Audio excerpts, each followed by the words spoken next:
can blend these together.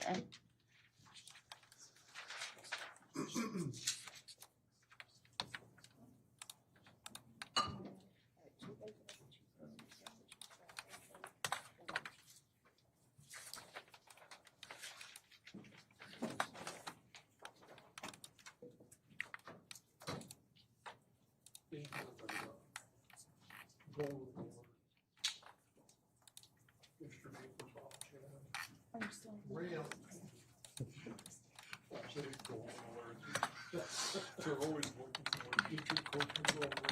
I guess you can't be able to be there in the first place.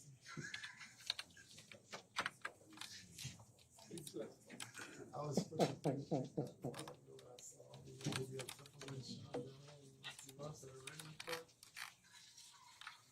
And then I was like, we haven't really done anybody. Maybe it's tough. First witness asked to have a glass of water up here. Can I go? Absolutely.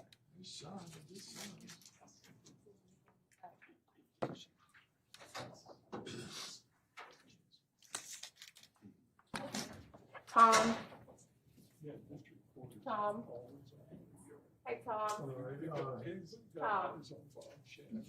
You're going to want to use that filter if you're getting it from the tab. Well, I have two cell phones at one point. Yeah. Both of us.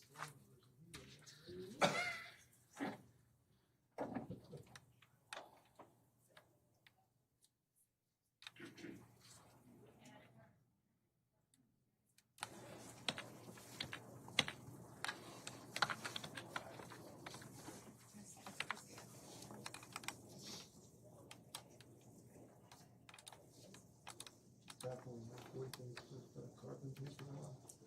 He always steal the carbon paper out of them to make copies of whatever he was writing. And he was working it only had one copy because there wasn't no carbon paper. You just see Sean there. Where is Mr. Shep?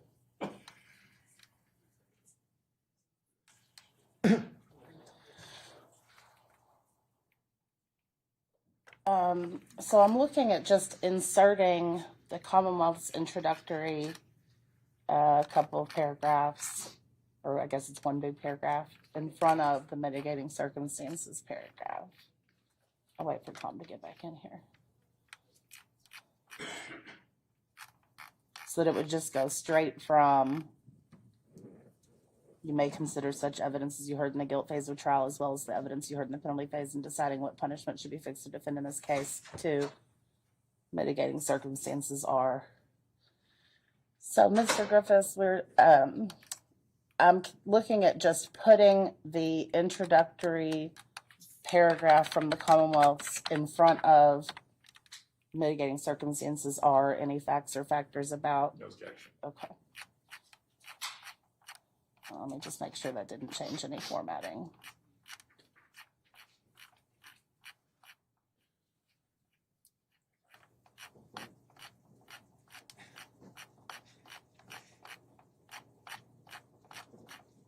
Okay.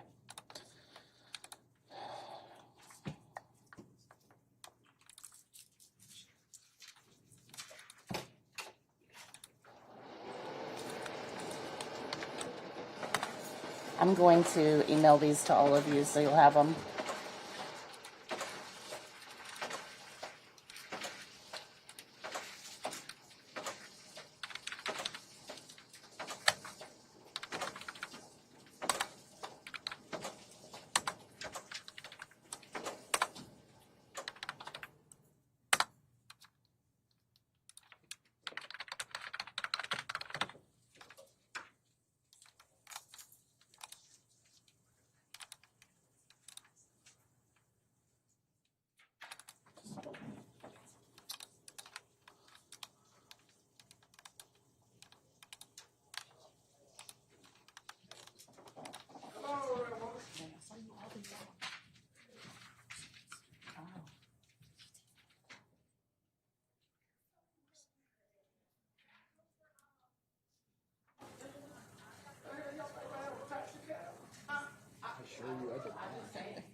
Farthest thing from me.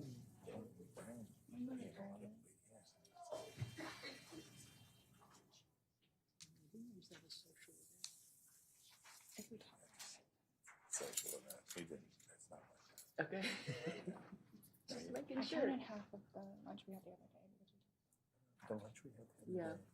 Yeah, it's probably 50-50, probably 6. And then last night, I mean, our coffee is probably 100%.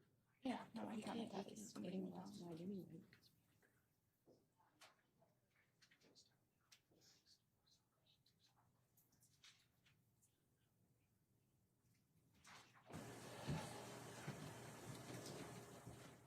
All right, Janelle's gonna bring me those copies when they're done, so is there anything else we need to pick up before we bring the jury in? No, you're right. Ms. Jones Brown, you look like there might be something you're thinking about. No, I did not notice any other errors or typos or anything. Okay, great. All right, so are we ready to bring the jury in then? Yeah, okay. All right, let me just make sure my phone's off. We're good to go.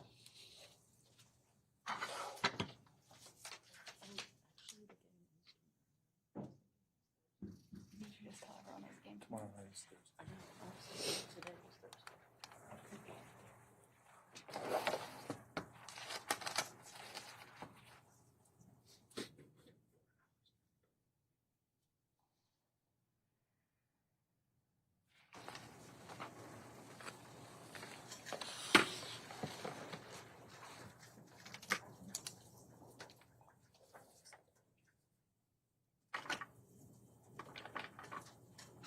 I know that this pencil was in here when I came in. Don't play pencil break. I'm gonna treasure it forever. I'm sure you. When we brought in Marcus for this thing, I gave him a blue one and a red one and a green one. I said, we got one for Tulane, Louisville, and Kansas. That's right.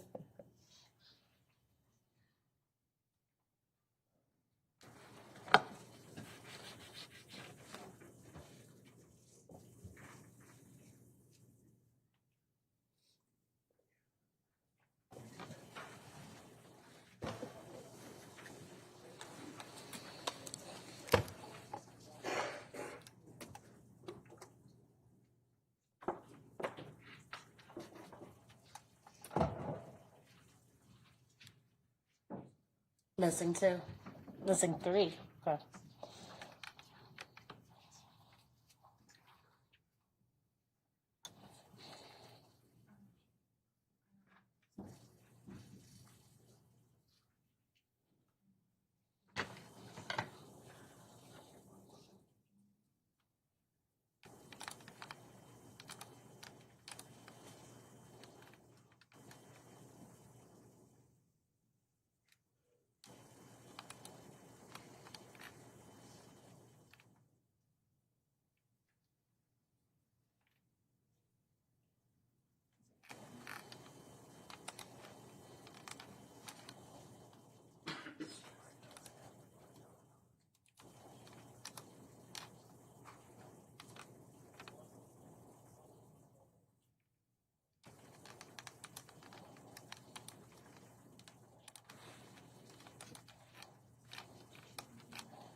Can you tell if it's muted on me now?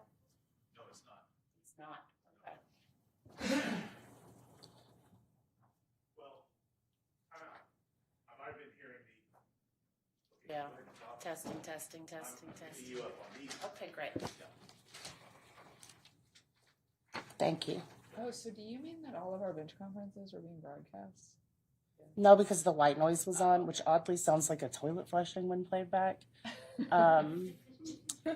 But so no, they weren't. But only when the issue was when I was like typing and stuff. That did sound loud when we were listening to Mr. Carter's testimony again. Yeah.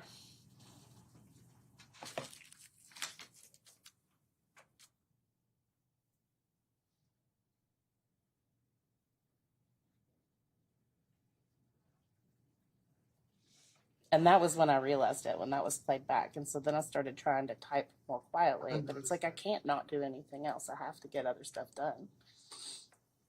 I'm also a loud typer, Judge. I feel your pain. And I type with like 3 fingers. It's very weird.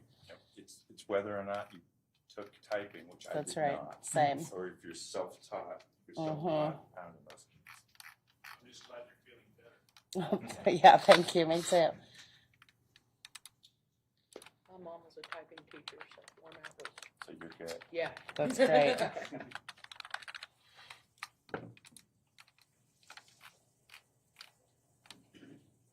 Home row, home row.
You're welcome.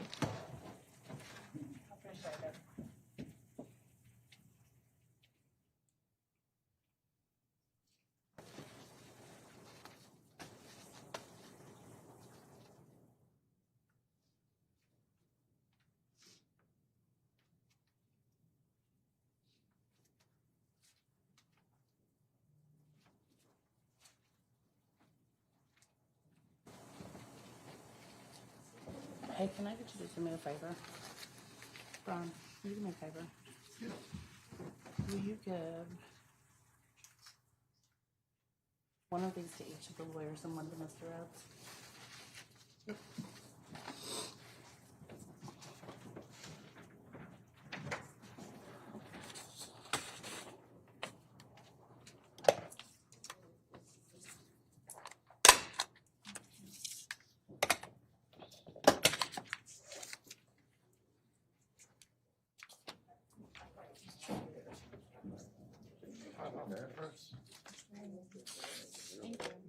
Thank you.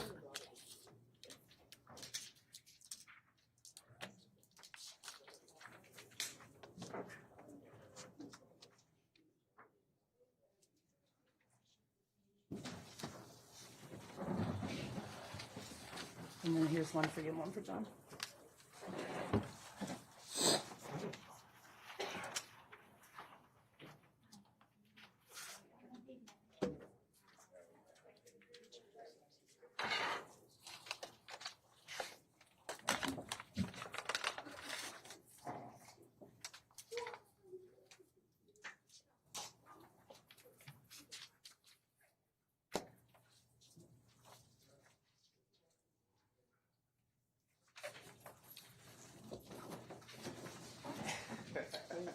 brand dry. Hey, I noticed.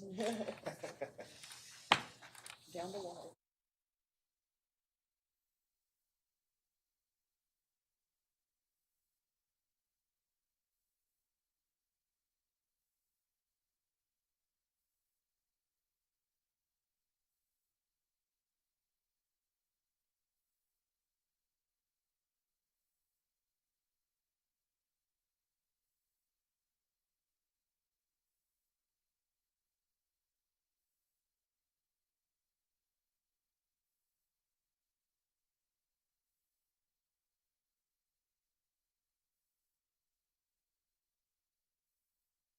Okay. On page number 7, we just need to put the aggravating circumstance listed in instruction number 3. And the same Oh, thing on the next page. I think that's the only. I'm just gonna write it in. I think that's Does anybody have an issue with me just writing that in?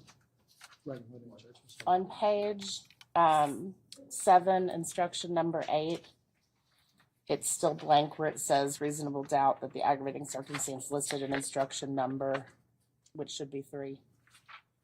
Torch Judge.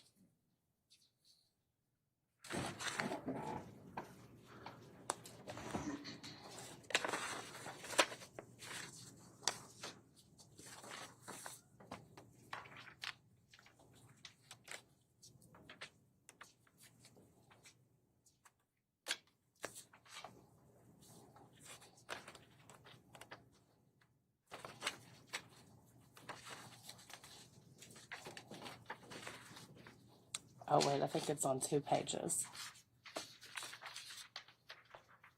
Wait, are 7 and 8 the exact same page? One's for Jones and, Oh, or okay. Gordon and, But I still need to write it in on both pages, okay.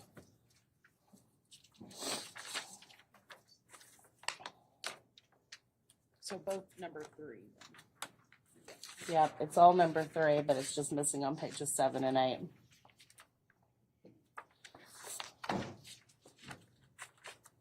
Morning. I don't think we need it. Thank you, guys. Thanks for checking in.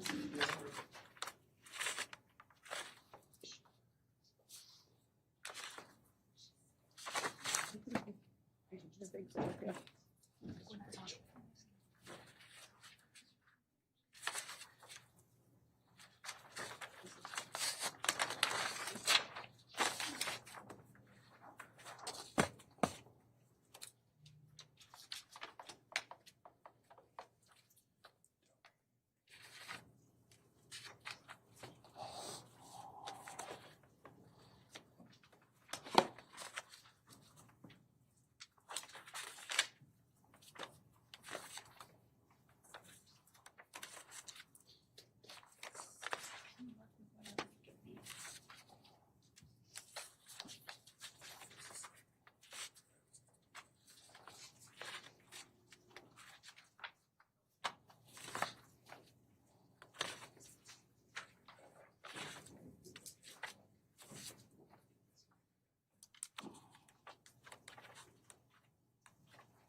Of course, I forgot that these may change again.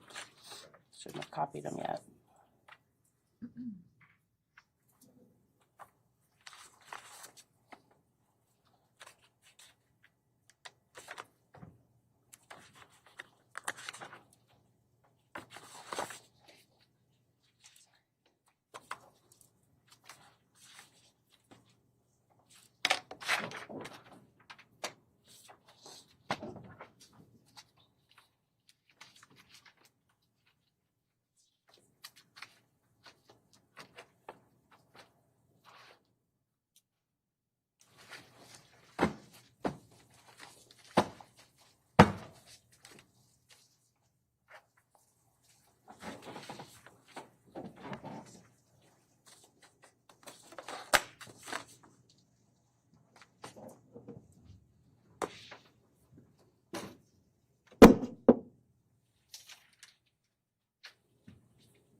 You may all be seated. All jurors are accounted for, Your Honor. Thank you, Deputy Mills. You may all be seated.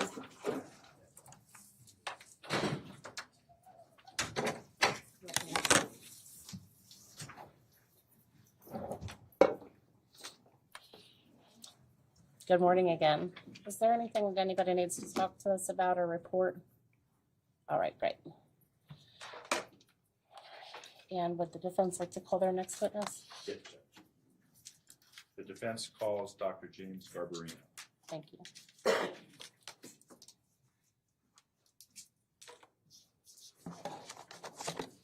Doctor, if you could just come right up here. When you're seated, I'll swear you.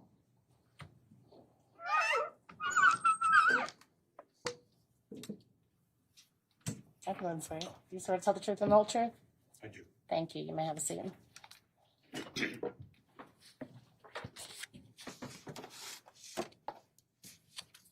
And that's a glass of water if you need one. Thank you.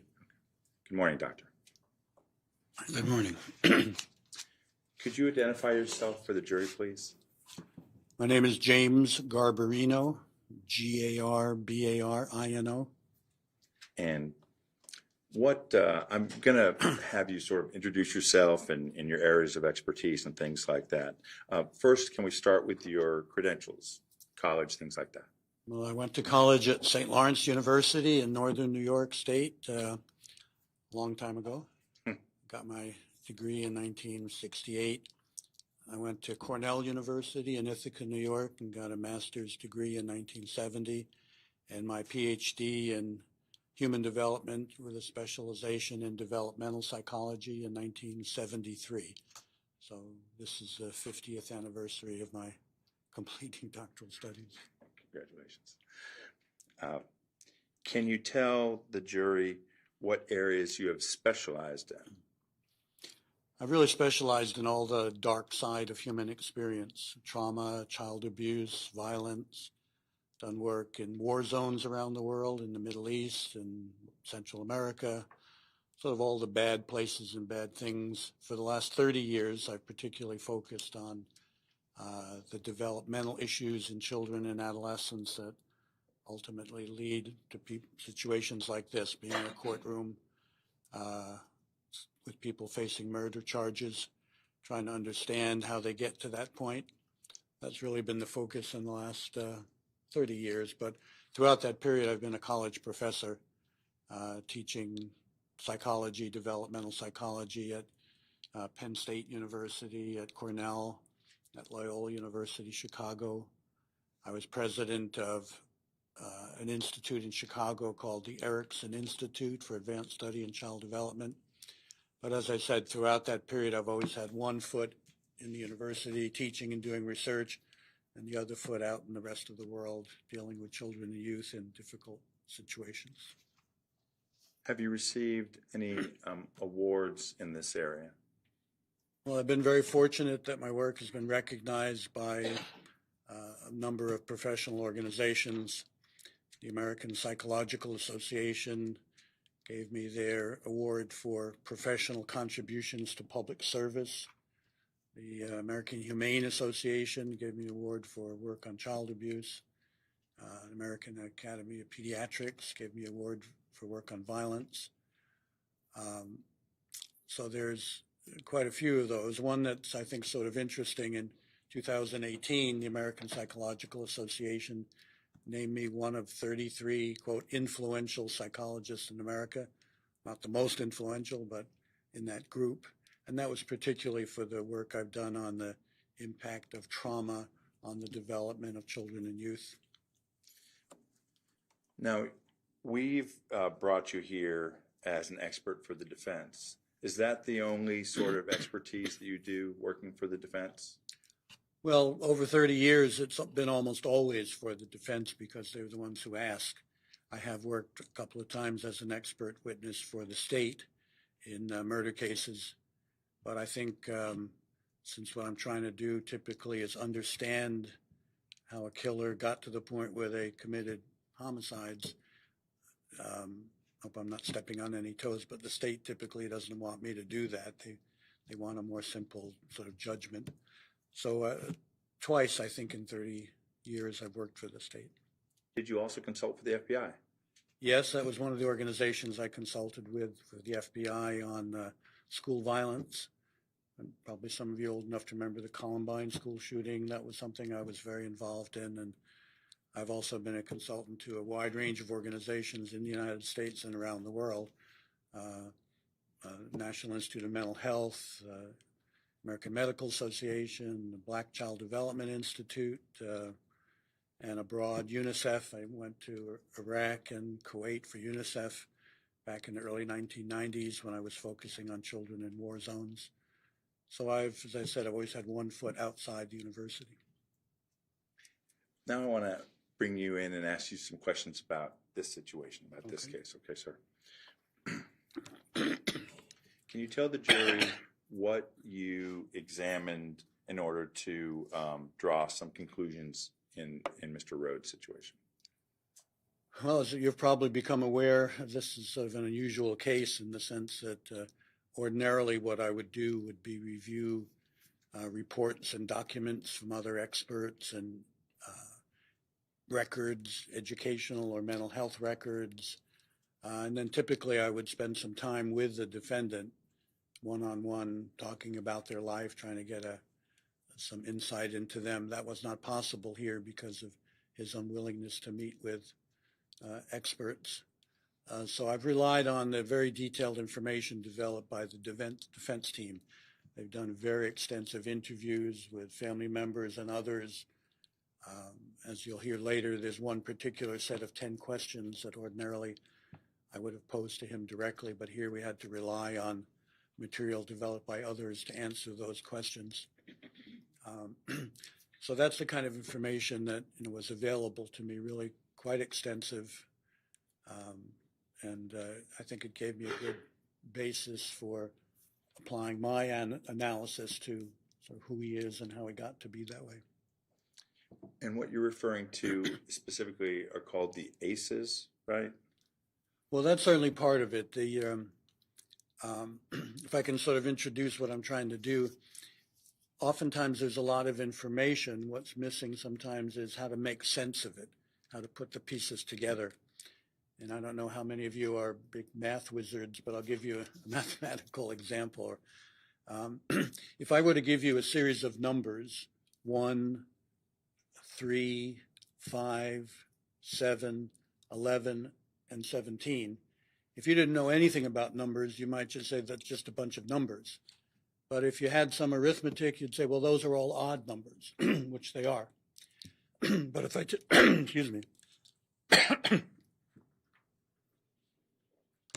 But if I tell you the number 2 is on that list and the number 9 is not, well, obviously they're not odd numbers because 2 is not, is not an odd number and 9 is.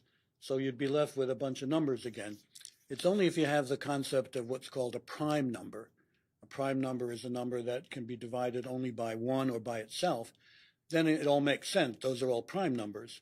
And you would know that between 11 and 17, there's a missing prime number of 13.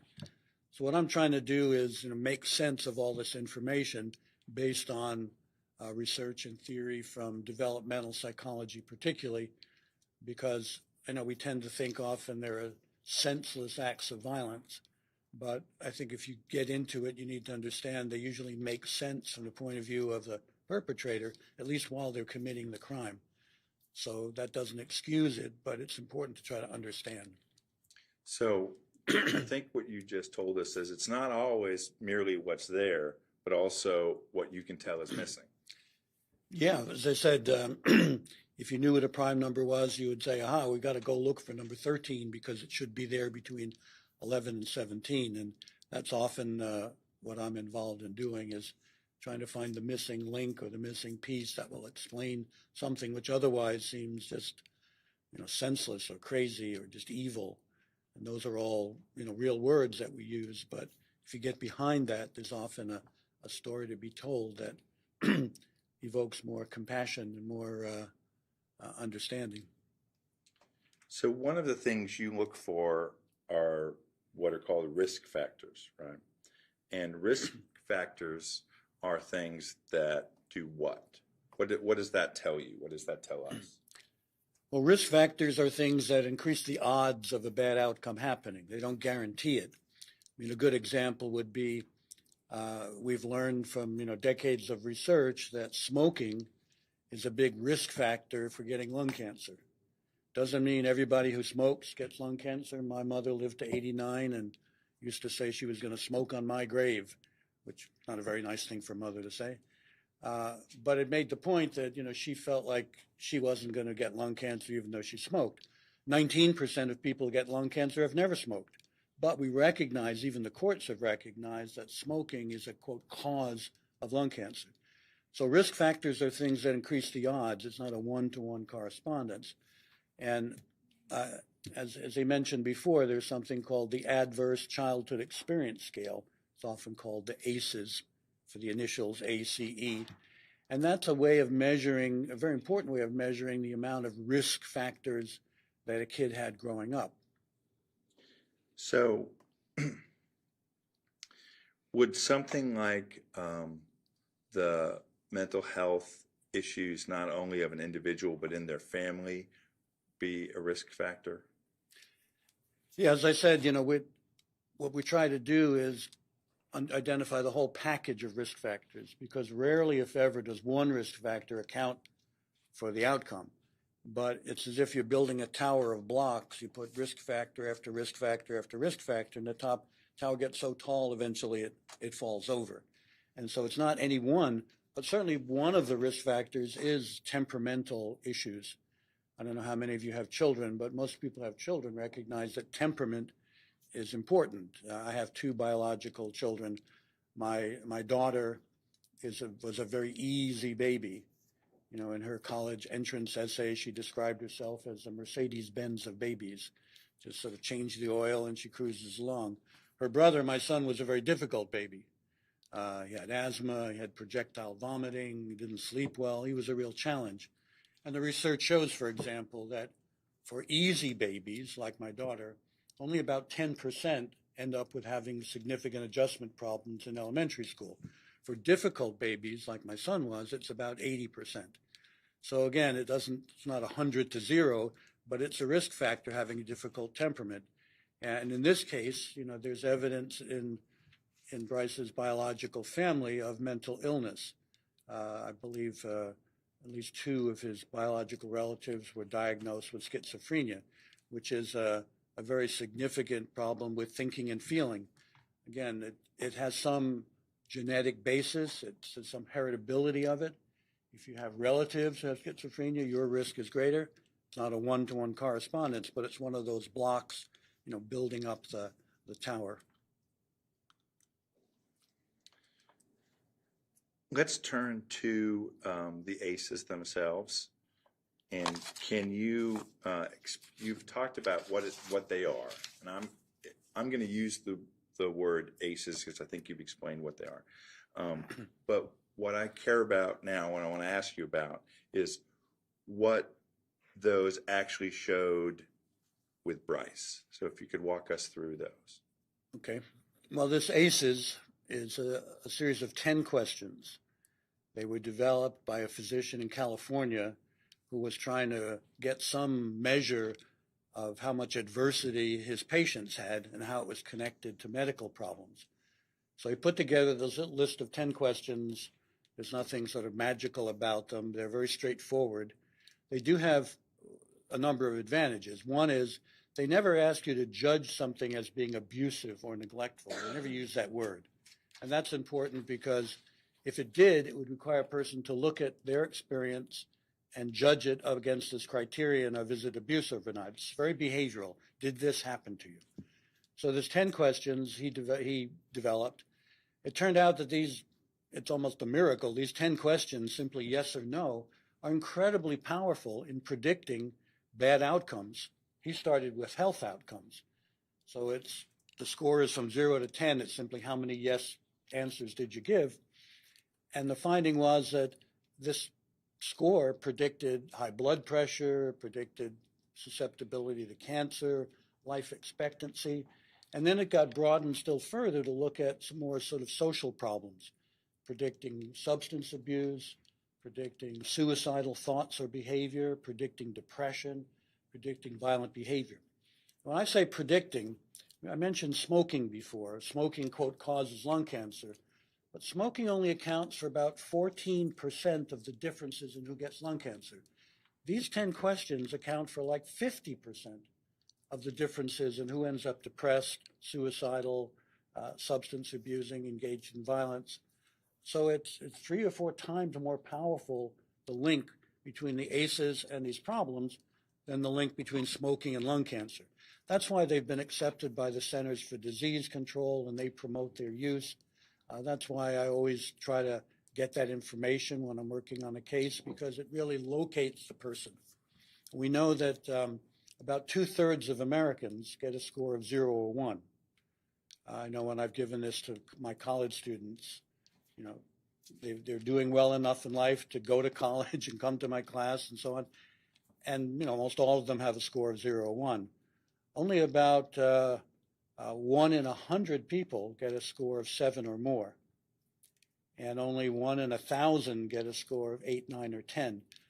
So it takes us from a general question, did this person have a difficult childhood, to how difficult was their childhood compared with everybody else. When I've interviewed guys who've been involved in murders, the average score is 7, which means the average guy has more adversity than 99 out of 100 people. So that's an important sort of benchmark in all of this. You know, I don't know what your scores would be, but you know, if we filled them out, chances are, since you're functioning well enough to be here in the jury and so on, you'd probably have pretty low scores. Some of you might have higher scores, and that would be, you know, congratulations for overcoming that adversity. Now, this individual, Brice, he, again, I wasn't able to give it to him directly. I had to rely on information developed by the team who did interviews with all kinds of people, family members and others, looking at records. And the conclusion was that, you know, he had yes to 8 of the 10 questions, which is worse than 999 out of 1,000 people.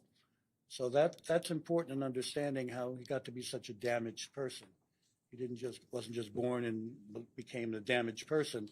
It was a process that accumulated over years and years, and it's very sad, but it does help to make sense a bit of someone who otherwise would seem just, you know, sort of a nasty, evil, just simply crazy person. I'd like to turn you said out of the 10 questions, and we would expect most people to score 0 or 1. You just told us that Brice, unfortunately, was at an 8. Yes. Can you walk us through specifically what those 8 are so the jury knows what it is that we're talking about? So the first question deals with what we as outsiders would call emotional abuse or verbal abuse. Again, it doesn't use that word abuse. It asks things like, you know, when you were growing up, did people put you down, humiliate you, swear at you, make you feel afraid you'd be hurt? So it's sort of an emotionally abusive family, and that was something descriptive of his family. The reports are really quite, you know, chilling that the family members called him dumb and stupid. Find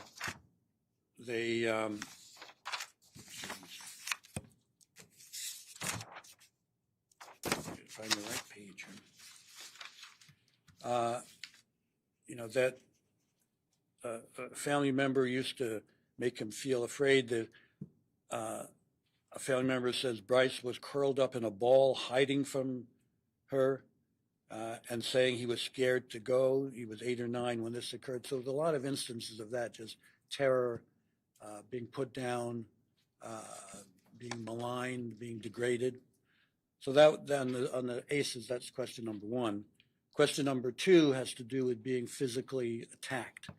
Again, we would say being physically abused, but it doesn't ask were you abused. It simply says, you know, were you hit, left marks, were you beaten, these kinds of things. And the information indicated that he was beaten with a belt. He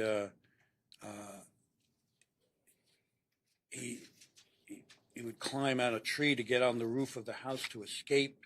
He was beaten intentionally, repeatedly. and the research is very clear that kids who are beaten like this, it's a risk factor for later problems with aggression and self-concept and self-esteem and all the good things we'd like kids to have. The third question deals with being sexually abused. Now, at least he didn't have that reported, so that's one of the two that he didn't have. The fourth question deals with asking, did you feel nobody loved you or thought you were special? Did your family protect you? And we would call it emotional neglect. And the reports all say that he felt unprotected, not accepted growing up. He wasn't loved by at least one of the parent figures, who would, for example, take the other children out and not take him with them. So he would discriminate against him. Brice felt that somebody should have stepped in. He was crying. Sorry. There was an objection. I'm sorry. Just talk.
Mr. Griffiths, go ahead. Thank you.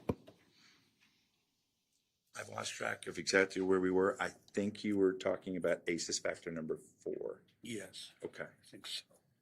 Can I go ahead? Yes. Okay, Yes, please. So the fourth one we would call being emotionally neglected, but it deals with feeling unprotected, unloved, no one thought you were special, all these things that eat away at the self-esteem of a child. And again, the reports from numerous people who observed his childhood, saying nobody protected him. He felt unprotected and unloved. So I think it's fair to make that a yes. It's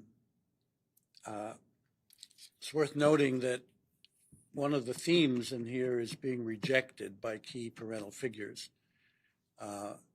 It's one of the few sort of universals in child development is that kids who feel rejected by their parents, that's a big risk factor. I mean, I said, smoking accounts for about 14% of the differences in lung cancer. International research done in 118 countries finds that parental rejection accounts for about 25% of bad outcomes by itself. So it's almost like the worst thing that can happen to a kid is to feel his parents reject him. They don't accept him. And he seems to have experienced that. The fifth item is physical neglect, which, is probably, again, it doesn't use the word neglect. It happens particularly when parents have substance abuse or mental health problems and they can't take care of their children, they can't protect them. The question asks about things like, if you were sick, would somebody take you to the doctor? So that's neglect, and that seemed to be evident. The sixth question has to do with parental separation or divorce. Now, I said before, 2/3 of Americans get a score of 0 or 1. If they get a score of 1, it's typically because parents separated or divorced. And my kids would have a score of 1 based on that their mother and I divorced when they were kids. Because this, again, is a challenge to kids. It's some of you may have gone through this. It's a disruption in a child's life. And so it's one of these 10 risk factors. Number 7 is witnessing domestic violence. Again, doesn't say domestic violence. It says, was your mother or stepmother hit, punched, bitten, knocked down, all the things that make up domestic violence. This alone has been shown to be a predictor of later difficulties in life. And that was very clear from the reports. Doctor, I wanted to follow up on what you just said. Can you give the jury some understanding of the sort of things that caused you to find factor 7? Well, in the reports, there was a report that Brice witnessed a parent figure cut, I guess, his mother's hair off, drag her by the hair, smash her face. And he reports remembering there's nothing he could do about it. That's very common. Boys particularly feel like they should be able to protect their mothers, but when they can't, it's often particularly disturbing. And when they get older, they often get in this protective role. So in many states, allowing your child to witness domestic violence is itself considered neglect, that you're supposed to protect your child from that. And clearly he was not protected from that, and it happened. The eighth ACE question has to do with living with somebody in your household who's a substance abuser, alcoholic, drug addict, whatever it is. And the reports from the interviews is that his mother was a drinker, that the stepfather person was into the drug scene, so he clearly had that. The ninth issue is living with mental health problems or suicide in the family. That we gave a no to because there wasn't an explicit report of that. But given everything else, it's probably would be surprising if the people in the household didn't have mental health problems, given everything else that was there. But to be conservative, we said no to that. And then the 10th question has to do with a family member going to prison. And here his stepfather figure went to prison. So that's how we got to a score of 8. I mean, it's a very sad litany. When I was a professor at Loyola University in Chicago, one of the things I did was to found the university's Center for the Human Rights of Children, in part because these are all things that we would hope children have a right not to experience. And when you pile on this much, it's a bit like each yes answer is like handing the kid a rock and telling him to carry it around in his backpack. And you carry one rock, all right, it's a rock, but you're carrying 8 rocks around, it's not surprising that kids stagger under the weight of this, that they're carrying this weight around. And often they don't realize that it's not normal to have that weight. I often will ask guys, I didn't get a chance to do that here, but, you know, of 100 guys you knew growing up, how many had 8 or more risk factors? And they might say 80 out of 100. And then I'll say, what about if we gave this to 100 guys at random in the whole population? How many do you think in general would have this? And they might often say 50 out of 100. When I tell them it's 1 out of 1,000, they're often shaken and stunned. I remember one guy in Chicago who said, imagine your sort of stereotype of a gangbanger, a really tough gangbanger kind of guy. I've forgotten if he was Crips or Bloods or something. His score was 10. And this, tough guy, when I explained to him what that meant, he started to cry. I mean, I always carry tissues around when I go into a jail or prison for that reason. Nobody had ever explained to him he was carrying this weight on his shoulders all the time. It's not surprising that people break down. The good news is that for most people, it's possible to recover from this, but it basically, one of the things it means is taking that backpack off, taking out the rocks one by one and finding some way to deal with it or make your peace with it so you can walk upright without being weighed down by that. And Doctor, sorry. It's okay. I didn't want to interrupt you, but I wanted to ask some follow-up questions. And one was, you actually you gave the answer no to people with mental health problems in the household. Given what you do know about the family members and the history of schizophrenia, could you have found yes for that? Well, the question asked somebody in your household, and it wasn't clear there was somebody in the household. There were people sort of around him. But given the other things, it would be surprising if, these family members were really given a clinical assessment. It would be surprising if they didn't end up with some issues. But again, I'm trying to be conservative about this and saying no to that one.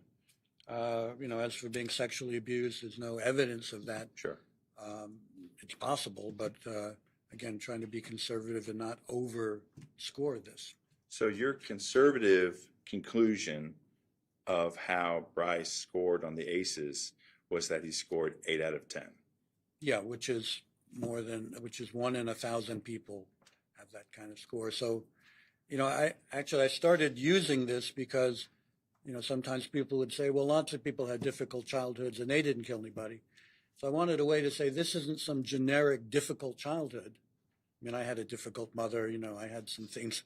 My parents were separated for a while, but this is a whole other league. This is, being crushed under the weight of this adversity, which only 1 in 1,000 kids growing up have to deal with. Now, you were just telling us that that it's difficult but possible for people to deal with these things. How are you able to tell that someone is able to process and deal with these things? Well, within research, there's a term that's called resilience. A lot of people know that word. It means the ability to overcome adversity. There's a sense in which human race wouldn't have survived if we didn't have resilience because, think back to the caveman days, your daughter is taken by a saber-toothed tiger, whatever it is. If people just gave up generically, we wouldn't be here today. So there is a thing called resilience, but there is research on what are the foundations for resilience. One of the foundations for resilience is at least an average level of intellectual ability. And that makes sense because it's sort of saying, who's more likely to overcome problems, somebody with one hand tied behind his back or somebody with both hands free? And having at least average intellectual ability is like having both hands free. Now, in Brice's case, there's a lot of IQ scores given for him. They range quite a bit, but they're all sort of on the low end. Some of them are very, very low. And one of the experts who did that testing thought, he was trying to make himself look worse. But there are low scores going back to when he was 10, when he was a teenager, before you could expect that he was deliberately trying to sabotage an IQ test. And they're pretty low. There's a very famous study done by a guy named Arnold Samaroff that looked at this idea of risk accumulation in relation to IQ scores. And they looked at 8 different risk factors, low educational attainment in a parent, rigid and punitive, sort of abusive parenting, a whole bunch of them. And they found that if you had none of these risk factors, the average IQ scores were 119. You know, we say 100 is average, but that's average for the whole population. So people without any of these risk factors, you know, tend to be very smart. That's the average. Some are smarter, some aren't as smart.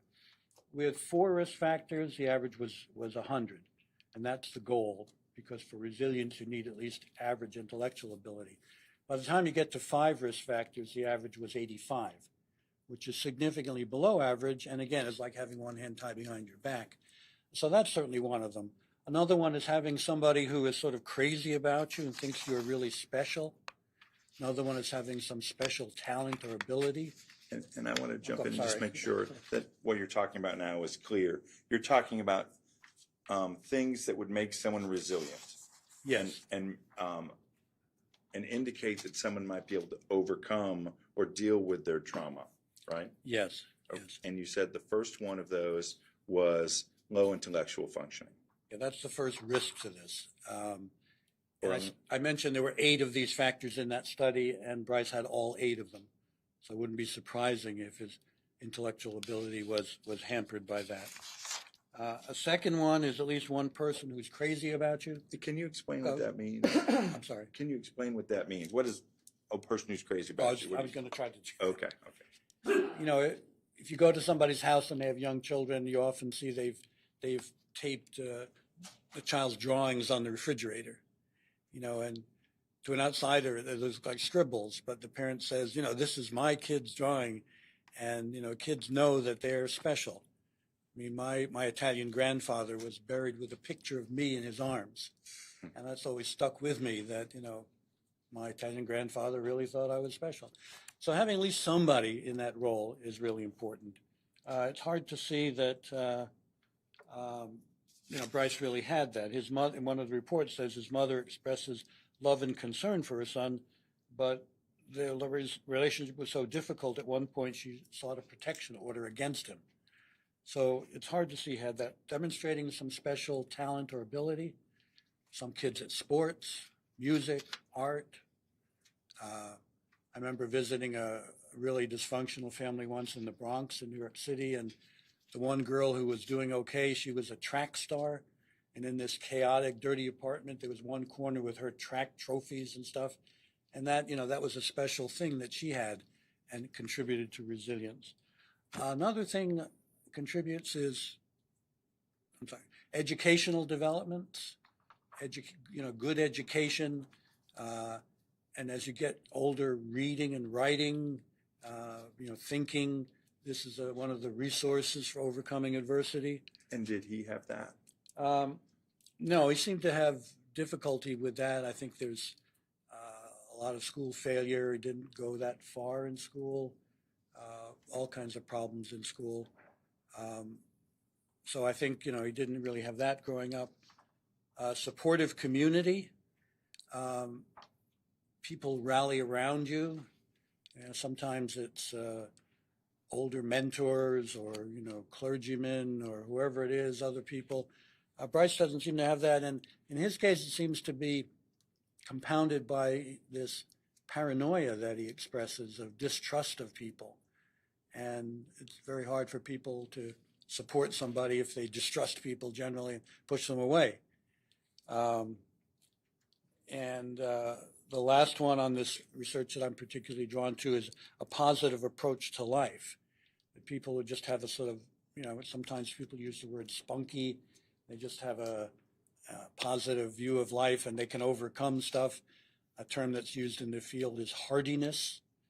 And that suggests somebody who has this positive view that they can manage things and so on. So you put these things together and they're sort of foundations for resilience growing up, but they're also foundations for resilience in rehabilitation later on in adulthood. And in adulthood, sometimes you can compensate for things that you didn't have in childhood, which is, you know, why people do sometimes get better as they age. They overcome adversity and trauma. So you've indicated that based on the materials you examined and your expertise, that he scored very high on the ACEs. Yes. And I think you just told us that also he scored, unfortunately, very low on his resilience. That'd be my conclusion, yes. Can you tell us the effect that that would have on someone as they go through life? Well, I think, the effect depends in part on where you grow up, what the rest of your environment is like. Let me give you an example of that. If by age 10, a kid is showing a chronic problem of aggression, bad behavior, acting out, violating the rights of others, if they see a psychologist, they might diagnose them with something that's called conduct disorder. It's a fancy label, but it just means that you've observed a pattern of aggression, bad behavior, acting out, violating the rights of others. These are the kids who, by age 10 are getting sent to the principal, they're being expelled from school, they may get juvenile delinquency things. So we know that if you get to that point by age 10, that on average, about 30% of those kids will end up as seriously violent delinquents, 30%, 3 in 10. But nobody lives on average. Everybody lives somewhere. So research finds if you live in a very positive, supportive neighborhood, the no crime or low crime and a lot of positive role models and all of that, it's not 30%, but 15% of those kids who end up as serious violent delinquents who have that problem at age 10. If you live in a dysfunctional neighborhood with crime and violence and bad negative role models, it's not 30%, but 60%. So the odds that the same kid would end up having serious violent delinquency is 4 times greater in one neighborhood than they are in another. And so I always have to look at what's called the context of any of these individual things. I'll give you this one more example, if I may, about that. I mentioned schizophrenia before. About half of the people who get diagnosed with schizophrenia hear voices. The technical term is auditory hallucination. Now, people generally haven't studied what the voices say because they're voices in people's heads. But some anthropologists did. And they looked at people who hear voices in 3 different cultures, in the United States, in India, and in Ghana, which is in Northwest Africa. And what they found is amazing. Again, these are schizophrenics who we think of being, crazy and disconnected from reality. In the United States, 70% of the voices for schizophrenics were telling them to commit acts of violence against themselves or others, 70%. In India, it was only 20%. In India, most of the voices are telling them to do things like clean your house better, which is annoying but not dangerous. And in Ghana, it was only 10% of the voices urged violence. In Ghana, the voices are mostly thought to be positive conversations with God. So I mention it because, the society you live in can have an effect on how your trouble expresses itself. For schizophrenics, 70% of the voices here tell them to hurt people, themselves or others. In India, it's only 20%. In Ghana, it's only 10%. So being a schizophrenic here is more dangerous than it is being a schizophrenic in India or Ghana. So the context is always important. And I think in the case of Brice, the context was working against him to make things even worse. So it gets less and less surprising that we're sitting here today. So I want to turn you now to the future. This jury has found Brice guilty, Yes. and they're literally going to sentence him. That's what we're here for. One of the things that it is important for them to understand is whether there is hope for Brice in the future. Can you explain, from your expertise and your conclusions, Brice's path to improvement in the future? Well, obviously it looks pretty bleak right now, that's for sure. But there is, research shows that development can turn into a positive direction in adulthood. There's a very famous book called The Brain That Changes Itself. It's research about how human brains in adulthood can change in response to changed experiences. And each chapter deals with, one chapter deals with having a stroke and how certain experiences can help your brain repair. On the negative side, there's a chapter dealing with pornography, that watching pornography can affect the way your brain deals with sexual stimulation. So the good news is that in a positive, supportive, therapeutic environment, even damaged people can get better. There's a form of therapy called cognitive behavioral therapy that tries to change the way people think, and that can be very successful. If you get it, it can change the way you think, which can change the way your brain works, which can change your behavior. There's also the issue of maturing, that by the time people reach 40, particularly if they've had years of prison at 40, that itself can put them in a lower category for problems. So it's quite remarkable. A lot of the cases I work on are teenagers who've committed murders. I mean, they do some terrible stuff. I remember one case the judge said in sentencing to a 15-year-old, there's no possibility of you ever reforming, you're just a lost cause. And now 25 years later, that same individual has been going back for resentencing because not only did he rehabilitate, but he became a remarkable person. Now, that may be a rare case, but it does happen. And that's one reason why I think it's good to leave open the door for this kind of improvement, not to guarantee it, but to say at some point there should be another look at Brice to see if he's as terrible in 20 years as he was when he did these terrible crimes, because it does happen. Sometimes it's almost miraculous that you look back and think, wow, I wouldn't have predicted this. The younger they are at the time of the crime, often the more the prospect is. The fact that he was, 26, I think, at the time, from the point of view of brain development, that's still pretty young. Research shows that you can't really presume a mature brain until about age 25. We have 18 as a marker, but the science says 18 is not a scientific cutoff point. Just a couple of years ago, the American Psychological Association looked at the evidence again and said, for example, scientifically we shouldn't have a death penalty until at least 21, and other researchers have said you should push that to a higher level.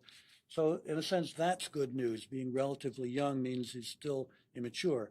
And the research also shows that the more adversity you have, the more it slows down the process of brain maturation.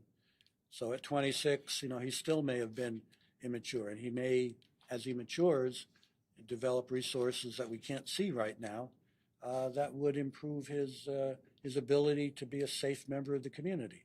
No guarantees. In fact, if you had to bet, if I had to bet my firstborn male child on this, I would not want to offer up my son and say, oh yeah, this guy's going to be okay. But I think we need to leave the door open based on the science of development. Thank you, Doctor. I don't have any further questions. Stay there, prosecutor. Good morning, Doctor. Good morning.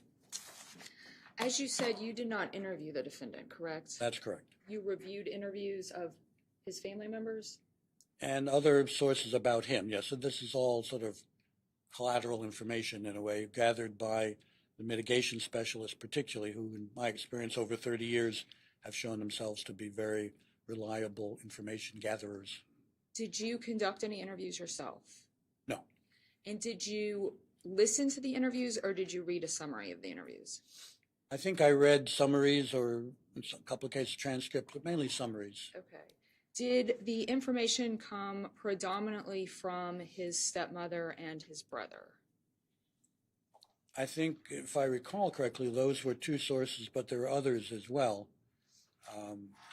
I'm sure that, the defense could provide a list of all of them, but it's not, I think it's not just from a couple of sources. But you had to rely on what was provided. You didn't get to do follow-up questions to further analyze your 10 factors. No, I think the information seemed pretty clear, particularly with respect to responding to the adverse childhood experience scale. So I felt pretty confident that this was solid information to go on. Ideally, I might have spent a couple of hours with him, but even then, I'd still rely to a large degree on information collected by others.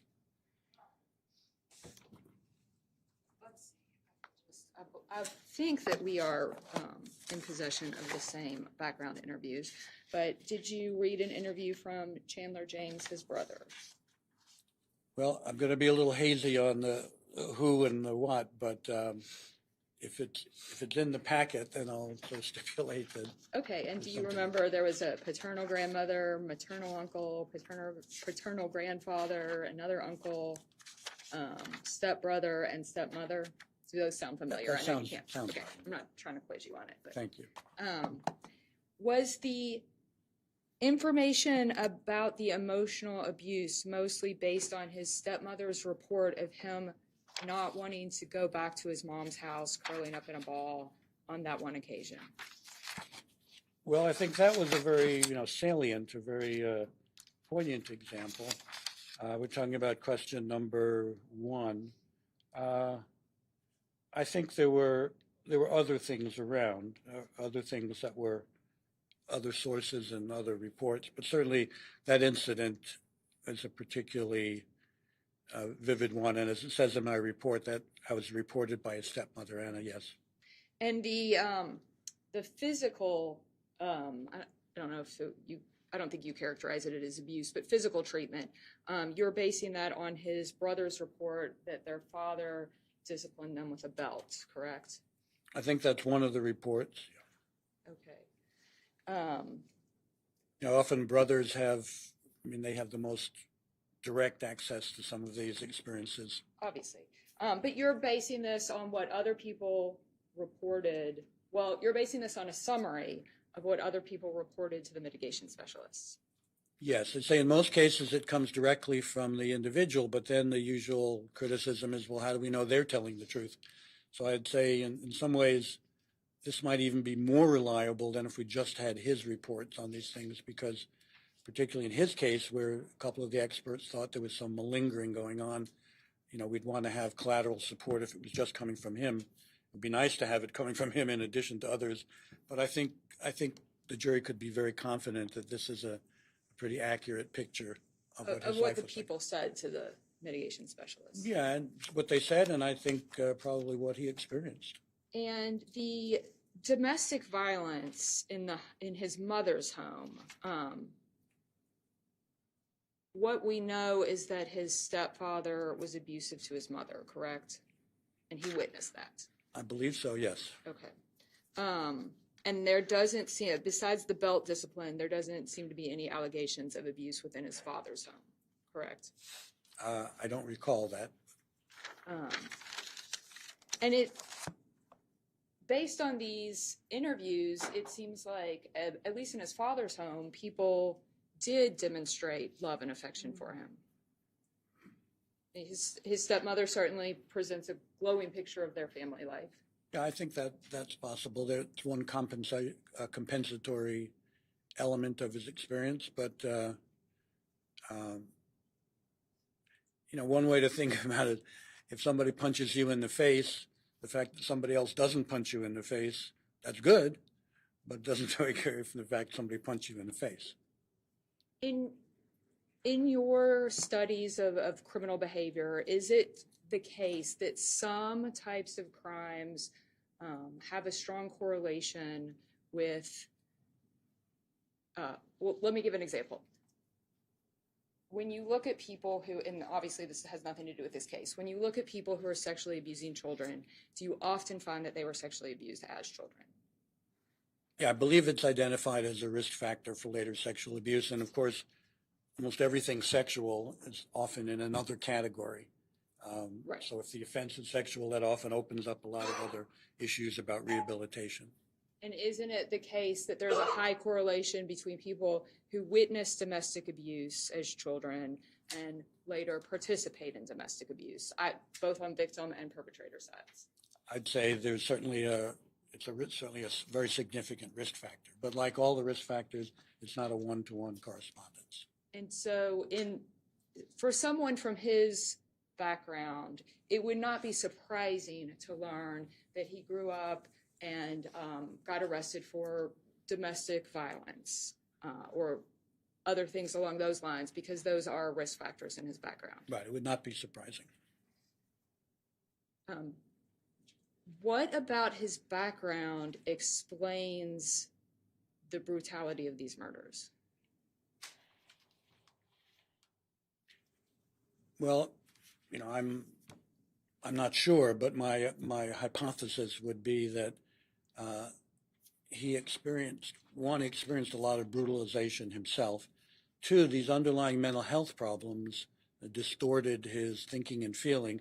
But three, being particularly still in that young category, I mean, the things that the immature brains are most problematic about are one, what's called good decision making, and it's called executive function.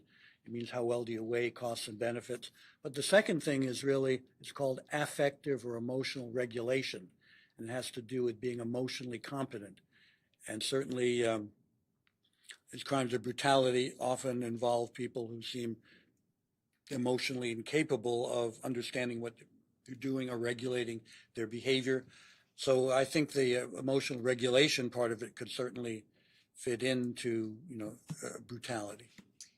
And in the studies, recent, not necessarily recent, but past 20, 30 years, studies on brain development, especially in adolescent males, there's a lot of talk about the development of the brain up till about age 25 with impulsive decision-making that often leads to criminal conduct, correct?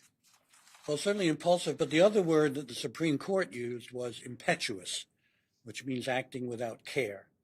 So sometimes, there's planning for a crime, but then the crime itself is not impulsive in the sense it was just on the spur of the moment, but it is impetuous in the sense that it shows not taking care, not caring about what you're doing or the outcome. And the young brains are particularly prone to that, yes. Thank you. I have no further questions. No other questions. Thank you, Doctor. You're welcome. For just a moment, Doctor, you're free to go. Thank you, Your Honor.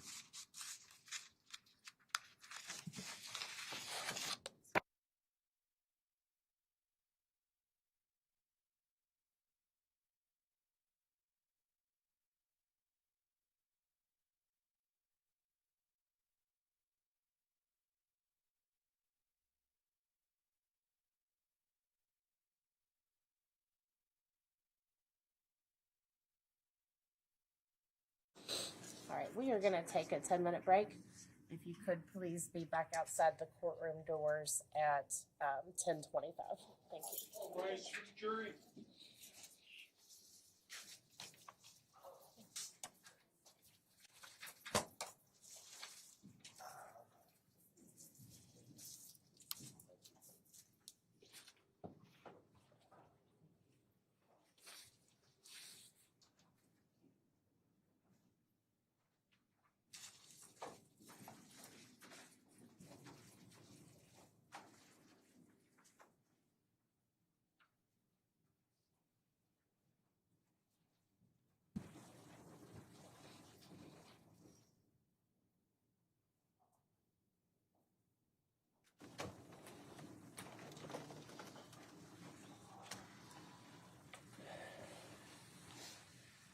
John, our next witness is going to be by Zoom. Do you want to move? I don't want to step on your toes. I'm not going to move it. Would you mind to move the TV and turn it on? Actually, if you can put it somewhere where I can see it while I get it up and running, and then we'll move it to where the jurors can see it. Thanks.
Go ahead.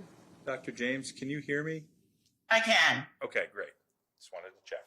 And then I will. Yeah, that comes through audience here. Okay. Perfect. Yeah. No, I will. I'll move. I want to move this so I can see her. Yeah, that But- makes sense. But I don't need to move it. And then too I'll much. try to keep the camera view here so that Dr. James can see you as well. Okay, great.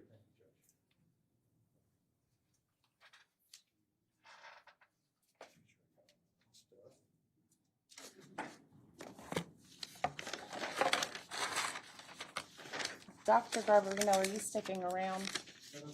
It's fine with me. I just wanted to speak with you with everybody before you left. Do you want to come on up in case you need to leave?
I know.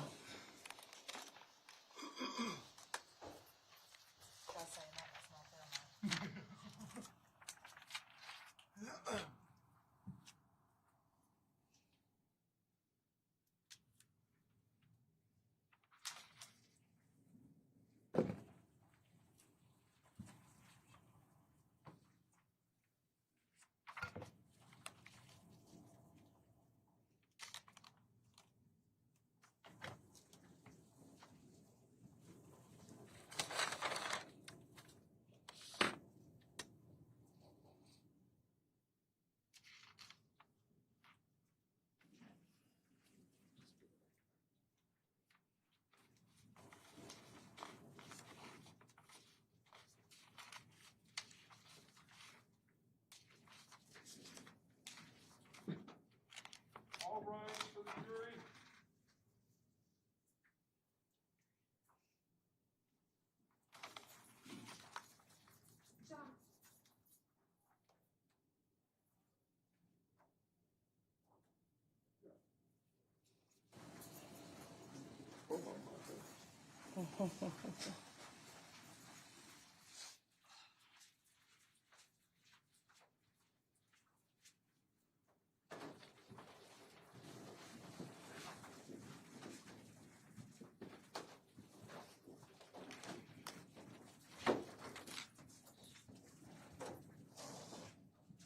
All 12 jurors are present, Your Honor. Thank you, Deputy Mills. Everybody can be seated. Ladies and gentlemen, our next witness is going to be testifying via Zoom. Mr. Griffiths, are you ready to call your next witness? Yes, Judge. Can everybody see this okay? Yes, sir. Yes. All right, and your next witness is Dr. Joette James. Dr. James. If you could please raise your right hand.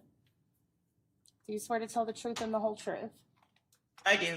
Thank you, Doctor. Mr. Griffiths. Thank you. Dr. James, if you have any difficulty hearing me, just let me know, okay?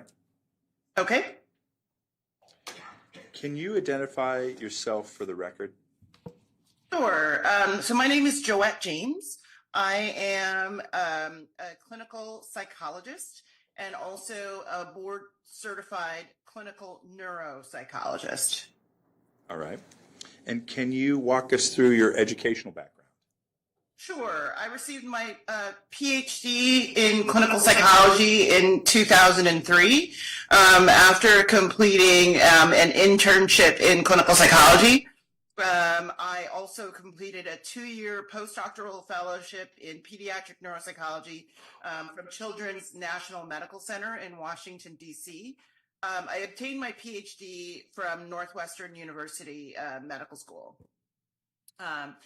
Since that time, I have once I completed my PhD, I also became board certified in neuropsychology and clinical neuropsychology through the American Board of Professional Psychology, and that was 10 years ago in 2013. Okay. Have you had any other, have you had things that you specialized in as part of your professional development? Yes, my area of specialty as a neuropsychologist, particularly coming from a pediatric background, has been in developmental disorders. As a neuropsychologist, we tend to focus in 2 areas. One is conditions, neurological conditions, which begin early in development or prenatally. So that would include things like attention deficit hyperactivity disorder, ADHD, autism spectrum disorders, learning disabilities, and intellectual disability, which we used to refer to as mental retardation. The second area that neuropsychologists will often deal with are what we call acquired injuries to the brain. This would include things that like severe head injuries, as you would see in a car accident, brain tumors, strokes, seizure disorders. We say acquired because these are conditions that that happen afterwards, right after someone, and can happen at any time during the lifespan. So it can happen; those can happen in childhood, they can happen in adolescence or adulthood. I tend to focus on developmental disorders, that first group. Although I will occasionally see someone, for example, that has had a stroke or some kind of other condition that affected the brain later in life. And you're testifying today as an expert witness. You've testified as an expert witness before? Many times, probably at least 50 times. All right. Can you tell the jury what the purpose was of your role in this case? Sure. So I was asked to make a determination as to whether Mr. Rhodes met criteria for an intellectual disability. As I said, that is a disorder or diagnosis that we used to call mental retardation, intellectual disability. Can you explain to the jury, and it may be self-evident, but I think it's good to make sure, what an intellectual disability is? Sure. So an intellectual disability is a neurological condition, and it can happen most often it is, so it's a developmental disorder. So again, part of that group that I said shows itself in early childhood. Intellectual disability can have many, many causes. That can be genetic. It can be actually from psychosocial conditions, poverty. It can result from lots of different situations. It has many what we call causes or etiologies, but it is a lifelong condition, and it begins in development at some point in that what we call developmental period, which is sort of broad now because we know that there isn't a fine, bright line where all of a sudden you become an adult, but generally within the first 20 years of life, you're gonna notice this problem, and it really speaks to delays in multiple areas of functioning, delays in language and communication skills, delays in academic skills, delays in social skills, delays in one's emotions and emotional control. And the formal criteria for intellectual disability actually comes from 2 places. One, we have the Diagnostic and Statistical Manual of Mental Disorders. That's now in its 5th edition, text revision.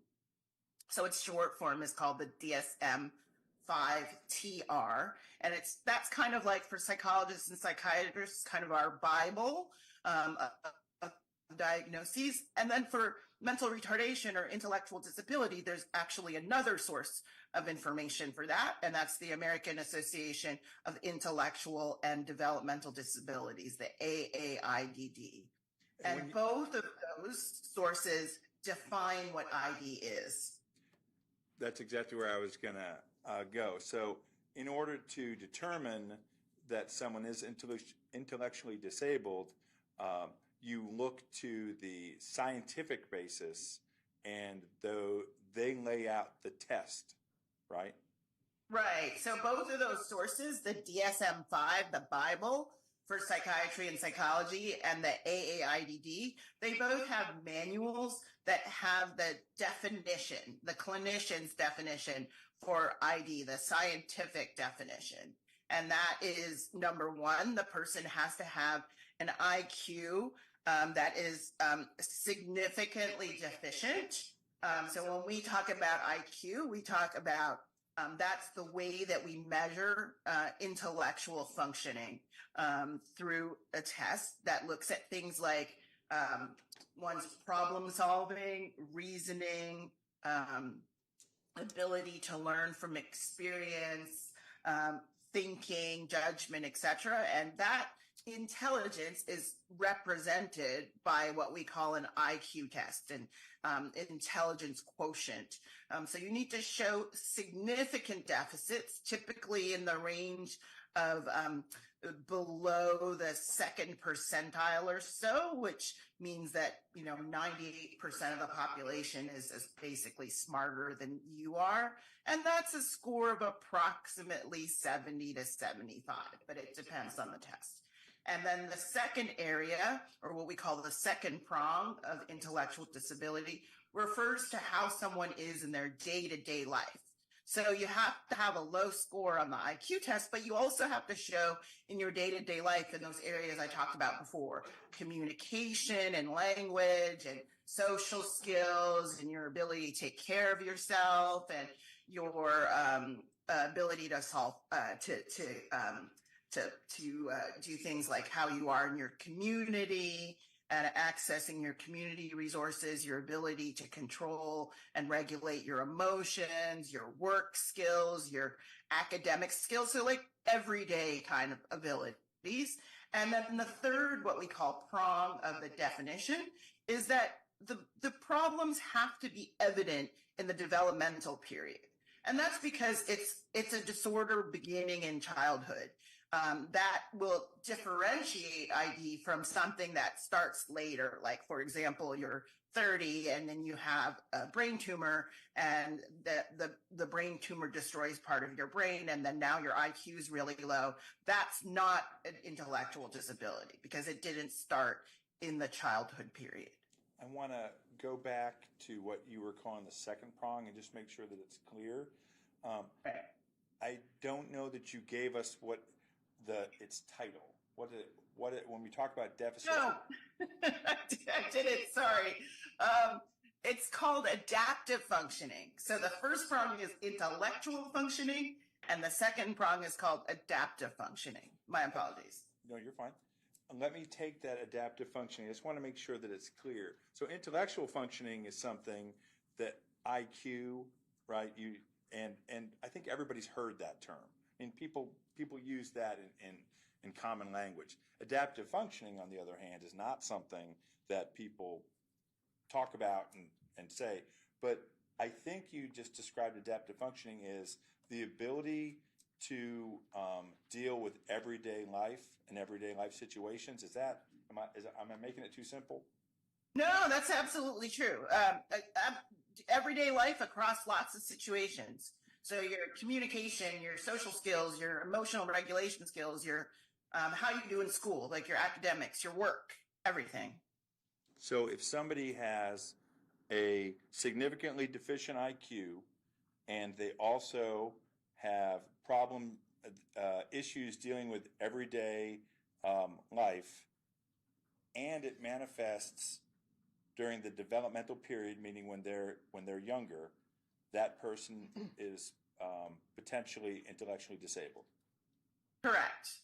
Okay. It's what we used to call mental retardation, but now call intellectual disability. Okay. In order to make that determination for Brice, what did you do, or what did you examine? I was provided with a number of records associated with Brice, so school records. I looked at medical records. I looked at previous psychological evaluations that he had had, and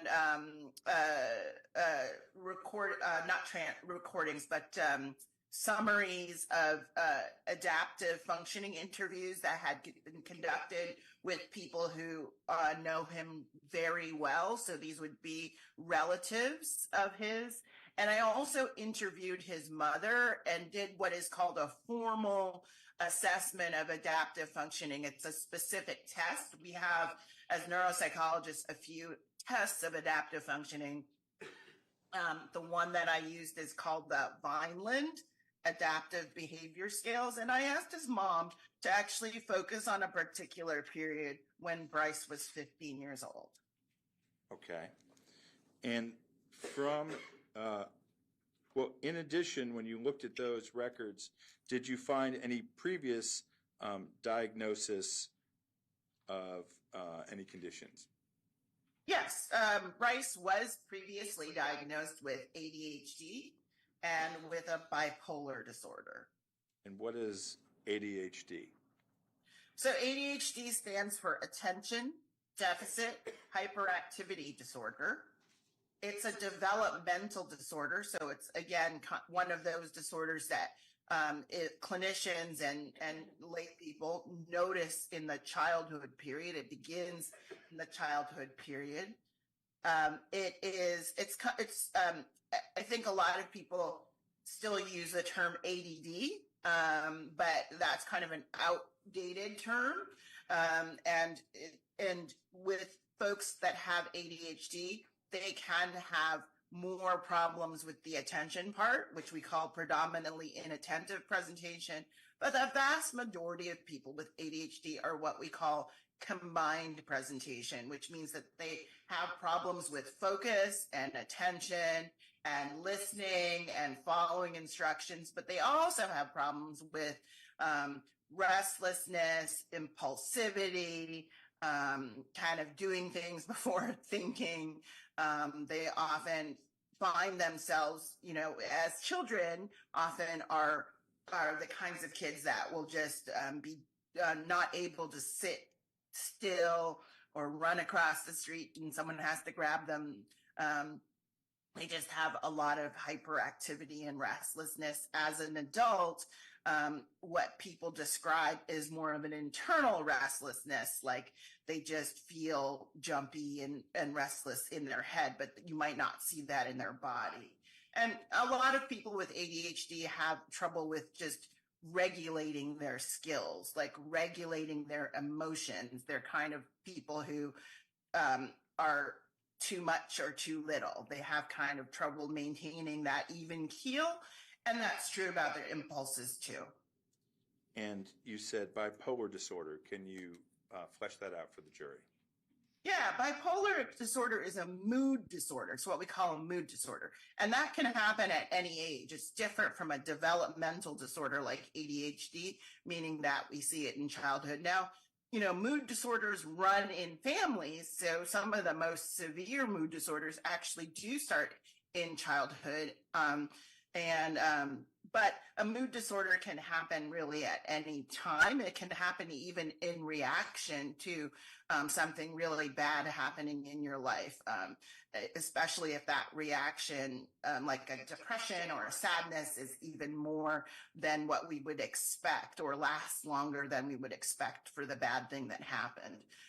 So like depression, bipolar disorder is a problem with regulation of mood.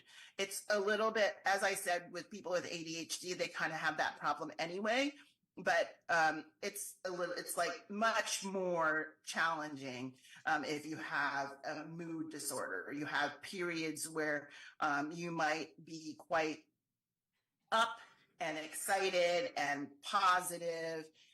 Sometimes for some people, even what we call grandiose, where they feel like they're super powerful and better than everyone else. But sometimes it just means that a person has an elevated mood and they feel good, or sometimes it can just mean that they're really irritable and touchy and they get kind of, they are easily set off and angry and irritable. And then people with bipolar disorder, the bi meaning two, have periods of time when they're very sad and they're down and they don't feel good about themselves. And sometimes they can be so down that they contemplate suicide or even attempt suicide, but have a hard time getting out of bed, have a hard time doing things, just don't have trouble with getting started on things and kind of the will to do activities that they would normally do when their mood isn't so down. So that's what bipolar disorder is. And you can have people with more extreme mood swings, and then you can have people that are just, as I said, more of this sort of irritability all the time kind of brewing under there. And based on your expertise and what you did and examined in this case, were you able to reach a conclusion regarding Brice's intellectual disability? Yeah, yes. From all of the information that I reviewed and the interview with his mother, it was my conclusion to a reasonable degree of psychological certainty that Brice met criteria for the diagnosis of intellectual disability and continues to. So I want to break down a little bit how you were able to reach this conclusion. Okay, so can you explain a little bit based on what you did and what you saw, how you were able to reach this conclusion? What about the evidence? So I reviewed multiple IQ tests. So remember I had said earlier that IQ stands for intellectual quotient, and it's our best way of getting at that first prong of difficulties or deficits with thinking and reasoning and problem solving and learning from experience. And so the best way to understand that is administering an individually administered test of what we call intelligence, of those concepts. And so Brice has had evaluations of his intelligence since June of 2001 when he was 10 years old, up until December of 2021 when he was 31 years old. So he's actually had 6 separate assessments of his intelligence using similar measures. When he was young, the child version was used, and then when he was older, beyond the age of 16, the adult measure was used. So I was able to review those 6 separate administrations of his IQ that I found in records and some through reports written by the doctors themselves. So that's that first prong. And then in addition to that, there were a lot of reports in interviews done with family members that talked overall about some of those aspects of intelligence, like grasping concepts, being able to, for example, his maternal uncle talked about just difficulties with teaching Brice to sweep, or he just wouldn't be able to get it. He talked about Brice using his hands the wrong way when trying to learn how to sweep. And so this gets at this idea of being able to understand broader concepts, to learn, which is part of intelligence. Planning, his paternal stepbrother talked about, he would make a plan, but it would be not very well thought out. Part of intelligence is planning and organization. Another relative talked about lack of awareness and insight. And so those are all broad concepts associated with intelligence, being able to kind of understand things, grasp concepts, plan, reason. So that's that first prong of intelligence. I want to stop and ask you another question, though, about that first prong. Was there evidence that, in what you looked at, that there were times that Brice did not fully meet the effort expected in some of these tests? Yes, there were. In the evaluation that was done 10 years ago in October by Dr. Riley, and in the evaluation that was done more recently, 2 years ago, by Dr. Williams, both of those doctors did indicate some concerns about Brice's effort in the testing. Can you explain a little bit to the jury about why you were able to reach a valid result? Granted, you're talking about 2 tests. You told us you looked at 6, but I'd like you to explain, if you could, about the effort component.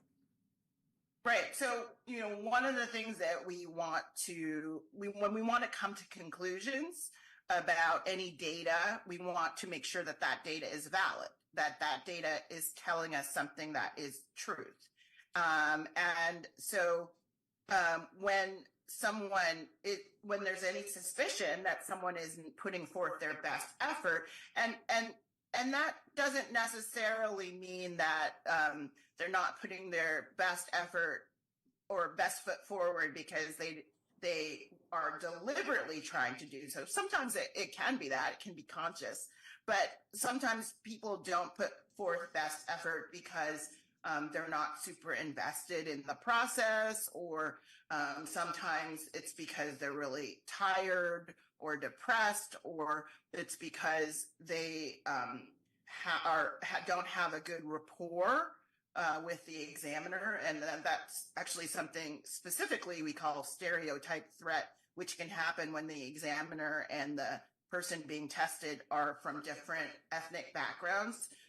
It can change somebody's effort, create more anxiety in the testing process. So there's lots of reasons why people don't put forth best effort. Another reason can just be because that person has trouble, regulating and keeping their emotions on an even keel, which in my opinion is what impacts Brice, because when someone has difficulties with everyday thinking, reasoning, problem solving, they encounter during the testing very difficult questions. And if you're someone that is easily set off or irritable, then that can be a challenge when you're testing someone. So that's that sort of concept of effort. And in Brice's case, there were, as I said, the 2 more recent evaluations where the doctors expressed concern about that. But you were able to view many more than just those 2 tests. You were able to view, I believe you said 6? Yes. Yeah. Yes, I was. And is there, in fact, a relationship between intellectual disability itself and some of the way that people measure things like effort? Absolutely. One of the biggest concerns in what we call performance validity testing or effort testing in people with lower IQs is that they tend to produce a lot of what we call false positives. So they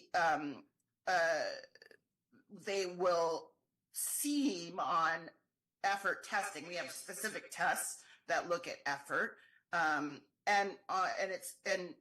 one of our concerns always that we're looking for is making sure that we don't say that someone with a low IQ is not performing at their best when they really are.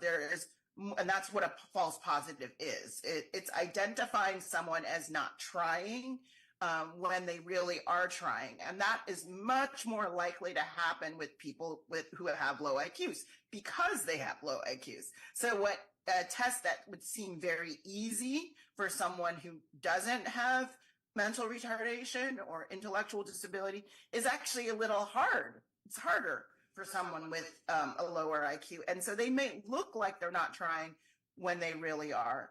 My conclusions about Brice's IQ are based on the bulk of the evidence that I have. I had 6 IQs. There were 2 that there were some concerns about effort. One of those doctors that had concerns about effort actually said, you know, if we retested him in a year or so, I would expect that it wouldn't, you know, that he would have an IQ that is actually in the intellectual disability range. And so, you know, there was a consistency in generally lower scores that I felt confident about, that we would still say Brice met the criteria for that prong one being deficits in intellectual functioning. And we're using the term effort testing, right? But another term for that, right, is malingering. Yes, that would be at the extreme end of conscious, deliberate, not putting effort into the testing. So that's malingering is like one of many reasons that people don't put forth best effort. As I said, they could also be because they're having trouble with emotional control, and things are hard and they don't want to do them, or because they don't have a good relationship with the examiner and they feel, you know, very nervous, or they're not invested, or they're tired, or in pain. I mean, there are lots of reasons why people don't put forth best effort. Malingering is only one. Okay. You were just expressing sort of the effect that intellectual disability itself has, ironically, on testing for intellectual disability. Are there some other myths about intellectual disability that it would be good to explain to the jury? Yeah, I mean, I feel like many developmental disorders, part of the problem is that people have a particular idea when they think about a developmental disorder, like autism and like intellectual disability, and traditionally, and even like schizophrenia, which is not a developmental disorder, all of these sort of mental conditions, people have like a stereotype in their head. For ID or mental retardation, what people often think of is the person who is very severely or profoundly mentally retarded. So that would be someone who can't walk or can't talk, is in a wheelchair, can't feed themselves, needs 24-hour care, and might have like physical stigmata that tells you that something is wrong with them. Like, for example, Down syndrome, which is typically associated with intellectual disability. Many people think, oh, well, if you have the intellectual disability, you're going to look funny. I'm going to be able to tell in your face or your body that something is wrong. And all of that is actually not true. The vast majority of people with intellectual disability, 85%, look totally normal. They don't have anything physically. You can't tell, and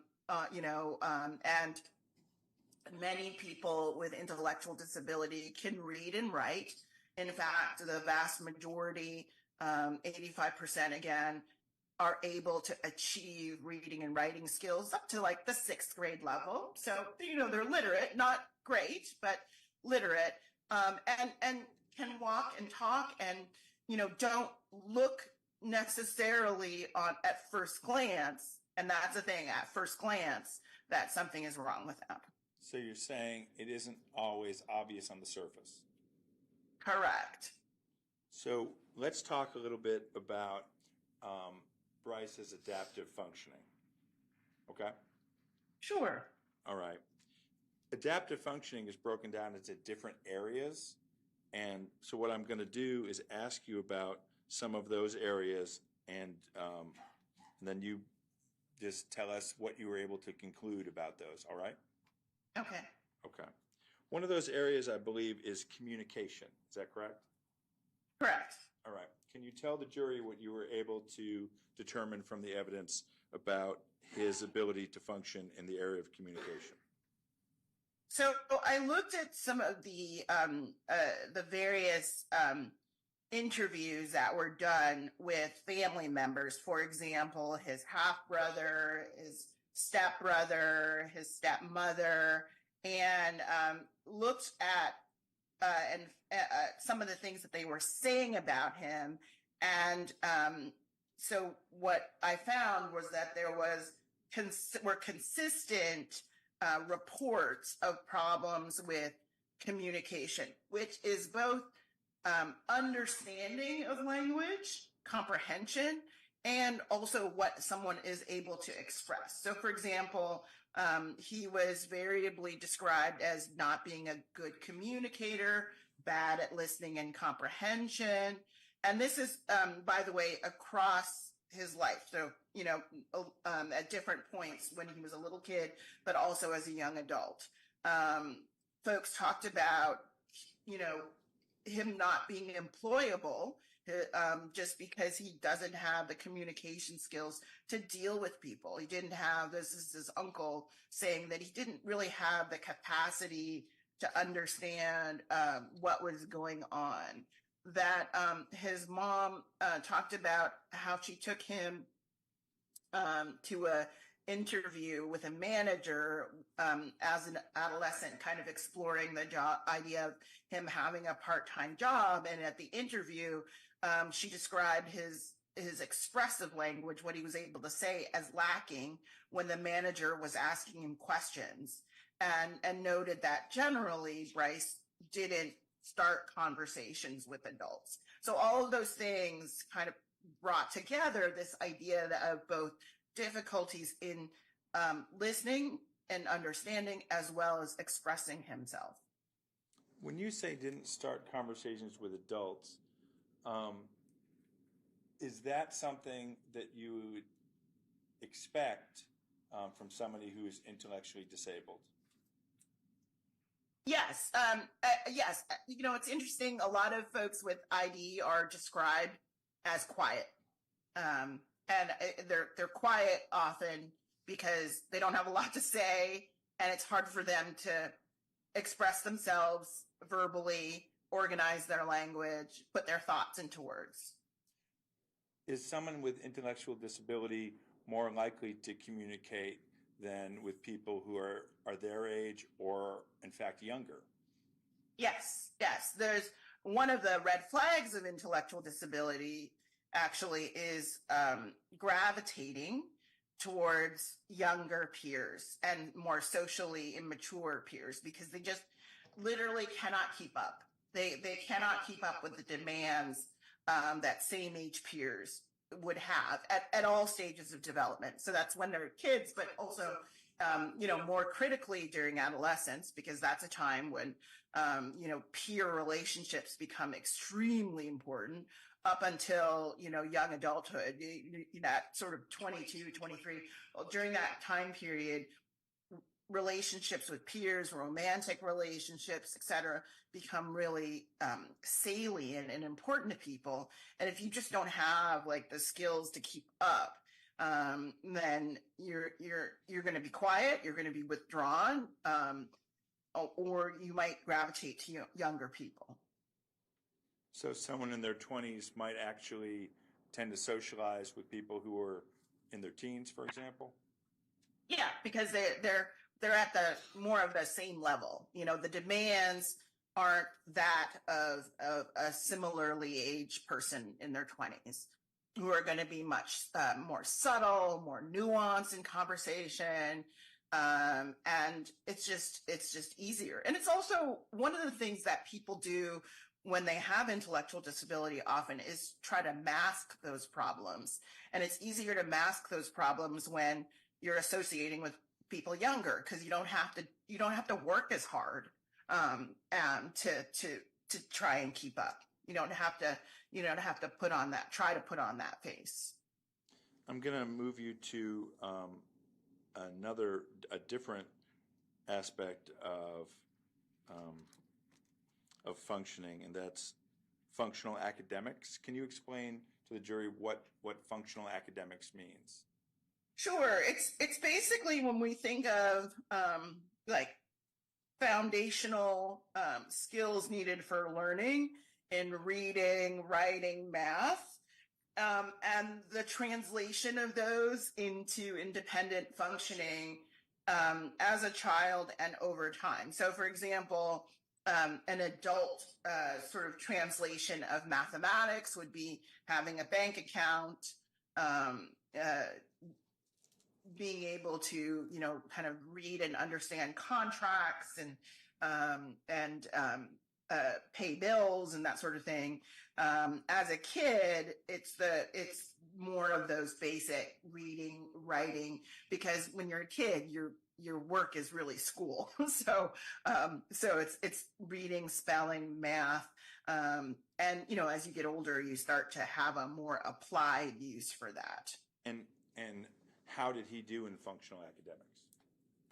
Well, we know that from school records as early as the second grade, Brice had pretty significant academic deficits across the board. So I looked at second grade scores that showed on standardized testing below average skills across language, math, and social studies, ranging from the 5th percentile to the 14th percentile.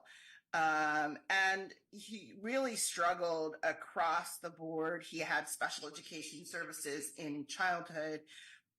His mom noted that she tried to enroll him in GED classes as a young adult, but was told that his academic abilities as a young adult were even too low, and that he actually needed to take remediation classes.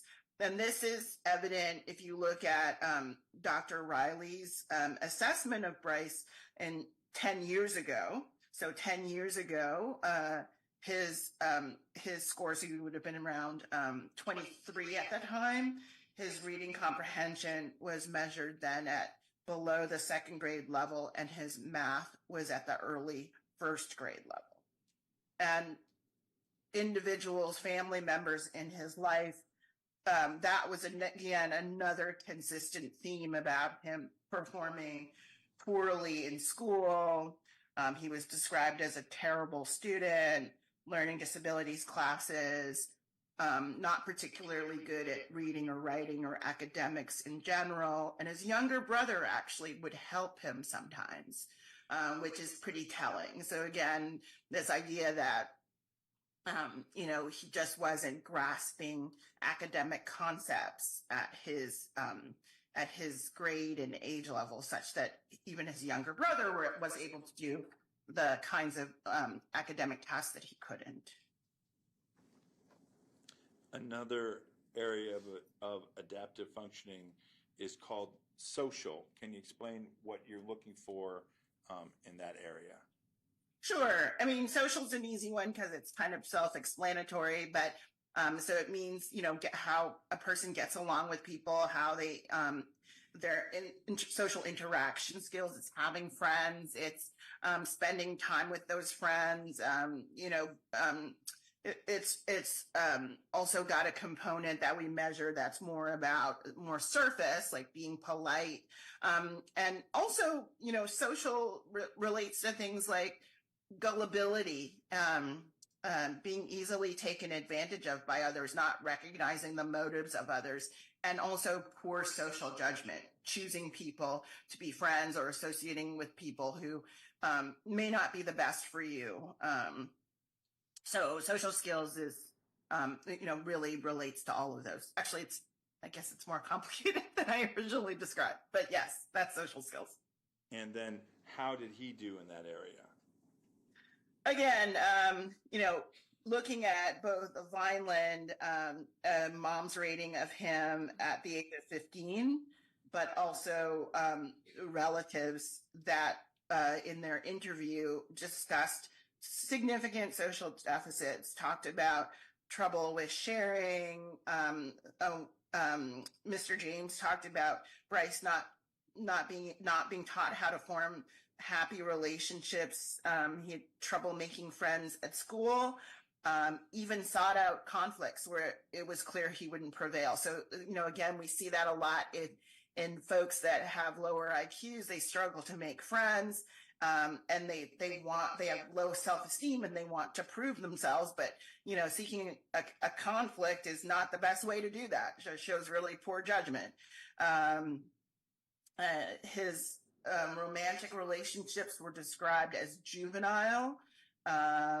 Others talked about him always seeming a little bit immature and struggling to socialize, and being the least intellectually capable despite being the oldest. And when you say least intellectually capable despite being the oldest, you mean of the siblings? Correct. Okay. The last area I want to ask you about in adaptive functioning is what's called self-direction. Can you tell the jury what that means? Yeah, that's a really super complicated way of just saying being able to handle, to regulate yourself. So they're regulate, and the term executive functioning is part of that. I think that's a lot in popular literature right now, this concept of executive functioning, which is basically your ability to regulate your emotions, regulate your impulses, initiate tasks without, someone constantly having to light a fire under you to get you going, or remind you to stay on task. Attention is part of self-direction. Anything you have to think about that is related to regulating and executive functioning. When you have good executive functioning skills, those are really key to being able to do well in real life. If you have trouble controlling your emotions or your impulses or your attention, that's going to interfere with your success in day-to-day life. So that's what self-direction is. And then how did Brice do in self-direction? This was actually one of the areas in which he struggles the most. Again, when you think of his diagnoses of ADHD and bipolar disorder, those are both reflecting problems in self-direction. Bipolar mood regulation, and ADHD more attention regulation. So since he was younger, school records from childhood through adolescence shows problems with controlling emotions, being able to focus his attention, being able to sustain his attention. He couldn't focus in the classroom, but he also struggled to focus even in sports like football practice. He was impulsive and impatient as a child, and that continued into adulthood. Mr. Rhodes described Brice as having trouble with concentration and said that there were things that he wanted to try and wanted to do but could not follow through. He was described as quick to anger, and his mother, in rating him at 15, actually rated him as functioning almost like a preschooler, essentially. Even at 15, he was more like a preschool kid when it came to self regulation and self-direction. So she said he was at 15 never able to control his anger when there were unexpected changes in plans. He was never able to control anger when he couldn't get his way. He was never able to think through consequences before acting.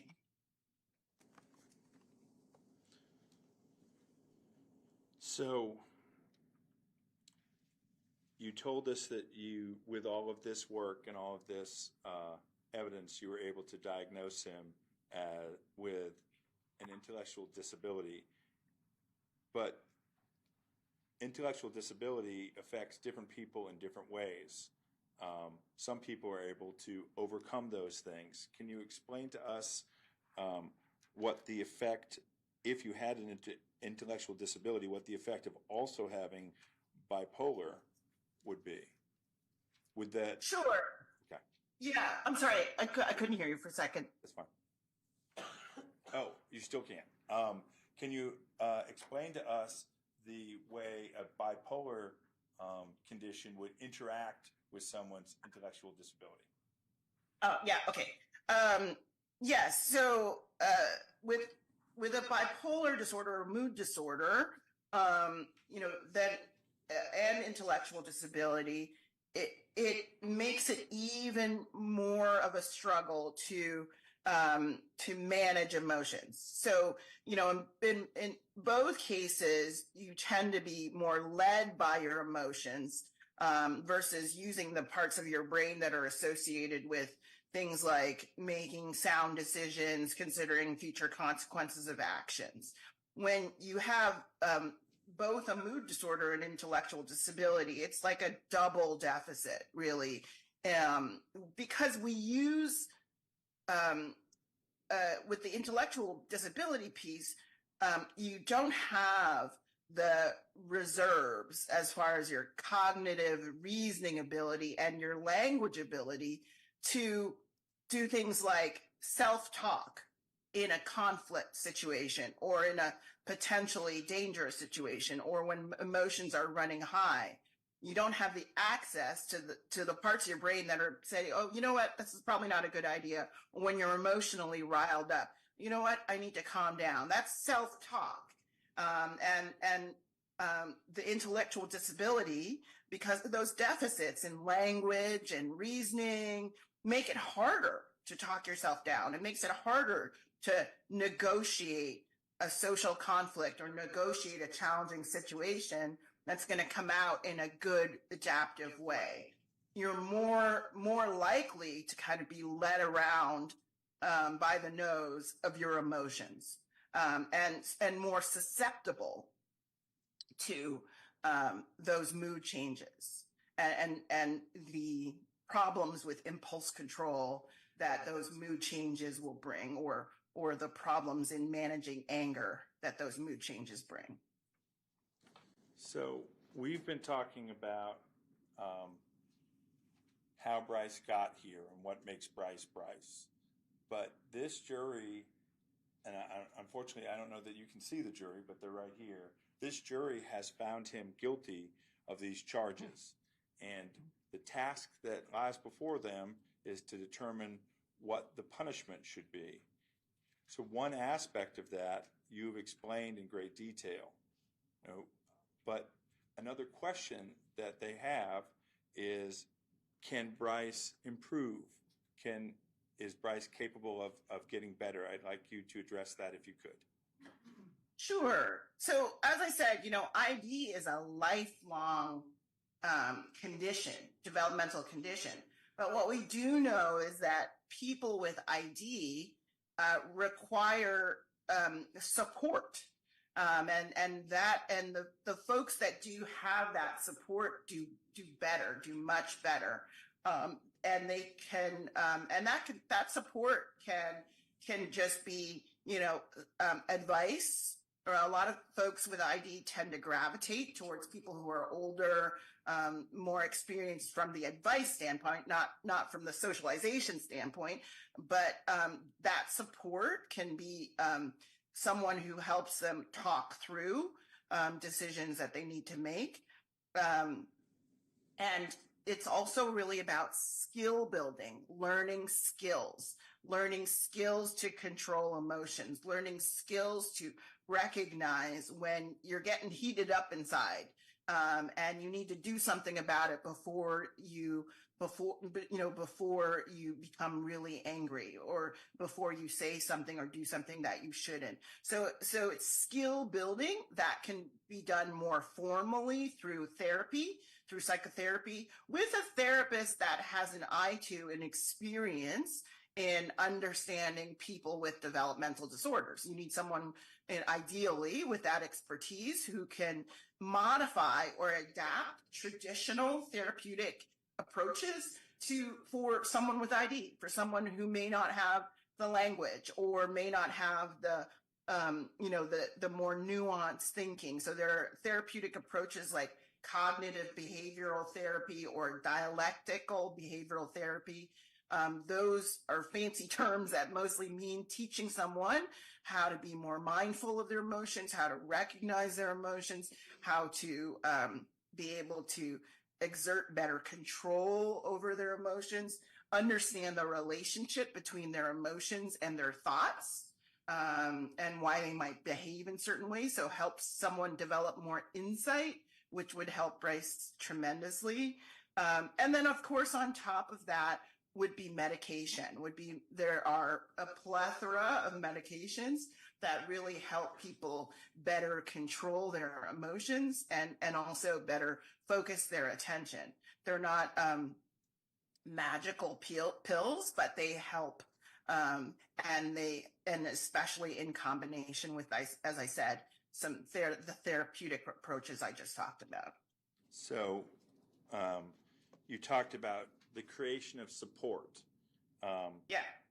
So medication would be one way that support could exist, right? Correct. I think you told us therapy, right, just now? Correct.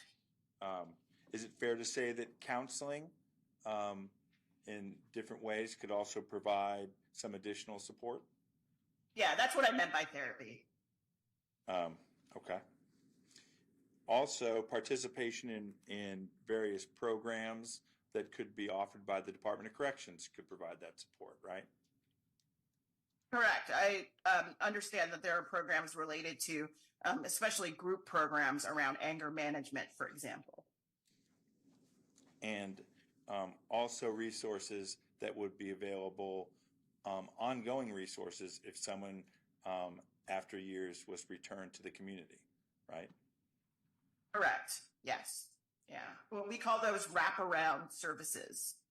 So it's a combination of check-ins and therapy and medicine. And then for people with intellectual disability, you want them delivered in what's called a wraparound way, where there's a team and there's coordination. And there are a number of programs in the community that provide that. So you're testifying that with the right combination, there's still hope for Brice in the future.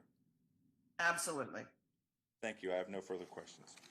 Does anyone need a quick break before being a cross-examination? Okay,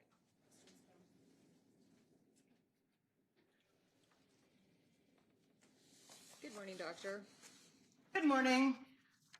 So you reviewed a number of reports, correct? Correct. You reviewed both the school reports and the reports from doctors regarding the previous testing. Correct. And you reviewed some summaries of interviews, correct? Correct. Is the only interview you did the interview with his mother, LaShawna Rhodes? Correct. Was that over the phone or by video conference? It was in person. Oh, okay. And then you did not have the opportunity to interview the defendant, correct? No, and that was because he refused to be interviewed. Okay. So as you didn't get to observe him in any sort of environment for the adaptive function portion of this, you relied on word from other people, correct? I did, but it wouldn't be appropriate to. This is a developmental disorder, so as I indicated, so it wouldn't be appropriate to base his adaptive functioning on current any current observations, particularly in an incarcerated setting, which doesn't approximate the real world.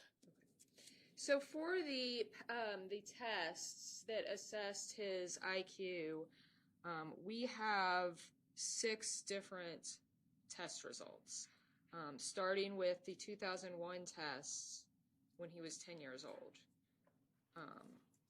And on that one, he had a full-scale IQ of 90, which is in the average range.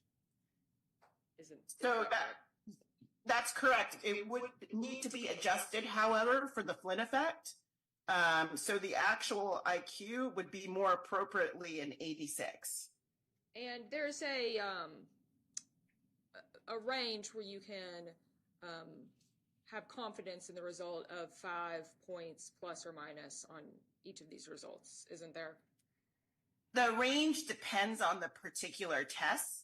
In the DSM and the AAIDD, it's approximately 5, but that's because if they were to list all of the confidence intervals, which is the range that you're talking about for individual tests, it would be pages and pages and pages. So in the DSM and the AID, they say about 5. Okay. And for the results in the 80s, those are considered low average? Yes. And 70s is considered borderline?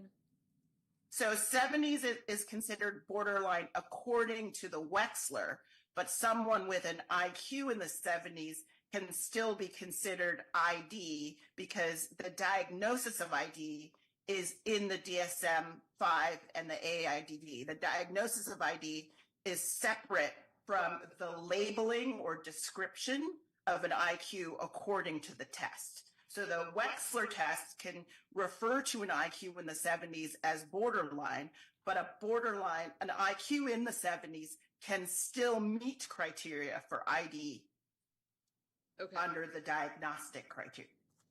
The second test we have results from is from 2004. And is it correct that we don't have details about this test? We just have the result that it was a full-scale IQ of 80. Again, we don't have the actual test itself, but Flynn corrected. I just want to make sure that we're looking at the right column. It actually should be a 79. And for the rest of these, we do have more information about them, write-ups from the doctors. That test, we just simply have the result, not the write-up. Correct, as part of a school record. In 2007, when he was 16, there was a test by Dr. Berger. And is that one that you reviewed? There was, I can't recall what it was that I reviewed, but it was the details of the IQ, which was a 72. Okay. Third percentile. It's 74 with Flynn effect to the 72. It's actually it's actually a 72 if it's more correctly viewed. Okay.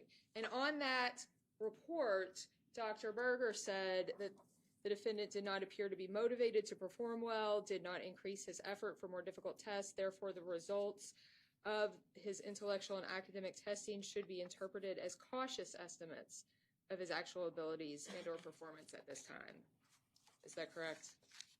That's correct. He did not indicate that it was an invalid score. He said it should be interpreted with caution. And the 2013 test was actually taken as part of his application for disability benefits, correct? That's correct. Okay. And then for the 2013 test with Dr. Riley, that one, there was great concern from Dr. Riley about the results. And he actually said the client may not have given his best effort, tended to exaggerate memory problems. Performance may reflect an attempt to present himself in a most unfavorable light in order to receive services or special considerations. The current test results are believed but a gross approximation of the cognitive and academic strengths and limitations that Mr. Rhodes brings to training and employment. Isn't that correct? Yes, and he indicated that reevaluation in 1 year may reveal borderline or mildly impaired intellectual functioning. He also said that the results were most likely invalid of this test, correct? That's correct. And he said that reevaluation in 1 year would likely produce results that were in the intellectual disability range. But he also said that even a provisional diagnosis of borderline or mentally impaired intellectual functioning was not believed warranted. On page 7. He may have said that, yes. And again, I think it's really important because all neuropsychologists do this. We're not looking at individual scores. We're looking at them as a whole. So when I make an evaluation of that prong 1, it's looking at all of Brice's scores, not just one, and taking into account, as I did in the chart, some of the concerns about effort, but nevertheless, there is a consistency there that his IQ scores show deficits in intelligence. And then the final test was in 2021 with Dr. Williams, and there was also a concern about effort in that test as well, correct? Yeah, that's correct. And the score that was produced, again, shows a good consistency of intellectual deficit. Thank you, doctor. I have no further questions. No other questions. Thank you, Judge. All right. Dr. James, thank you for being with us. We do not have any further questions, and you are free to go. Thank you very much. Have a good day. Thank you.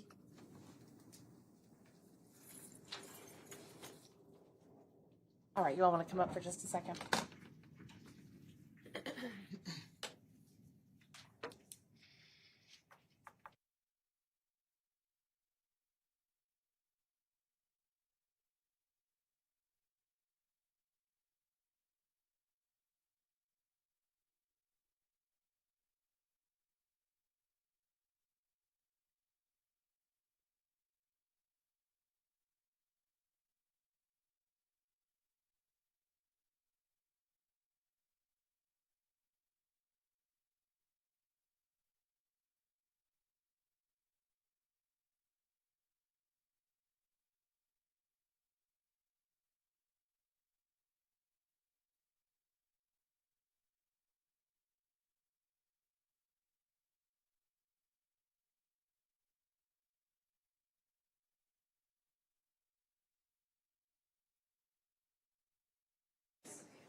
All right, are there any other witnesses for the defense?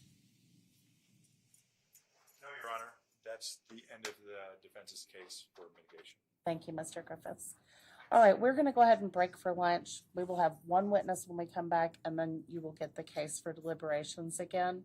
I'm going to ask you to be back outside the courtroom at 12:30 p.m., okay? Thank you.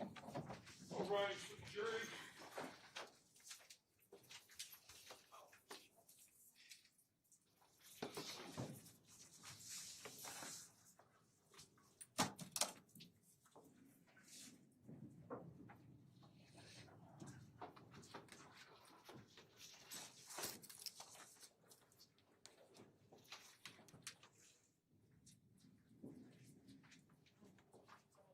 Yeah, I'm gonna grab that.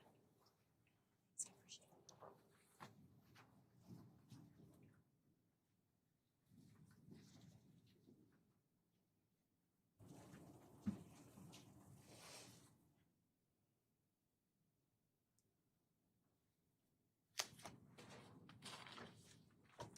Is there anything that we need to discuss before I go off the record? Thank you all.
All right, anything we need to take out before the jury comes back in? Alan just texted me, he's walking in. Okay, I'll just wait until he gets up.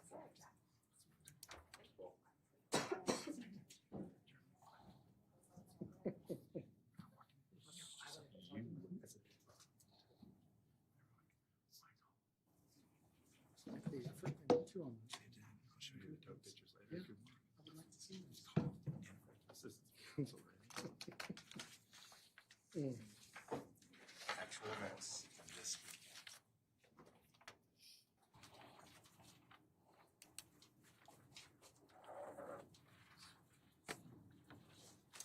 Dr. Allen's on his way up from the elevator, so we're just gonna wait till he gets here.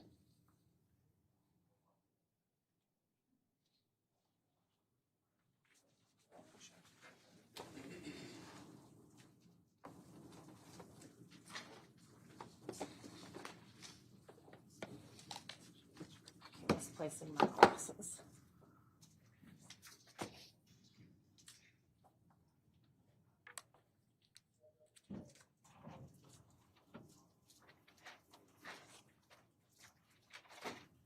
I think I left my other glasses in my office. I'll be right back.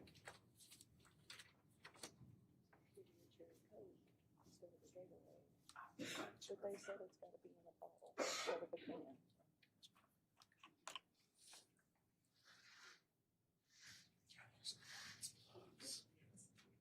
Okay.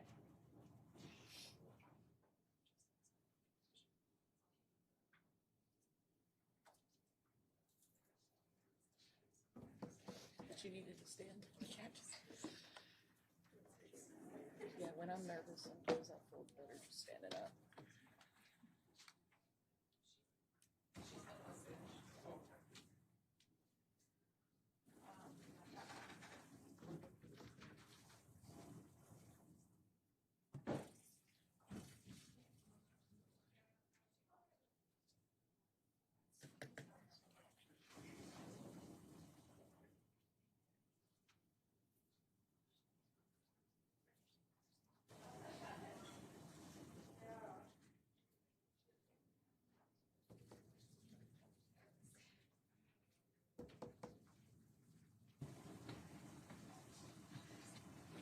Okay.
All rise for the jury.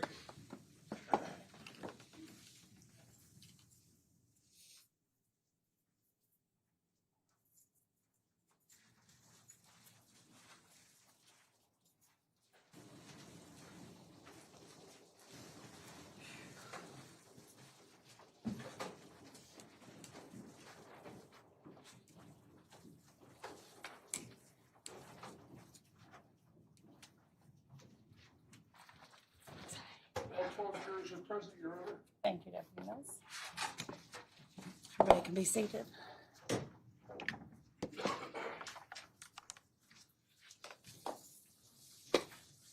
any jurors have anything they need to discuss with the court? All right, great. I understand that the Commonwealth has a rebuttal witness. Dr. Timothy Allen. Thank you.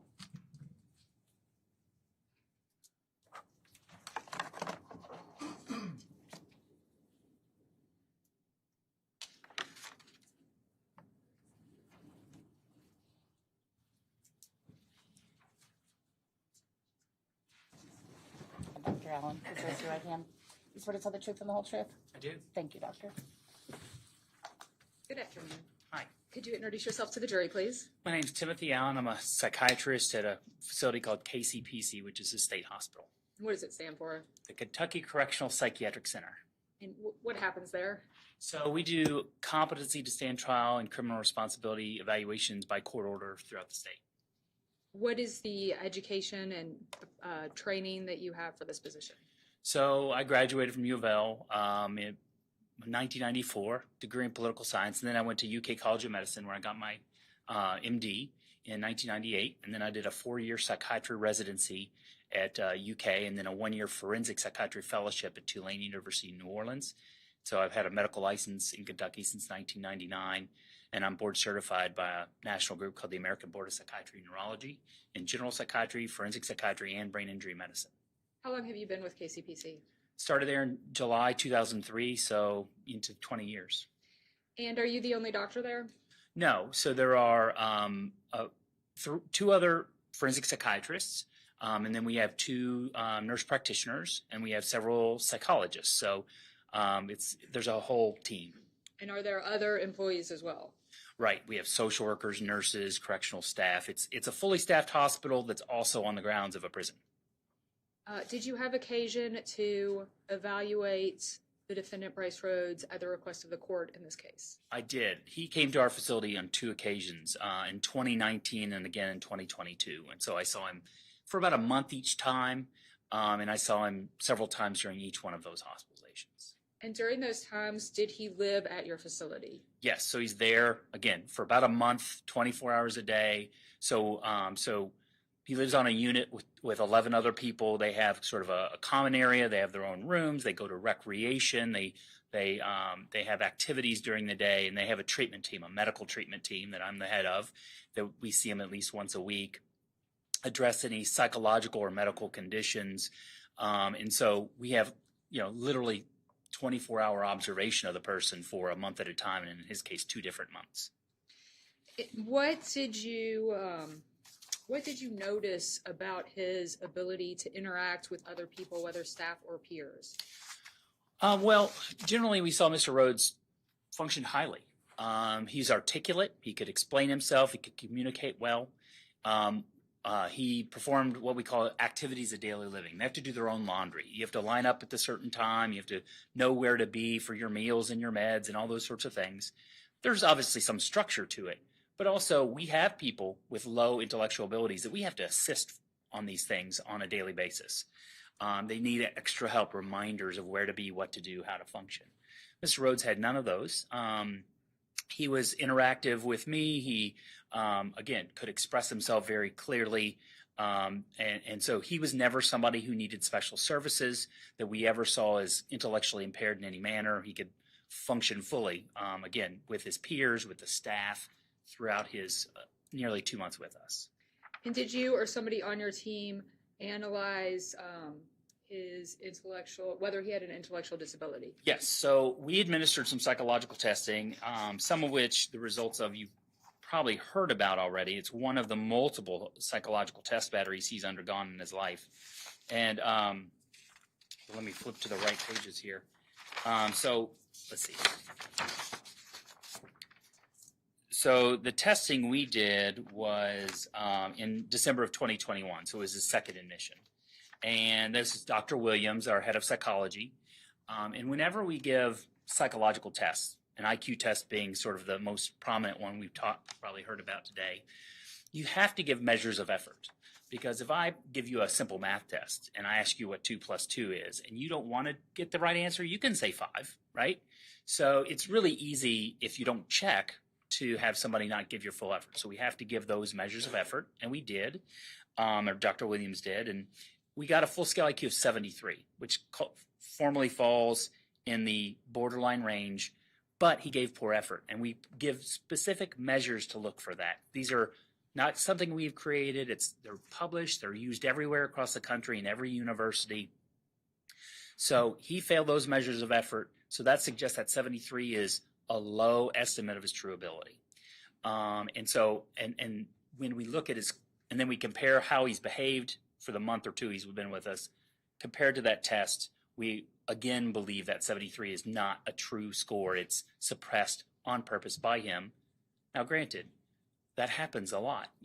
When you're in the kind of situation we're in, you expect those things to sometimes happen because people are under a lot of pressure, all that sort of thing. But the bottom line, the important thing to realize is that 73 is an absolute minimum. And if we only know that score, we think he's better than that or higher than that, but we just don't know how high.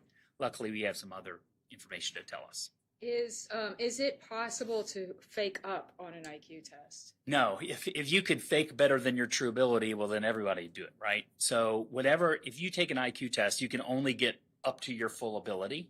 These aren't tests where you can like guess a couple questions and get a significantly higher score. There's an error of 5 points. So if your real IQ is 100, you can maybe get 105, but probably you're going to get a 99, 101, something like that. You can't fake a 120 if you're 100. And remember, 100 is average. That's the average of all of us, the whole country. So generally, your highest score, if you've taken it a bunch of times, is closest to your real score. Did you look into whether the defendant was suffering from any mental illnesses? Yes. So that's something we are concerned with all the time. And we treat people with mental illness constantly. I'd say about 80% or 85% of the people we treat, we treat for a mental illness with some medication and therapy and other things. We even treat people who don't want to be treated because we see the illness, but they don't admit it. So that's a whole process we have to go through sometimes. In this case, Mr. Rhodes reported some anxiety, and I believe he has anxiety. I think there's some records to suggest he has anxiety. I think he's under a lot of stress and has been for several years while he's facing these charges. That's stressful. So we treated him for anxiety. At one point, I think in the first admission, we gave him an antidepressant, Celexa, for anxiety. This last time, we treated him with Vistaril, I think, which is a mild anxiety medicine. And I think he preferred to be on the medicine. It was helpful.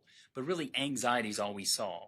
We didn't see any evidence of depression or mania. We didn't see evidence of psychosis, like hallucinations or delusions. These are all things we look for in every single person, whether they report it or not. We didn't really see any of those things.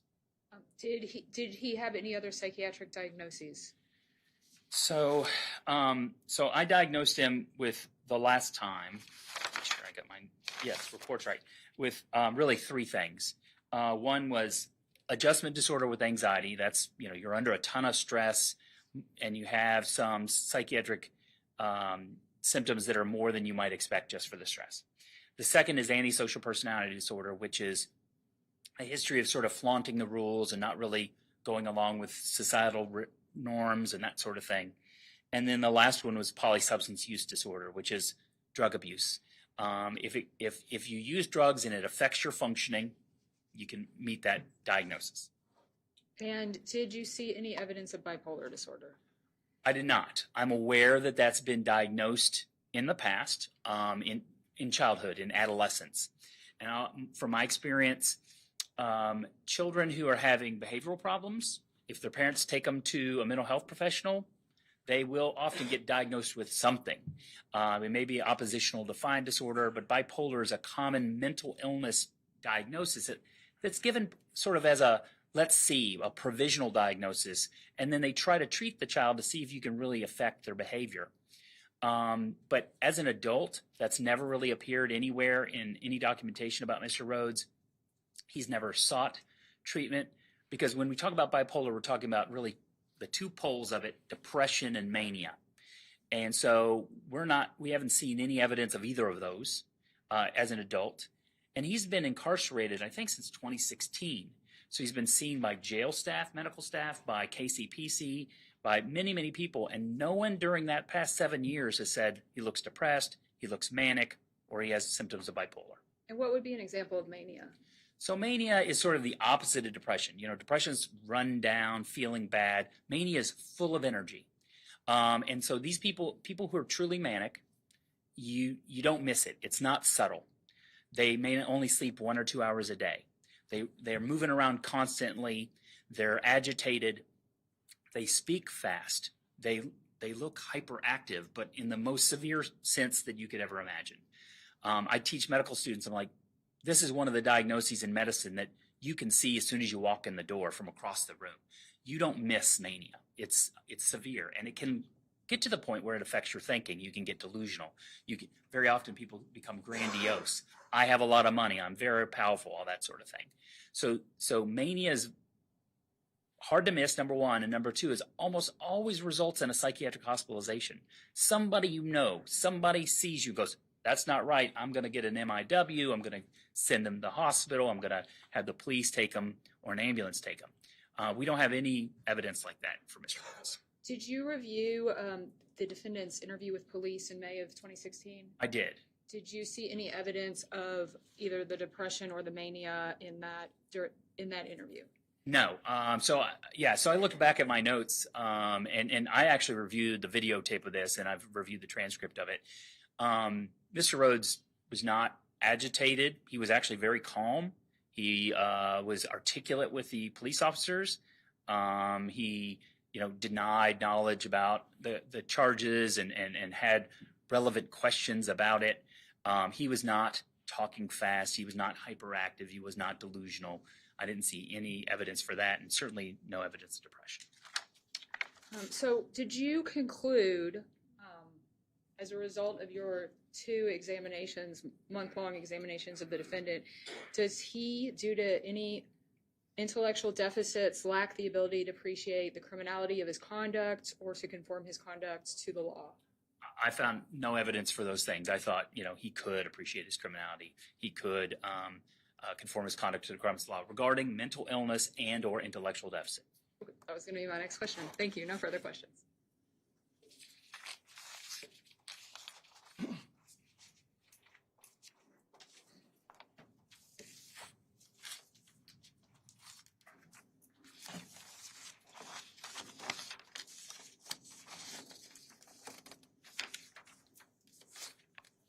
Dr. Allen, it's good to see you again. Hello. I understand that you work for KCPC. That's right. I think we use that phrase so often. It stands for Kentucky Correctional Psychiatric Center. That's right. And this is a state-run hospital. It is. And the hospital, there are evaluations conducted there for pretrial clients. That's right. And there's inpatient treatment provided. Yes. And I think all patients at KCPC are court-ordered patients. That's right. And you've worked there for over 20 years now. I have. So fair to say that you testify for the state quite a bit. Well, I guess it may be semantics, but I've testified hundreds of times. I've done over 2,000 evaluations. Sometimes I'm called by the prosecutor, sometimes by the defense, because my report is court ordered for the judge and for the court. But you are typically called by the Commonwealth. More commonly, yes. So part of your job is to conduct evaluations for the state or the court. Yes. And you come across a wide variety of psychiatric illnesses in that work. That's true. Substance use disorders, mood disorders, anxiety disorders, Yes. trauma-related disorders, Absolutely. and neurocognitive disorders. Yes. And you've admitted at a prior hearing that you are not an expert in intellectual disability specifically.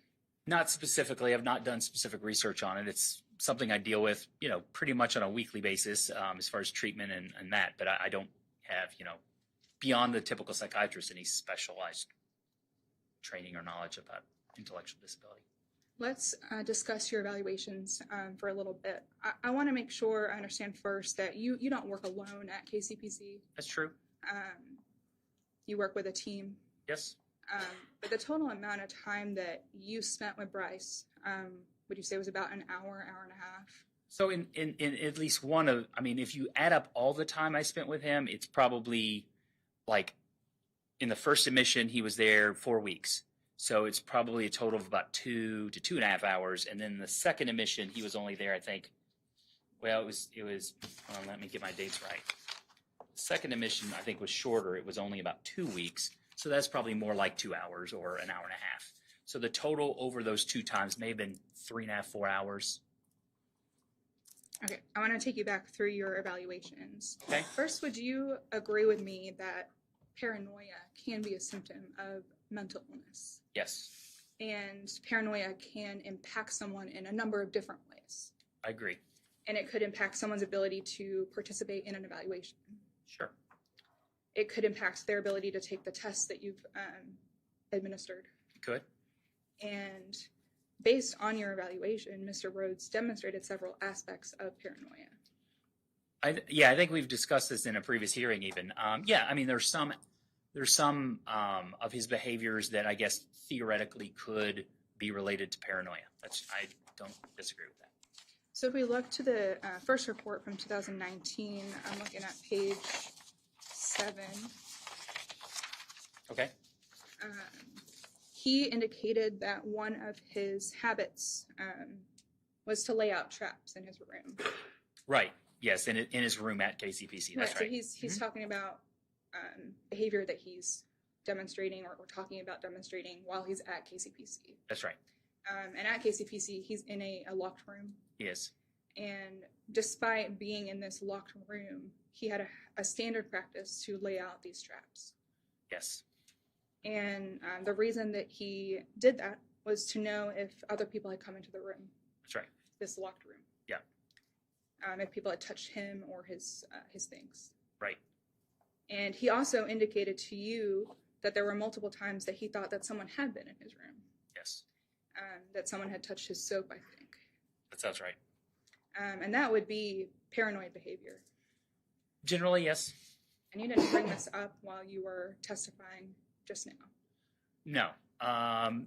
Because being incarcerated, sometimes, in some ways paranoia is healthy. You have to watch out for yourself. You have to be concerned about the actions of others.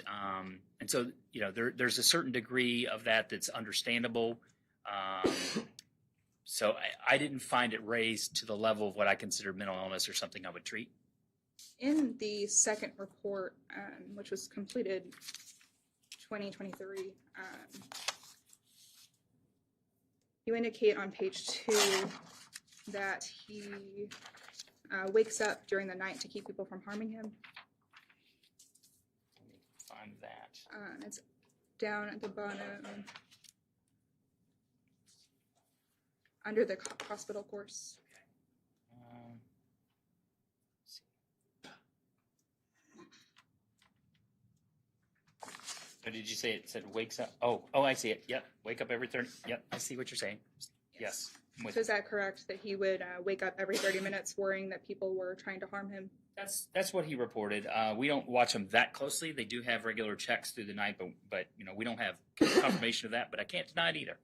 And that behavior or that belief could be another classic paranoid belief. I mean, it would be pretty unusual. It's hard to wake yourself up, even if you truly are paranoid. But I'd say it could be, yeah. And additionally, in that same evaluation, the second evaluation, I believe in multiple places, he talked about believing that people were trying to poison him. Yes. And that's another classic example of a paranoid belief. That one I agree. That's pretty classic. And you've encountered that paranoid belief before. Sure. And I think I'm looking at page 6, where he indicated that he specifically believed that the prosecutor was trying to poison him. Yes. And that the prosecutor was in a conspiracy with other people trying to poison him. Right. And obviously you don't believe that that was actually occurring. I do not.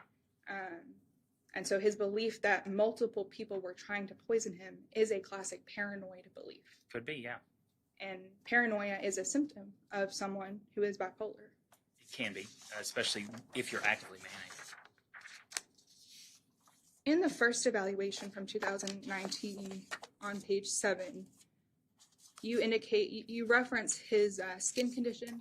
Right. I'm probably going to say it incorrectly, folliculitis. That's perfect, actually.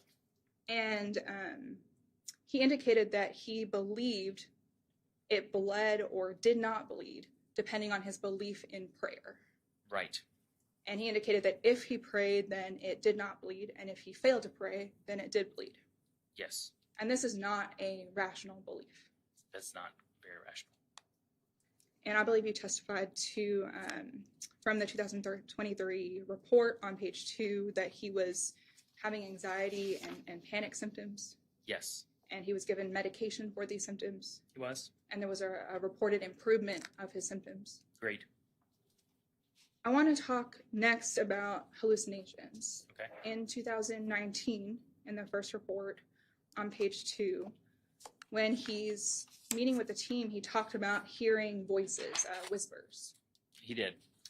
And he talked about seeing things. He called them shadows. Yes. And he saw things moving. These aren't the shadows that you or I might see. Right. And that's a little bit out of the norm. That's out of the norm. And as a doctor, you might refer to those as hallucinations. Right. So if they're sort of out of thin air, out of nowhere, they're hallucinations. If they're a misperception of actual things, we call them illusions. So the classic example is when you hear a gust of wind and you think you hear a baby cry, but it's really just the wind. Or, you see a shadow and you think it's a person. I'm not sure which of those it is, but it's unusual. It's not normal. Next, I want to talk about some of the testing results. And you're not the psychologist. You didn't administer these tests yourself personally. That's correct. Brice was administered an IQ test. He was. And his score, the full scale score on page 4 is 73. Yes. And that falls into the borderline range. It does. You also administered the Abbas test. Right. And you indicated that he scored very low on this measure. Right, and that test is solely subjective report from his mom. But she basically scored him, her responses scored him as having very low adaptive functioning. And the Abbas test is trying to assess real life situations. Yes. And you also testified earlier that when you observed him and when your team observed him in a structured prison-like environment at KCPC, you saw him able to follow the rules. Yes. But that's not what the Abbas is trying to measure. Agreed. It's a different environment. So the fact that he may have had the ability to follow rules at KCPC where everything is structured and routine does not undermine the Abbas test. So they're not directly correlatable. So I agree with you there. Now, you wouldn't expect somebody who you see no deficits to be so impaired as reported by the mom. But so the difference is pretty stark. It's dramatic. But they're not a one-to-one. So I acknowledge that it's not a perfect comparison. And you don't believe that you have an accurate measure on the Abbas test?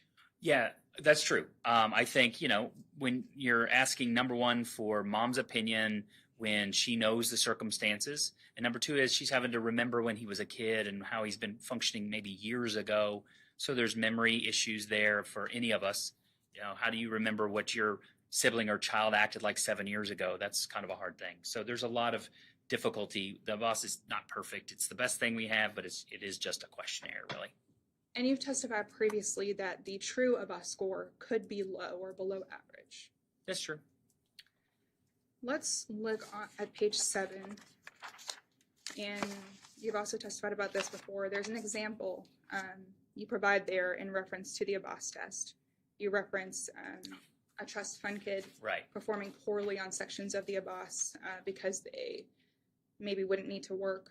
Right. And that's your comment, your example. Yeah, that's my example. And you acknowledge that wasn't perhaps the right thing to say. That is not a comparison for Mr. Rhodes. I tried to pick a comparison that is totally unrelated to him. So that's kind of the reason I chose it. I didn't want to draw a parallel in any way. It just shows you that, if you say, well, somebody's not functioning because they never had a job. Well, what if they never looked for a job? If they never wanted a job? So the boss will say you're impaired because of that, but it may be because you didn't want to, because you made money other ways. So again, there's impreciseness that we have to consider. And you don't actually administer this Abbas test yourself? I didn't. Dr. Williams did by questioning Mr. Rhodes' mother. And you don't routinely administer the Abbas? I do not. And you also don't administer the IQ test yourself? I'm not even qualified to administer the IQ tests. You have to be trained very specifically to administer IQ tests and other cognitive tests like that. I look at the results all the time, but I don't administer them and do the raw data and all the calculations. And one thing that could impact someone's IQ during the developmental period is the onset of a mental illness. Yes. And some mental illnesses do not manifest until later in life. Right. Yeah, there's sort of spikes at different periods of life where mental illnesses spike, and one of them is the sort of transition from teen to adulthood, 19, 20, 21. So that's a common time where some things emerge. There's other spikes like later in life in your 60s, so which obviously aren't an issue here. And bipolar disorder, especially in males, can manifest around age 19 or 20. That's true. And that could impact someone's IQ score. Over the long term, yes. Especially if you have a very long period, you've not been treated, you've had severe swings of mood and several manic episodes, that can cause sort of permanent cognitive impairment. I also want to talk about the TOM test, and that stands for a test of memory malingering. Yes, And I believe in your report you indicated that he passed this test. he did. And these tests, you call them malingering tests, Right. but they're tests of effort Yes. and maybe engagement in the process. Yes. And you can't yourself determine from these tests themselves why someone might give poor effort. I agree with you. You can't determine the motivation. That's right. And symptoms of a mental illness could impact someone's motivation. They could. An intellectual disability could impact someone's motivation. Yes, but we have a little clearer data that tests like the TOM, which he passed, and the VIP, the one that he failed. They've been measured in people with intellectual disabilities and found to be relevant. But so I think that's a little bit different than somebody who has like maybe a delusion that the person given the test is trying to kill me. You may not cooperate with that person. So you agree that paranoia could impact someone's motivation? It could, yeah. There's a lot of documents in this case. You've been given records from Brice's past, Yes. Including past evaluations Yes. and adaptive functioning documents. Some, yeah. But you didn't have the chance to review those until after you completed your report. I think that's true. And you yourself are not an expert in adaptive functioning. Not more than any other psychiatrist. I mean, I think psychiatrists, we deal with it frequently, but there are people who subspecialize in that, and I'm certainly not one of those. That's why you have I think you mentioned her earlier, Dr. Jacqueline Williams. She's an expert in this area. Yes, and then again, she administers the test, which I don't. And so you have her on staff because you don't know enough about this material. That's her area. Well, again, she knows more, that's for sure. And so you're not really qualified to give a diagnosis on intellectual disability. Oh, well, no, I disagree with that. I mean, intellectual disability is something, again, I deal with every day. I think I get to split hairs because, you talk about an expert, and I think very often we talk about expert being, in my world, we think about expert as somebody who's published 40 articles on something.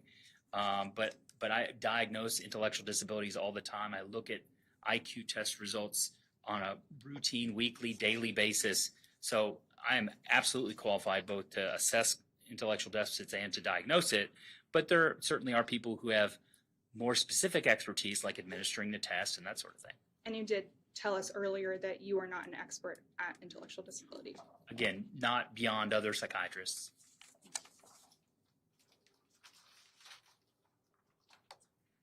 No redirect, Your Honor.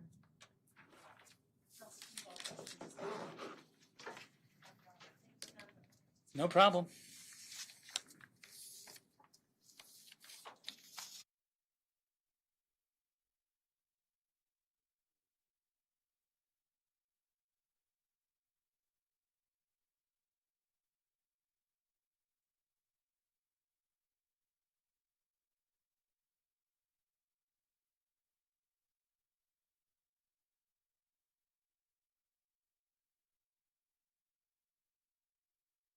Dr. Allen, you're free to go. Thank you for being here. Good to see you.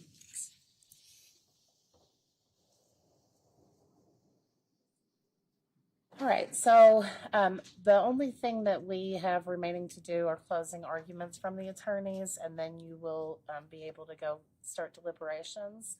But I want to give you all the opportunity to take a restroom break if you need it, or to make any calls or anything. So I'm just going to give you 5 minutes maybe, and then come back in front of the courtroom doors. All parties to the jury.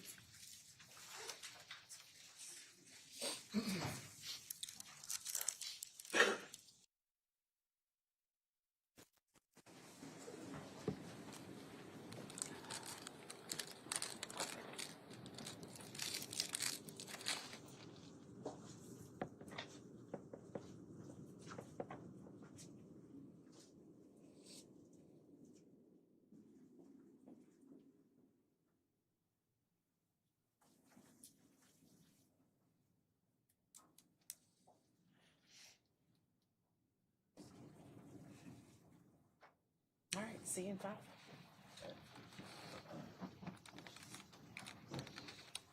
Is anybody using Jacob?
instructions.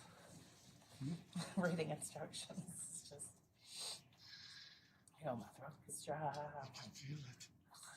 Coughing.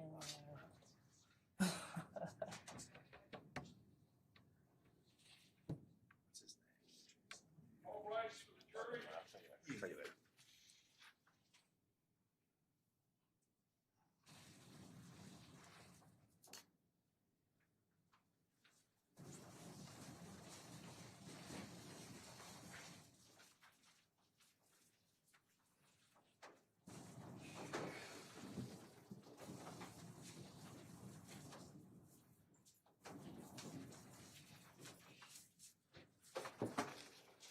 All four jurors are present, Your Honor. Thank you, Deputy Mills.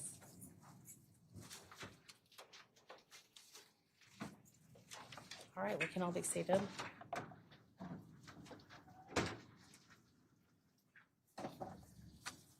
Does anyone have anything they need to report? All right.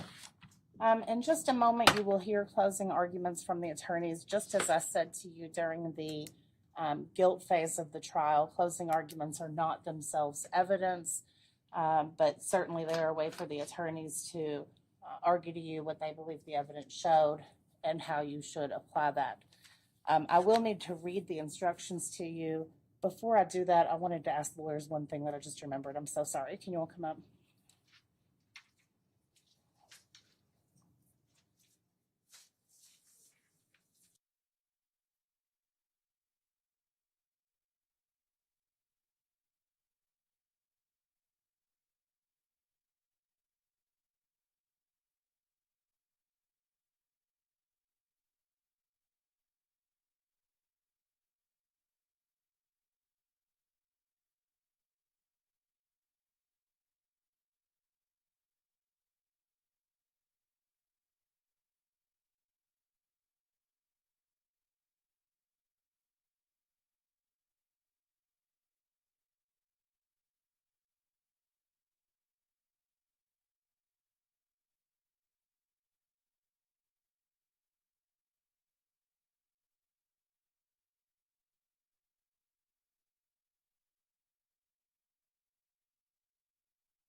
All right, I will begin reading the instructions again. You all have a copy. Your foreperson will remain the same. When you are finished deliberating, you will let Deputy Mills know, and we'll have you return to the courtroom. And then once again, you'll have the official copy. All right, instruction number 1, aggravated penalty and mitigating circumstances. You have tried the defendant, Brice Rhodes, and have returned a verdict finding him guilty of the murders of Christopher Jones, Maurice Gordon, and Larry Ordway. From the evidence placed before you in that trial, you are acquainted with the facts and circumstances of the crimes themselves. You have now received additional evidence from which you shall determine whether there are mitigating or aggravating facts and circumstances bearing upon the question of punishment, following which you shall fix a sentence for the defendant for the offenses of murder. In considering such evidence as may be unfavorable to the defendant, you will bear in mind the same instruction that was given to you in the first stage of this trial proceeding, to the effect that the law presumes a defendant to be innocent unless and until you are satisfied from the evidence beyond a reasonable doubt that he is guilty. You shall apply that same presumption in determining whether there are aggravating circumstances bearing on the question of what punishment should be fixed for the defendant in this case. You may consider such evidence as you heard in the guilt phase of trial, as well as the evidence you heard in the penalty phase, in deciding what punishment should be fixed for the defendant in this case.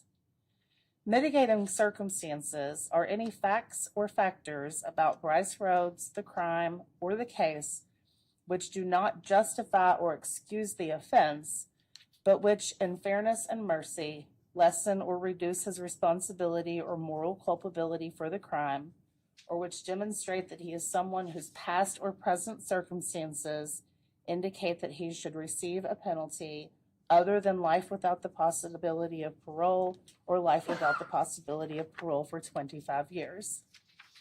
In fixing a sentence for Brice Rhodes for the offense of murder, you shall consider such mitigating or extenuating facts and circumstances as have been presented to you in the evidence and you believe to be true. A unanimous decision as to the existence of a mitigating factor is not required. Each juror is free to make their own individual determination as to the existence of mitigating evidence. Proof beyond a reasonable doubt is not required for mitigation evidence to be considered. Instruction number 2, statutory mitigating circumstances. You shall also consider the following statutory mitigating circumstances which you believe from the evidence to be true. A, at the time of the offense, the capacity of the defendant, Brice Rhodes, to appreciate the criminality of his conduct or to conform his conduct to the requirements of law was impaired as a result of bipolar disorder or other mental illness, even though the impairment of the capacity of the defendant to appreciate the criminality of his conduct or conform the conduct to the requirements of the law was insufficient to constitute a defense to the crime. B, at the time of the offense, the defendant, Brice Rhodes, acted as an accomplice in a capital offense committed by another person or other persons, and you may consider the relative culpability and sentences of all defendants.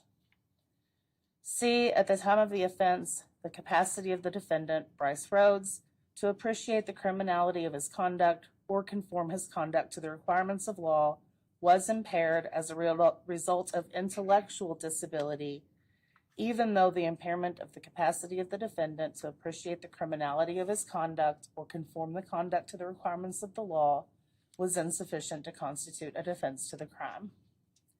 D, the youth of the defendant, Brice Rhodes, since at the time of the crime he was 26 years old.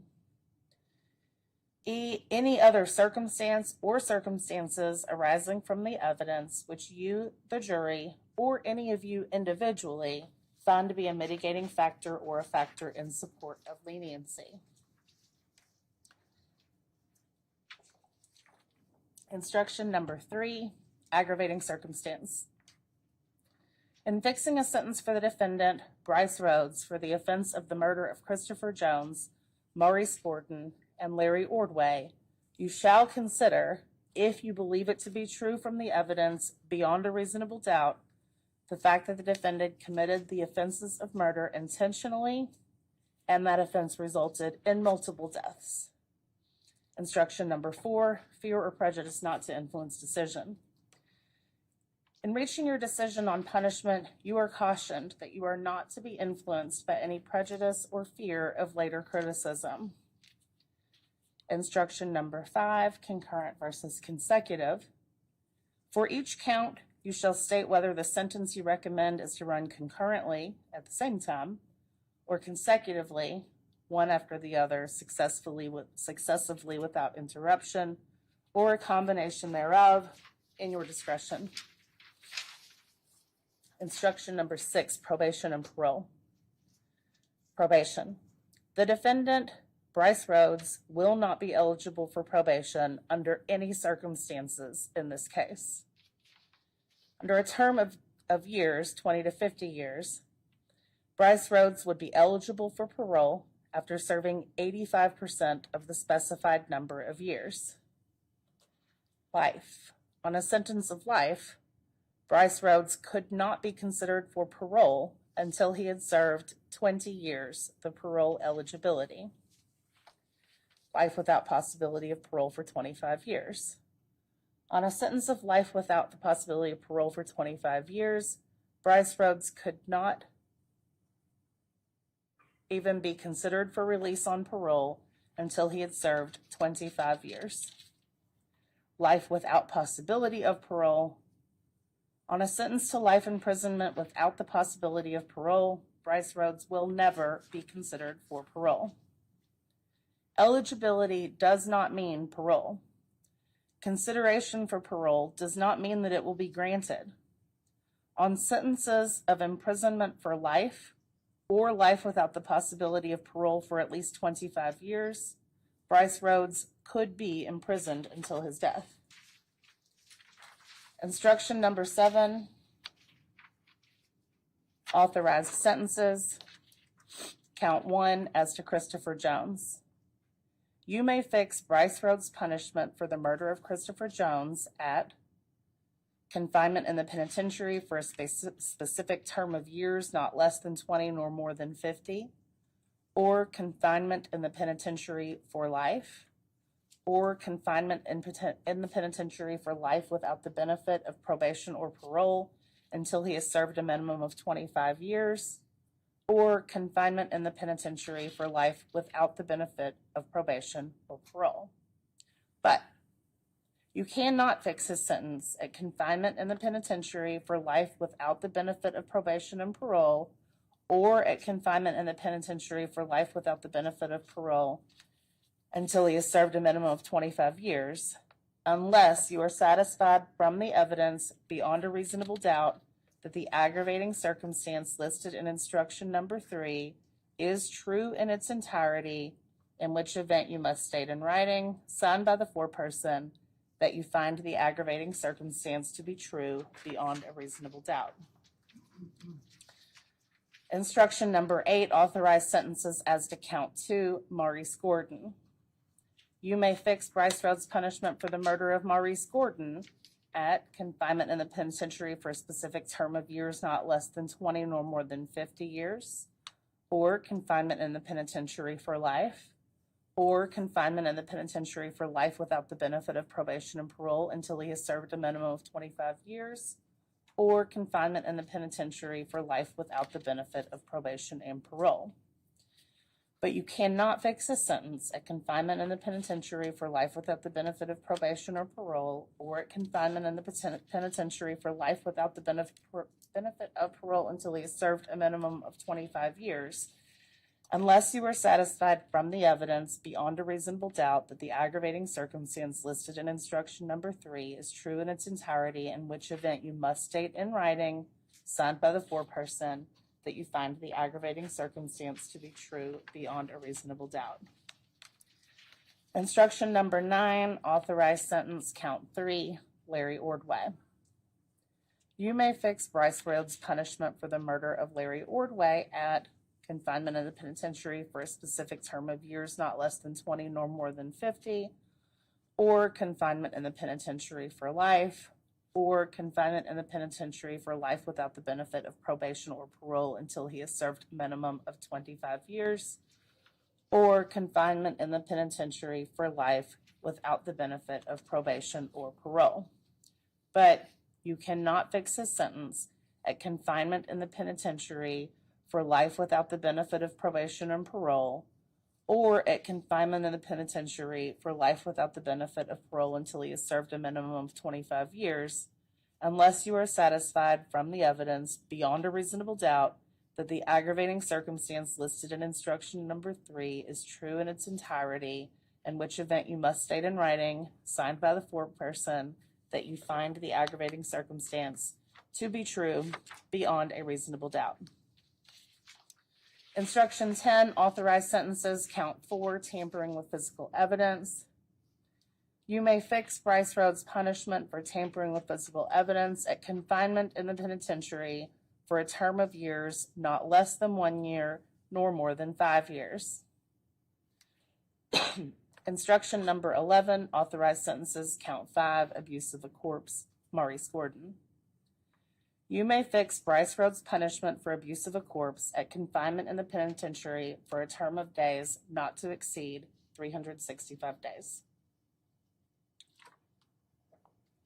Instruction number 12, authorized sentence, count 6, abuse of a corpse, Larry Ordway. You may fix Brice Rhodes' punishment for abuse of a corpse at confinement in the penitentiary for a term of days not to exceed 365 days. Instruction number 13, verdict. The verdict of the jury must be in writing, must be unanimous, and must be signed by one of you as foreperson. The instructions are then followed by verdict forms for each count and a final verdict form for the total sentence. Would the defense like to make a closing argument? Yes, Your Go ahead, Ms. Keller. Judge, can we have her close on? Of course.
Ladies and gentlemen of the jury, we've just discovered that there's a bit of a typo in your verdict forms.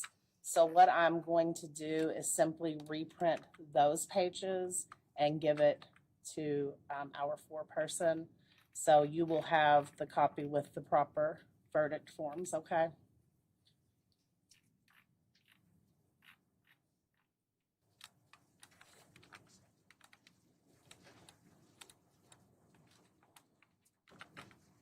Let me just make sure that didn't change all of our formatting.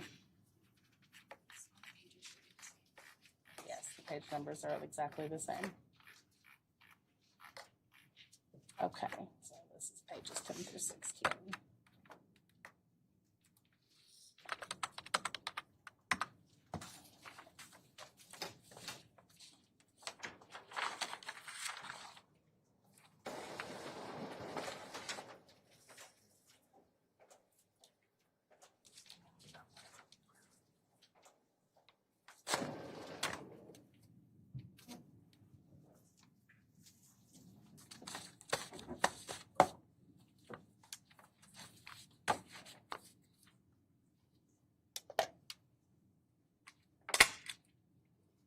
Thank you, Deputy Mills. So you can just swap this out for your other copy.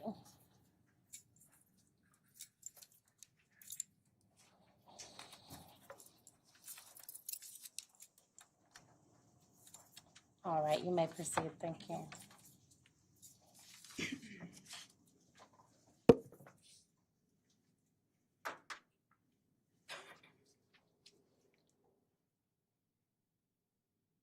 I just wanted to make sure he knew how to float.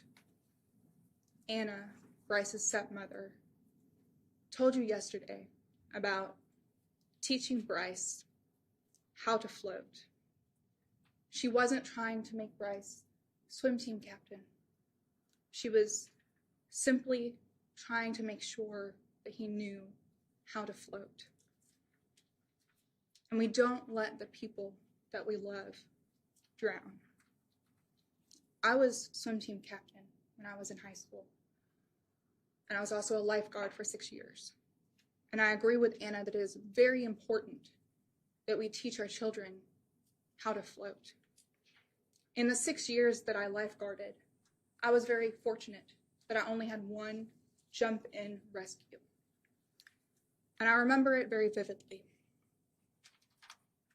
The young man that I pulled out of the water that day, he didn't know how to swim. He had just drifted into the deep end. It was a YMCA. There was a line that cut up between the 5-6 feet to the 10 feet. And he went over the line and didn't know how to swim. He didn't know how to float. He was okay. I blew my whistle. I jumped in. I pulled him out. And we filled out an incident report. And while I was finishing the incident report, he went back to the pool deck. And before I had the chance to finish completing the incident report, I heard the whistle blow again. And when I came out back to the pool deck, I saw that my fellow lifeguard was in the water with this young man again, pulling him out of the water a second time. And before that young man left the pool that day, he tried to get in the water for a third time. To an outsider, to an onlooker who didn't know this man, it didn't make any sense. Why would this young man who did not know how to swim, did not know how to float, keep getting back in the water and trying to go to the deep end? What was wrong with him? Was he trying to play games with us? Did he want to drown? Why did he keep doing this? It doesn't make sense if you don't have context. I had the chance to speak with him while we filled out that incident report. And I came to learn that he didn't come to the pool on his own. He came to the pool with an assistant, with a caseworker, someone that helped him with his everyday living activities, helped him manage his money, helped him get on the bus, and helped him get his exercise. And they were working together on learning how to float, how to swim, and his goal was to one day, perhaps, learn to swim in the deep end. Now, I have no idea whether that was something that this young man was capable of, but he clearly wasn't capable of it at that time. At that time, he did not know how to float, but he didn't understand that. All he wanted was to keep on the progress that he'd been working with his caseworker. All he wanted was to show that he could do it. He couldn't understand that he couldn't magically decide to do something and then be capable of it. He didn't understand all those steps that he still had to take if he was indeed able to take those steps. Anna told us about Brice. She said, I just wanted to teach him how to float. And that's really just another way to say, I just wanted to teach him how not to drown. And that's what Anna told you that she was doing, making sure Brice stayed afloat, making sure that he didn't drown in the water. And unfortunately, I don't think that the water was the only place that Brice was drowning.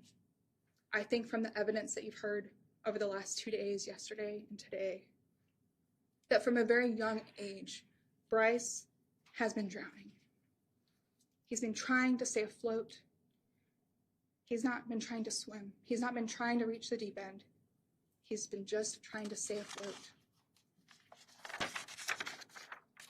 And before I go any further in discussing Brice's life and the decision that you're ultimately going to make today in this case, I want to be very clear about what this part of trial is about and what it's not about, and what I'm here asking you to do. This phase of trial that we've been doing this week since Monday is not about accountability. You've already found Brice accountable. You listened to the evidence last week and on Monday, and you made your decision Monday night. The decision that you have today is punishment. And nothing that we've presented to you over the last 2 days, and nothing that I'm going to discuss with you now, is meant to take away from that accountability or that loss of life. Horrible things were done in May of 2016. An innocent man was gunned down in the street, and 2 teenagers were then brutally murdered. And you've held Brice accountable for his participation in these murders. The murders of Christopher Jones, of Maurice Gordon, and Larry Ordway.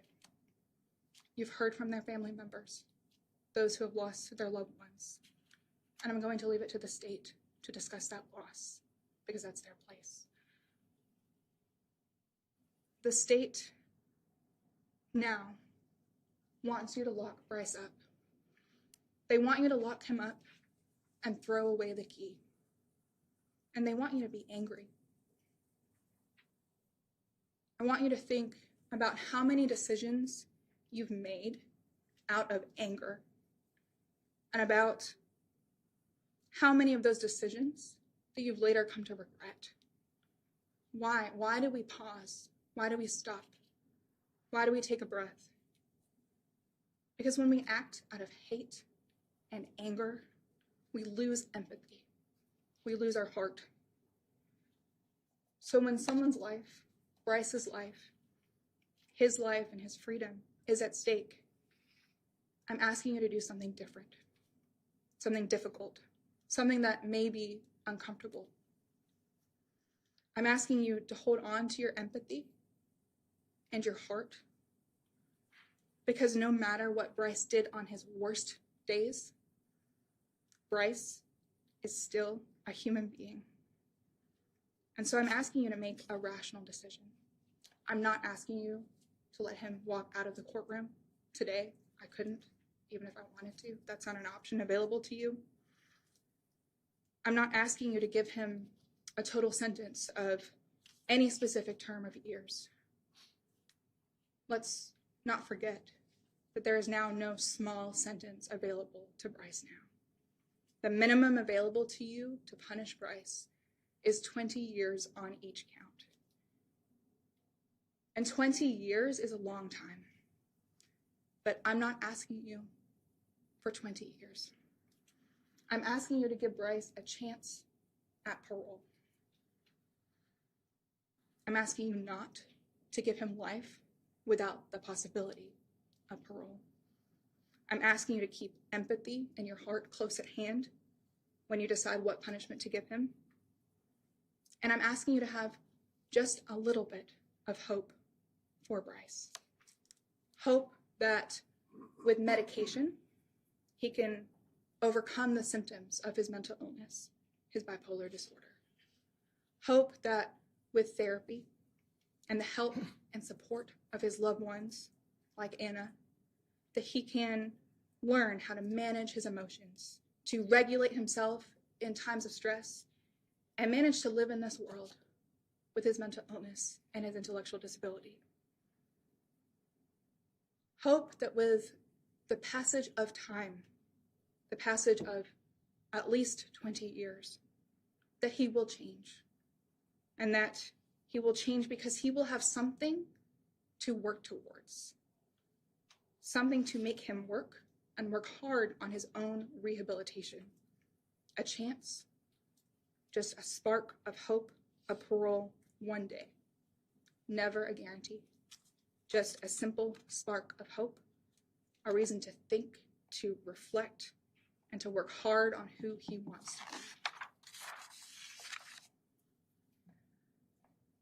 Punishment without understanding is not justice.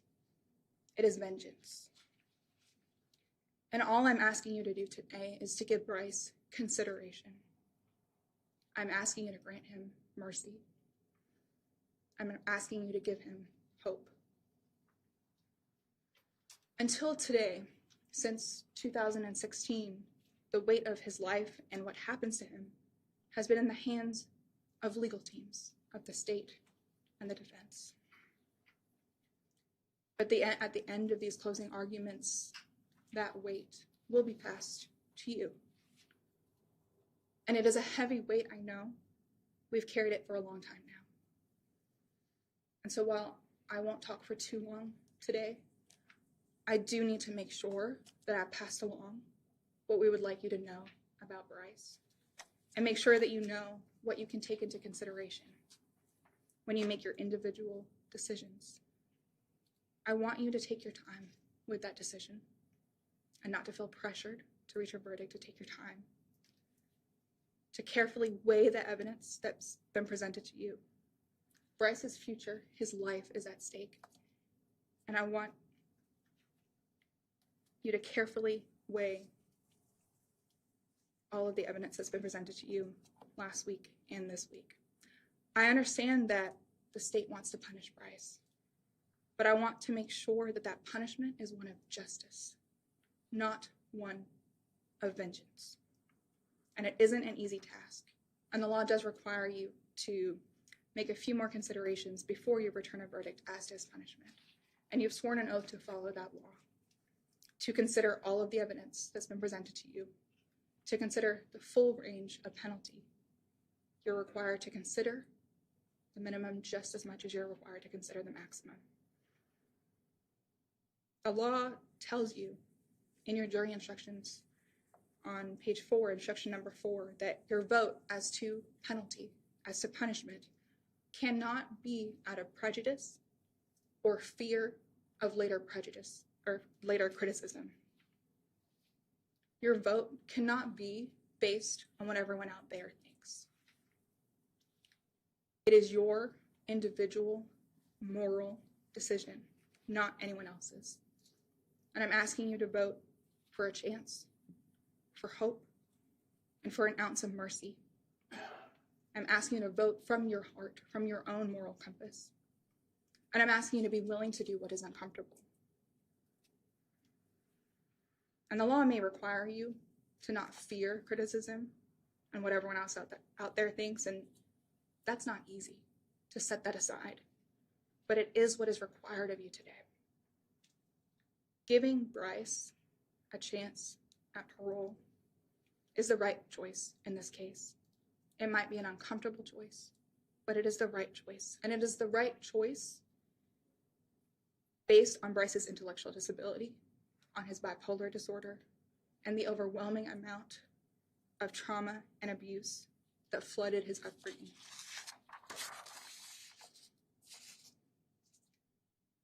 In your jury instructions, you'll read on page 4, instruction number 3, that you have to make a determination as to an aggravating circumstance.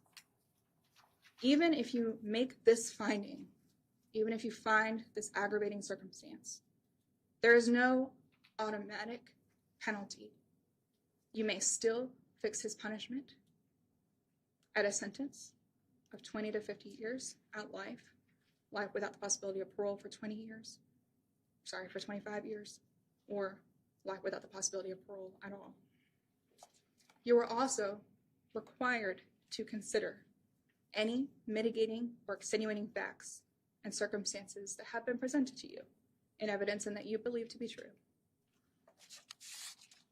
And a mitigating circumstance, and I am going to read on page 1. A mitigating circumstance is any fact or factors about Brice Rhodes, about the crime or the case, which do not justify or excuse the offense, but in fairness and mercy lessen or reduce his responsibility or moral culpability for the crime, or which demonstrate that he is someone whose past or present circumstances indicate that he should receive a penalty other than life without the possibility of parole, or life without the possibility of parole for 25 years. Anything that you've heard, you could decide, you could find, is a mitigating fact or circumstance. And you don't all have to agree as to those mitigating circumstances or facts. 6 of you could find that his mental illness is a mitigating circumstance. And 6 of you could find that his intellectual disability is a mitigating circumstance. You don't have to agree as to the mitigation, as to the mitigating circumstances. You do have to agree ultimately to a penalty. There are certain mitigating circumstances that you are specifically required to consider. And those are on page 3 of your jury instructions. You are required to give consideration to Brice's bipolar disorder, his relative culpability, and his intellectual disability. This week, you've heard additional evidence. Evidence about Brice, about his intellectual disability, and his bipolar diagnosis. And I know that it's hard to go back to last week and to think about the evidence presented to you then. But in order to consider, as the law requires you to do so, these 3 mitigating circumstances in particular, I'm asking you to think again about what you heard last week in light of what you've heard this week. Last week, the state would have you believe that Brice was the mastermind, the adult, the one in charge, telling everyone what to do, the leader. And they told you this was because he was the adult, that it was strange for this adult to be hanging out with teenagers. We already know from last week that Brice wasn't the only adult present. There are at least 2 other adults who were present the night Larry and Maurice were murdered. At least 2 other adults about which we know very little. And now you know more about Brice, and you know about his capacity, his reduced capacity due to his mental illness and intellectual disability. I'm asking you to reflect on what you heard from Dr. James about Brice's intellectual disability this morning. She told you that Brice struggles intellectually and that he has a low IQ. And the state wants you to believe that his IQ is maybe a little higher, and maybe it is, but not much higher. It's still a low IQ score. Dr. James told you that it is not uncommon for someone with an intellectual disability like Brice to spend time with people who are younger.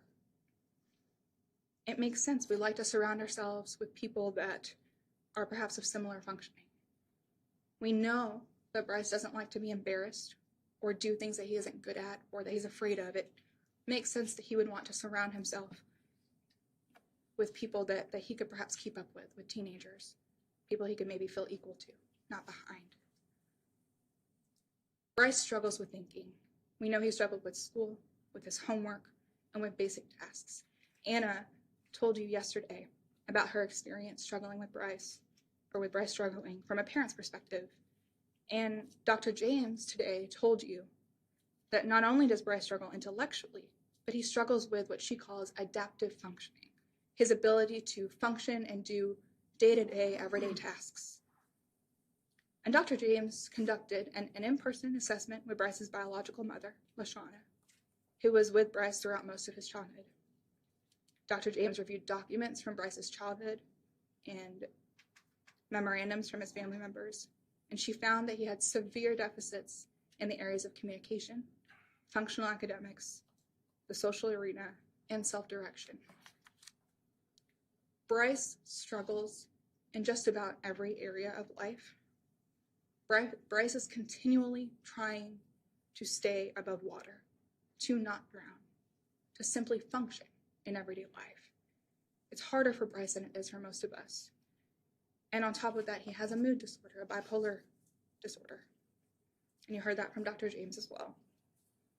And Dr. James told you how that mood disorder interacts with his intellectual disability, compounding the challenges and difficulties that he has navigating everyday life and managing emotion and his reactions.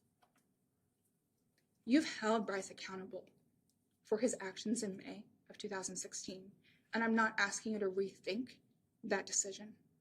I am asking you to take all of this that you've heard this week into consideration when you make your decision.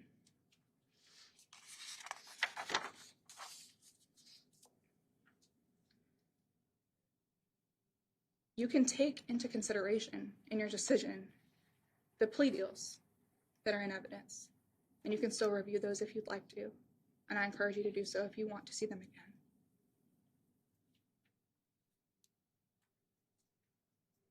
Anwan Carter and Jacory Taylor each received 10-year sentences. I believe one served 3 years and one served about 6.5. Now those sentences are not available to Brice, but you can consider how they were punished when you decide how to punish Brice. Even if you find the aggravating circumstance, you are still required to consider Brice's intellectual disability and his bipolar diagnosis. We talked a lot about credibility of witnesses last week and on Monday. And when you want a diagnosis, when you want help and the right treatment, who do you go to? Maybe for a cold or the flu, you go to a generalist. Something quick, something cheap, something easy. But if you think there's something more serious wrong with you, if you suspect cancer or something really serious wrong with you, who do you go to? Do you go to a generalist? A jack of all trades? Or do you go to a specialist? Someone whose career and study and expertise is in your treatment, your diagnosis, and your condition. The state brought in the state's witness, Dr. Allen, from the state hospital. And he told you what he thought about Brice and his intellectual disability and his bipolar disorder. But Dr. Allen is not an expert in intellectual disability. You heard from Dr. James this morning, a neuropsychologist whose specialty is in intellectual disability and neurodevelopmental disorders. And she told you how she reached her finding and the basis for that finding of intellectual disability. And she also told you about a prior diagnosis that Brice has of bipolar disorder. Brice has an intellectual disability and bipolar disorder. And Dr. James told you how these impact him. Each of these, either of these on their own, could be a mitigating circumstance. A reason you could decide to give Brice less than a sentence of life without the possibility of parole. And Brice has not only one of these two, he has both. The law also requires that you consider any other circumstance from the evidence which you, as an individual or as a jury, find to be a mitigating factor or a factor in support of leniency. Brice has always been struggling to keep his head above water. We are most vulnerable when we are children. When we are children, we rely upon our parents, on the adults in our lives to keep us safe, to love us, to nurture us, and to help us build resiliency. I don't know what word or words the state will use to describe Brice now. The government tends to like labels: defendant, accused, convicted, broken, mentally ill. It is easier to lock someone up and throw away the key when they are reduced to a label. I do not describe Brice as intellectually disabled, as mentally ill, or any worse label. I will not reduce him to his worst moments or his weaknesses or his diagnoses. And I ask that you do the same, that you recognize him as he is, a human being who as a child suffered great trauma and who has a mental illness and who has an intellectual disability. When you make your decision today, you will not have to explain it or justify it. It is your choice. People with mental illness and intellectual disability and extreme trauma are not going anywhere. They're not. I think maybe we all wish that no one had to go through those adversities, that no one had to have such disadvantages or hardships or burdens or experience so much trauma. I think we all can agree on that, but they do. And these people will always exist. And so we have to remove the stigma around these disorders and treat them with empathy and from our hearts. People like Brice need help. More assistance than most of us. More help simply to not drown in the hardships any of us may face on a day-to-day basis. Through no fault of Brice's own, he started this life behind. He never had a chance, drowning before he could ever learn to float, let alone swim. And just because he has a mental illness, an intellectual disability, and because he experiences the effects of trauma, does not mean that he doesn't deserve to be punished. Just because he never had a chance doesn't mean he didn't have a choice. The law does demand, however, that you take it into consideration. Brice does not need to be locked away forever. What did Brice not have control over as a child? Abuse, trauma, the lack of effective and consistent intervention at a young age, lack of the right diagnosis and medication at a young age, lack of consistent love and nurture, and the chaotic environment that he lived in. Dr. Garbarino, an expert in trauma, spoke to you this morning as well, and he told you about Brice's trauma. He told you about adverse childhood experiences. We call them ACEs.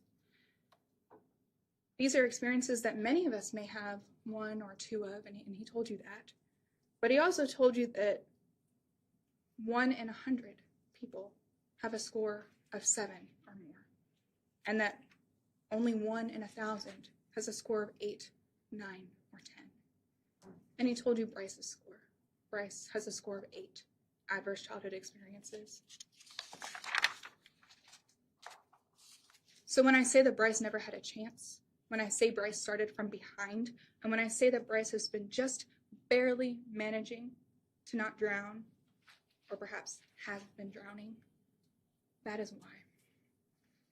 I don't want to go through each individual adverse childhood experience because you've just heard that testimony. But what you heard from Dr. Garbarino as he talked about each factor was a glimpse into the chaos and abuse of Brice's life, of his childhood. We heard from Anna yesterday that she knew that there was abuse going on in his mother's household. And Dr. Garbarino told you today that Brice's stepfather would emotionally abuse Brice, alienating him from his own family. Brice was made to feel that he wasn't loved. He was alienated by those who were supposed to protect and love him. Anna told you about the time that his mother came to take Brice home, how Brice cried, and how he didn't want to go, and about that custody battle that should never have happened in front of a child that way. He was afraid to go home. That was the type of environment that he grew up in, one he was afraid to return to.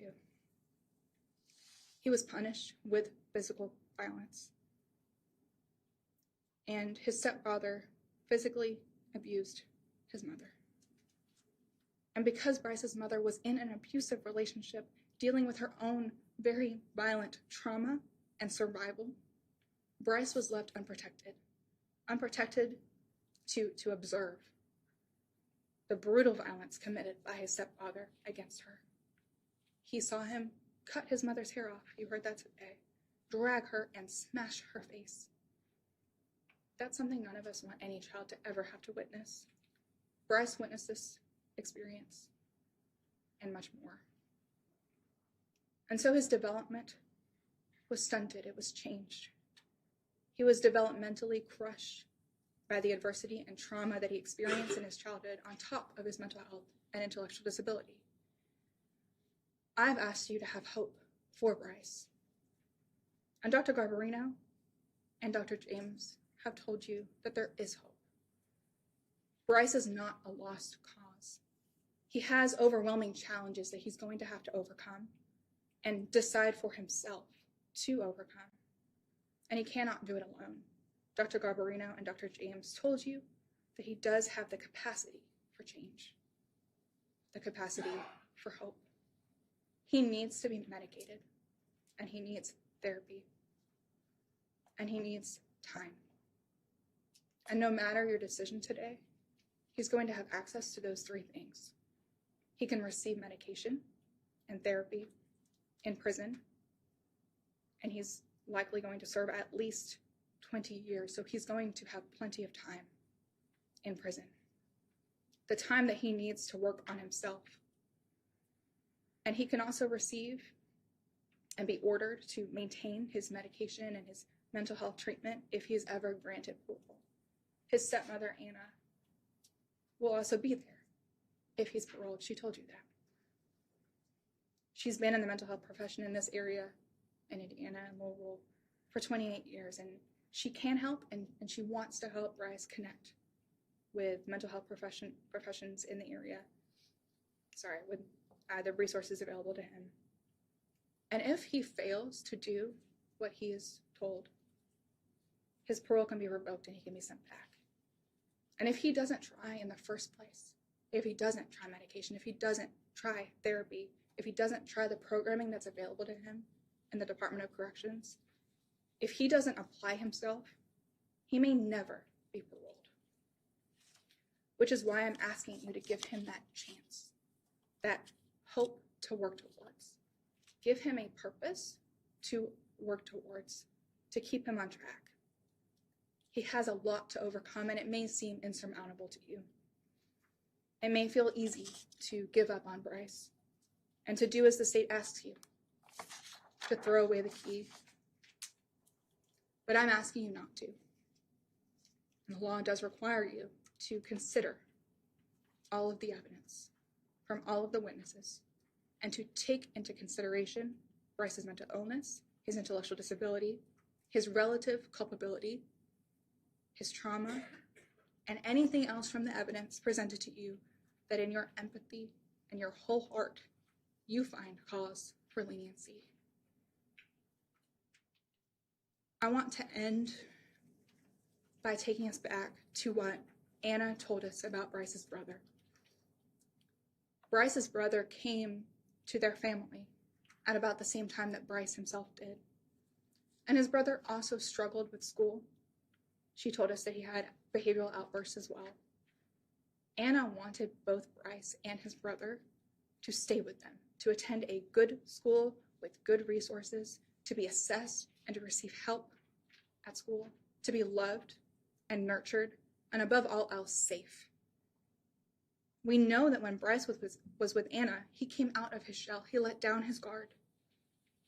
He got just a taste of what it was like to be loved, to be safe and protected. But Brice did not get to be with Anna for very long. His brother did. His brother stayed. And his brother went on to excel at sports and at school and is now a professor. And you know where Brice is. Brice is right here.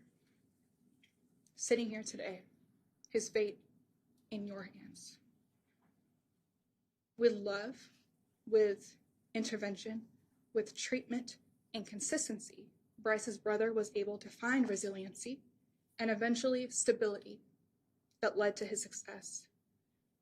And I think the evidence presented to you over the last 2 days shows that while Brice did not have the love, intervention, treatment, or consistency in his childhood, that he can find those things in his future, behind bars, in a correctional setting, and that he will have the best motivation if you grant him the mercy of a chance at parole to work towards.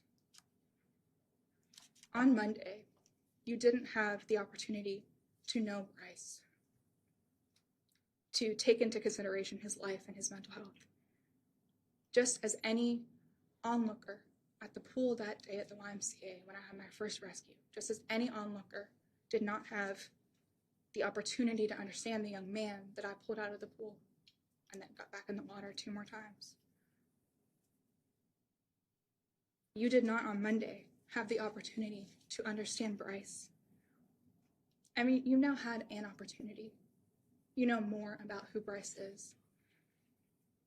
I wish that 9-year-old Brice was here and that he could tell you from his heart what his life was like and what he was going through at that time, but 9-year-old Brice isn't here.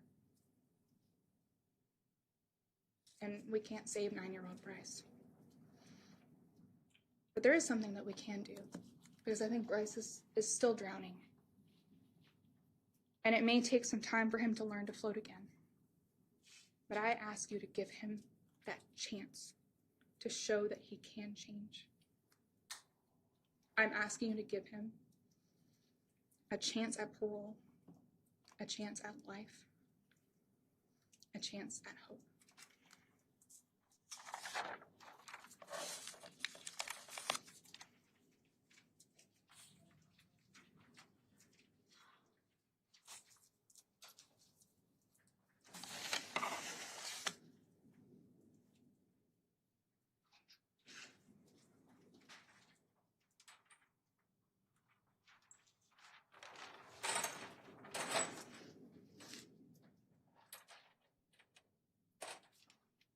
Ladies and gentlemen of the jury, I'm not asking you to lock him up and throw away the key. What I'm asking is that you impose a legally allowable sentence at the conclusion of this proceeding where he has been given the due process that we all enjoy in this country. These are the sentences that you are allowed to give: 20 to 50 years. In this case, his parole eligibility would be 85% of the sentence, but will cap with a parole eligibility of 20 years. So once it passes 24 years, for the rest of that 25 years, 40 years, 50 years, his parole eligibility is 20 years. So he meets the board in 20 years. Life, where the parole eligibility is also 20 years. Life without parole for 25 years. So it's a 5-year difference between that life and this type of life. And then the final possibility, life without parole at all. And that is what we are asking for. We are asking for that for a number of reasons that I will go through here. Obviously, you also consider whether these sentences run concurrently or consecutively to each other, and you consider the sentences for the other crimes. I'm going to focus on this because this is obviously the bulk of what we're talking about here. Now, when you are making a determination, as you see from your instructions, you are allowed to consider the things that you have heard in the entire trial. You are allowed to consider the horrific nature of these murders. You are allowed to consider the effects on the family.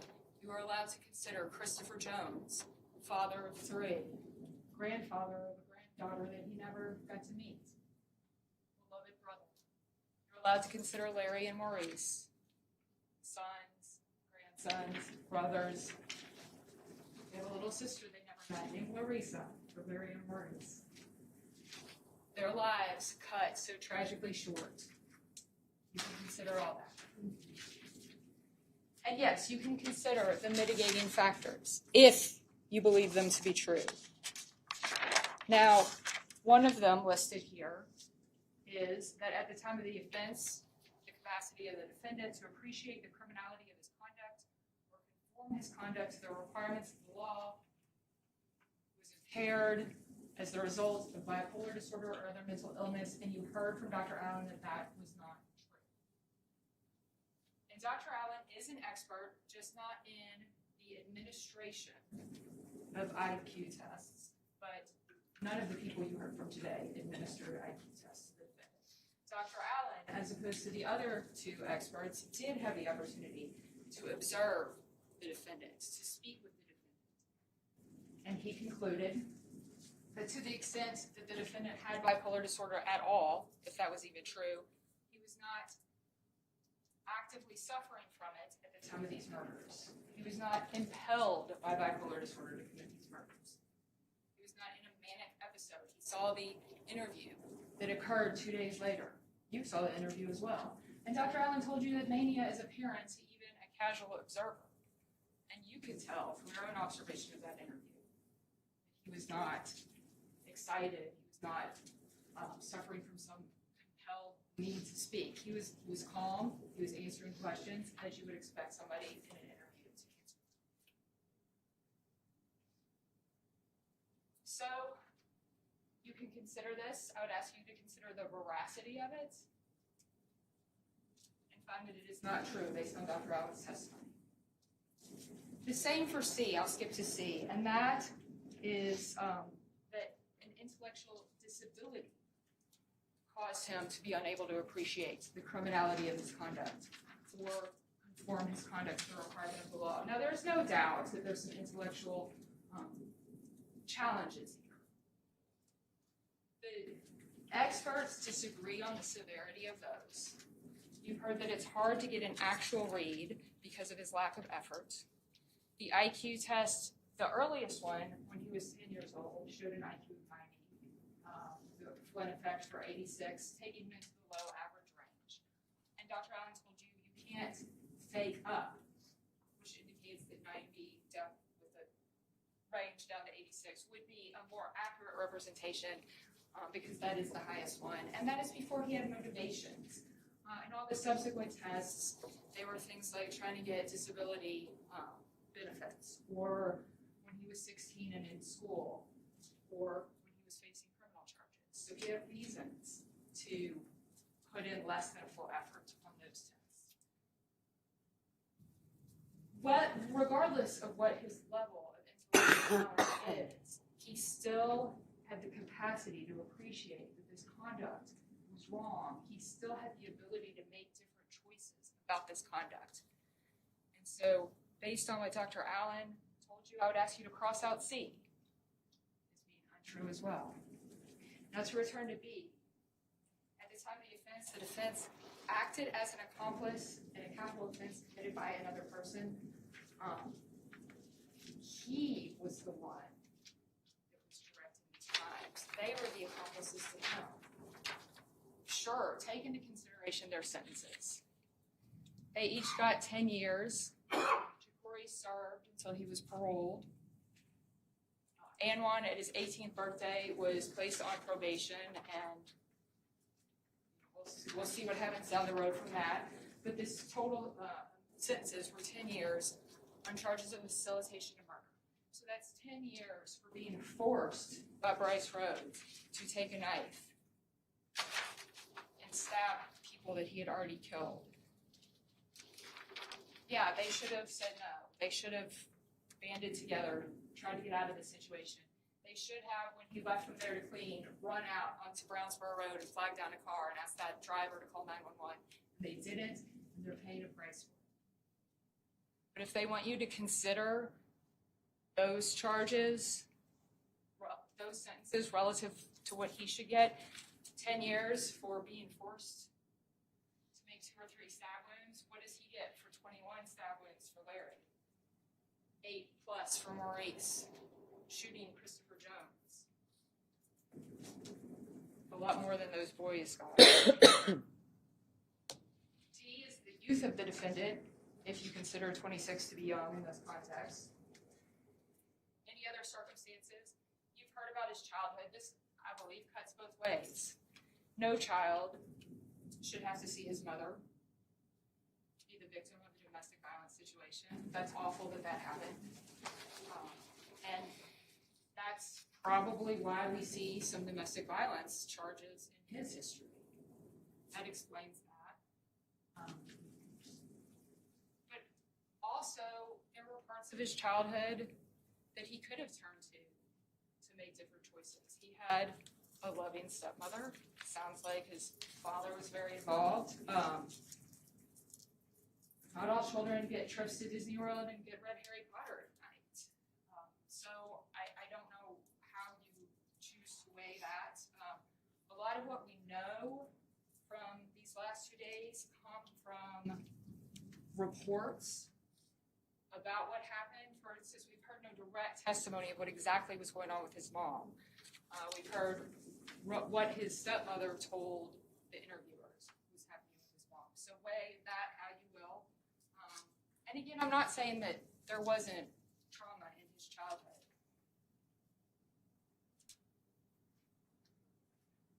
But there's nothing from that that indicates he doesn't have control over his decisions, over the choices that he made in this case. So you consider the mitigating circumstances that you believe to be true. And there's no system in Kentucky where you add some points, take away some points based on, like 3 years for this, minus 5 years for that. No, you just consider the whole of it as you decide upon where in this range you choose to fix the penalty. The aggravating circumstance that is listed here is whether you believe that the defendant committed the offenses of murder intentionally and that they resulted in multiple deaths. And this is something you considered 2 days ago when you were deliberating, that these were intentional murders, and obviously they were multiple murders. So hopefully that won't take you that long to reach that same decision. And what that, under the law, what that allows is these 2 additional penalties here that wouldn't be allowed if those were not the case. So if you don't find that to be true, these would be your choices. If you do find that to be true, you will also get life without parole for 25 or life without parole. And again, I believe that you have already found this. I hope that you'll continue today find this aggravating circumstance to be true. You are allowed to consider his past criminal conduct, which started when he was 18 with intimidation, 3 counts, possession of a handgun without a license, for which he got 4 years. He also, around that same time period, committed 4 counts of armed robbery and criminal confinement, for which he got 12 years, but was probated. And that is of interest to us because he later violated that probation. In 2013, which he would have been 22 then, his birthday is September 1st, 90, so that August he would have been 22. He committed an assault 4th domestic violence. He violated his probation twice in that case. At age 23, he committed 2 counts of battery resulting in bodily injury, received a 1.5 years, violated his probation in that case. In 2014, so age 23, assault 4th, domestic violence again, and he violated his probation in that case. Then at age 25, he murdered 3 people. The government of 2 different counties gave him chance after chance on probation, and every time he violated that probation, he was not able to live under the conditions of probation and parole without being brought back to court and revoked on them. Chance after chance, and it didn't stop what happened here. And that is one reason that I'm asking you to give a sentence of life without the possibility of parole, because we already know that that did not, the supervision of the probation and parole offices of 2 different counties did not reform his actions and did not stop this from happening. So you are allowed to consider all of this.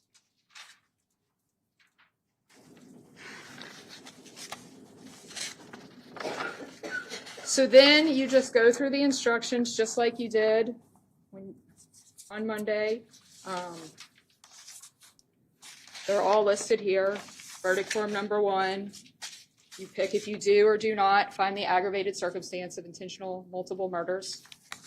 And then on the corrected copy, you will see that there is a list where you check which one of those penalties that you believe that it should be.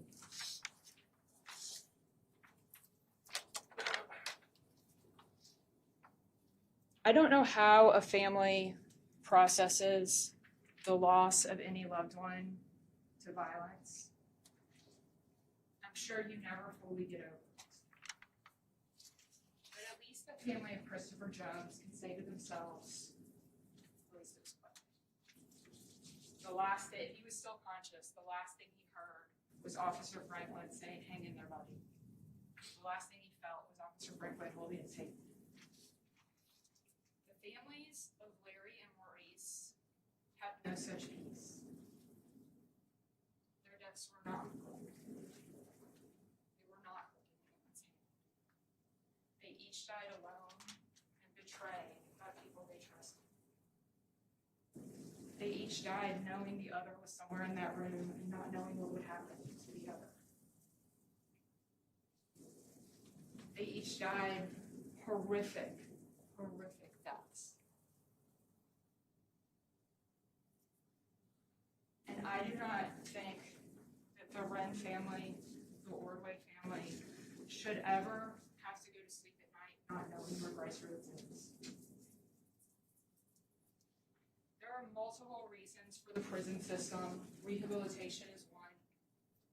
Punishment is one. Removal is one. And I would argue that the 2 latter are what is most important in this case.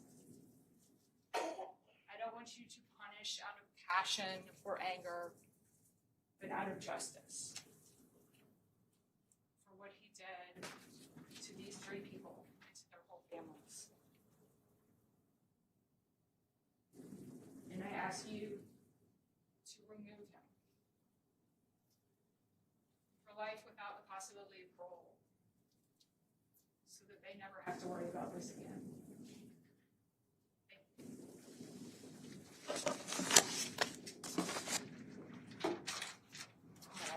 All right, ladies and gentlemen, you will begin your deliberations again now. Deputy Mills, you are still, you stay with the jurors.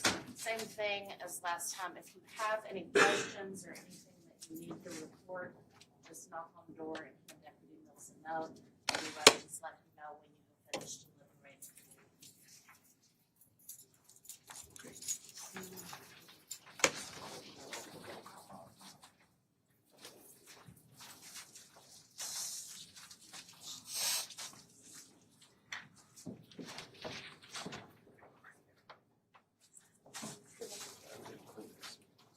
Oh, yeah.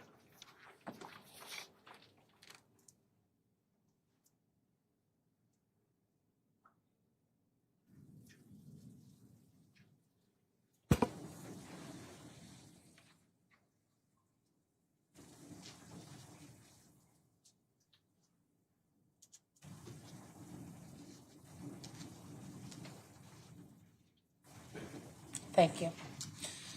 All right, if you all could please stay close by. I will let you know as soon as we have a verdict. Check out this note.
Anna, Brice's stepmother, told you yesterday about teaching Brice how to float.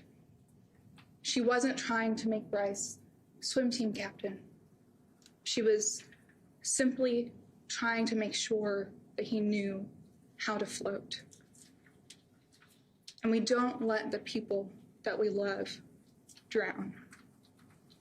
I was swim team captain when I was in high school, and I was also a lifeguard for 6 years. And I agree with Anna that it is very important that we teach our children how to float. In the 6 years that I lifeguarded, I was very fortunate that I only had one jump-in rescue. And I remember it very vividly. The young man that I pulled out of the water that day, he didn't know how to swim. He had just drifted into the deep end. It was a YMCA. There was a line that cut up between the 5-6 feet to the 10 feet. And he went over the line and didn't know how to swim. He didn't know how to float. He was okay. I blew my whistle. I jumped in. I pulled him out. And we filled out an incident report. And while I was finishing the incident report, he went back to the pool deck. And before I had the chance to finish completing the incident report, I heard the whistle blow again. And when I came out back to the pool deck, I saw that my fellow lifeguard was in the water with this young man again, pulling him out of the water a second time. And before that young man left the pool that day, he tried to get in the water for a third time. To an outsider, to an onlooker who didn't know this man, it didn't make any sense. Why would this young man who did not know how to swim, did not know how to float, keep getting back in the water and trying to go to the deep end? What was wrong with him? Was he trying to play games with us? Did he want to drown? Why did he keep doing this? It doesn't make sense if you don't have context. I had the chance to speak with him while we filled out that incident report. And I came to learn that he didn't come to the pool on his own.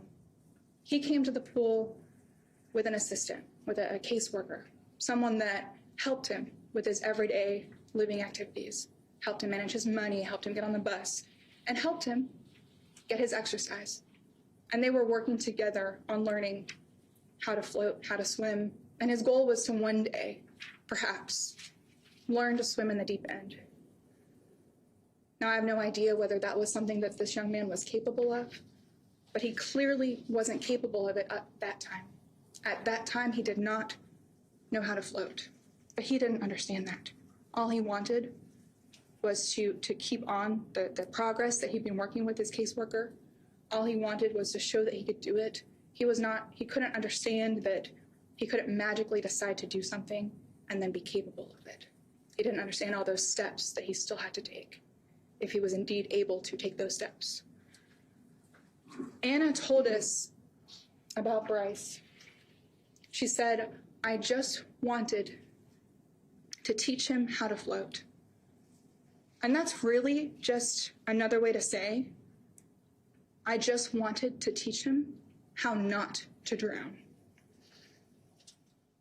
And that's what Anna told you that she was doing, making sure Brice stayed afloat, making sure that he didn't drown in the water. And unfortunately, I don't think that the water was the only place that Brice was drowning.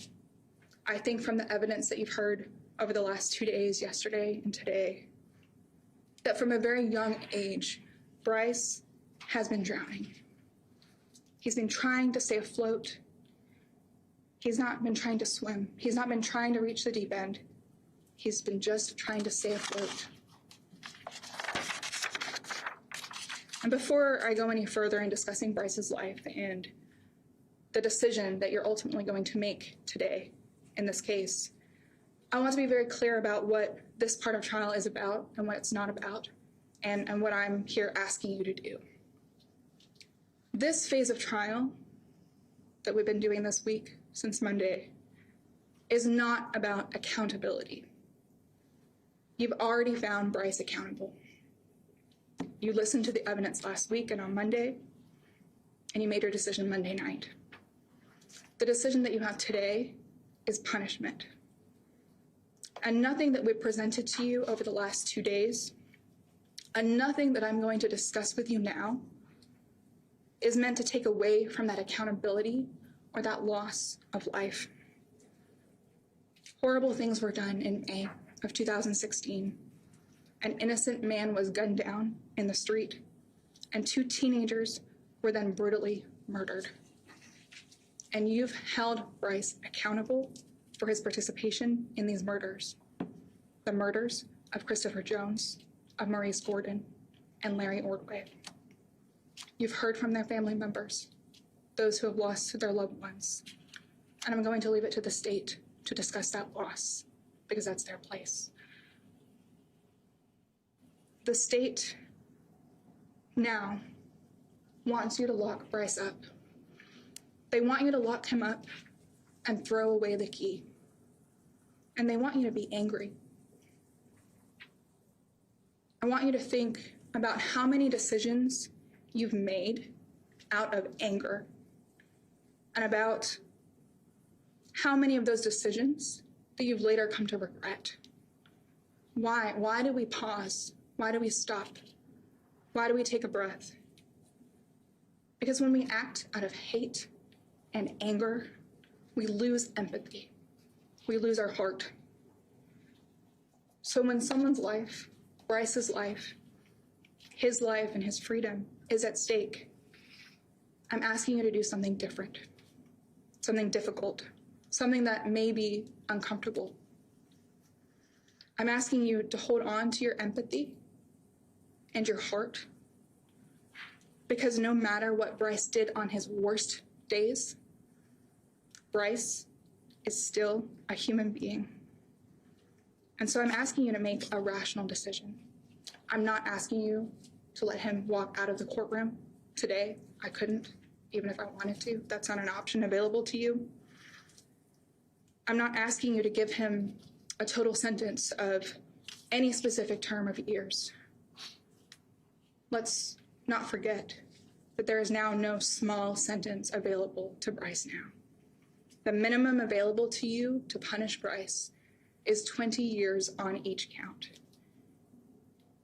And 20 years is a long time. But I'm not asking you for 20 years. I'm asking you to give Brice a chance at parole. I'm asking you not to give him life without the possibility of parole.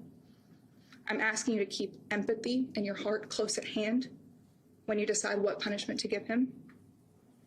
And I'm asking you to have just a little bit of hope for Brice. Hope that with medication, he can overcome the symptoms of his mental illness, his bipolar disorder.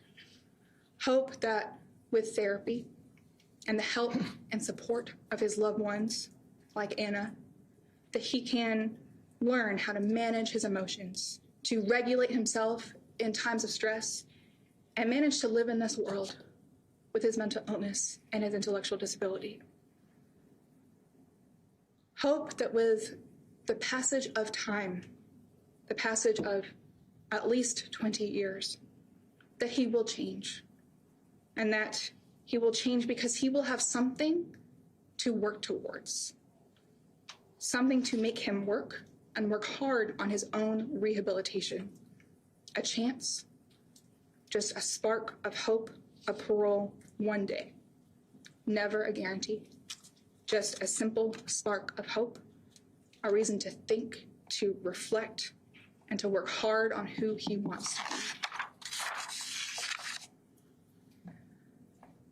Punishment without understanding is not justice. It is vengeance. And all I'm asking you to do today is to give Brice consideration. I'm asking you to grant him mercy. I'm asking you to give him hope. Until today, since 2016, the weight of his life and what happens to him has been in the hands of legal teams of the state and the defense. But at the end of these closing arguments, that weight will be passed to you. And it is a heavy weight, I know. We've carried it for a long time now. And so while I won't talk for too long today, I do need to make sure that I've passed along what we would like you to know about Brice, and make sure that you know what you can take into consideration when you make your individual decisions. I want you to take your time with that decision and not to feel pressured to reach a verdict, to take your time, to carefully weigh the evidence that's been presented to you. Brice's future, his life is at stake. And I want you to carefully weigh all of the evidence that's been presented to you last week and this week.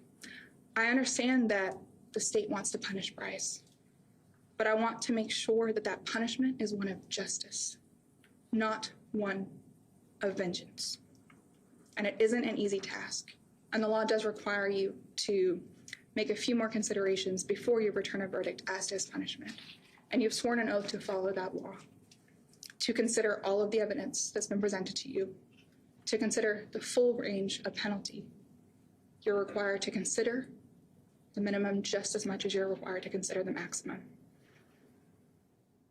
The law tells you in your jury instructions on page 4, instruction number 4, that your vote as to penalty, as to punishment, cannot be out of prejudice or fear of later prejudice or later criticism. Your vote cannot be based on what everyone out there thinks. It is your individual moral decision, not anyone else's. And I'm asking you to vote for a chance, for hope, and for an ounce of mercy. I'm asking you to vote from your heart, from your own moral compass. And I'm asking you to be willing to do what is uncomfortable. And the law may require you to not fear criticism and what everyone else out there thinks, and that's not easy, to set that aside. But it is what is required of you today. Giving Brice a chance at parole is the right choice in this case. It might be an uncomfortable choice, but it is the right choice. And it is the right choice based on Brice's intellectual disability, on his bipolar disorder, and the overwhelming amount of trauma and abuse that flooded his upbringing.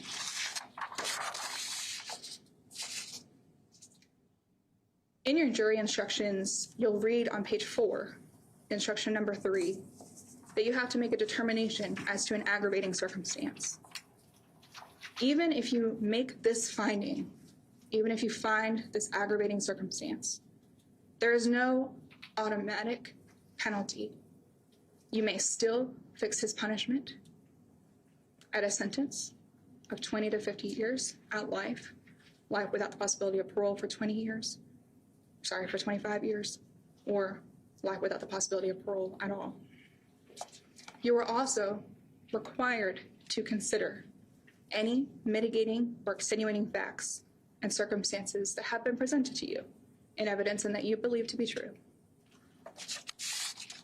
And a mitigating circumstance, and I am going to read on page 1, a mitigating circumstance is any fact or factors about Brice Rhodes, about the crime or the case, which do not justify or excuse the offense, but in fairness and mercy lessen or reduce his responsibility or moral culpability for the crime, or which demonstrate that he is someone whose past or present circumstances indicate that he should receive a penalty other than life without the possibility of parole, or life without the possibility of parole for 25 years. Anything that you've heard, you could decide, you could find is a mitigating fact or circumstance. And you don't all have to agree as to those mitigating circumstances or facts. 6 of you could find that his mental illness is a mitigating circumstance. And 6 of you could find that his intellectual disability is a mitigating circumstance.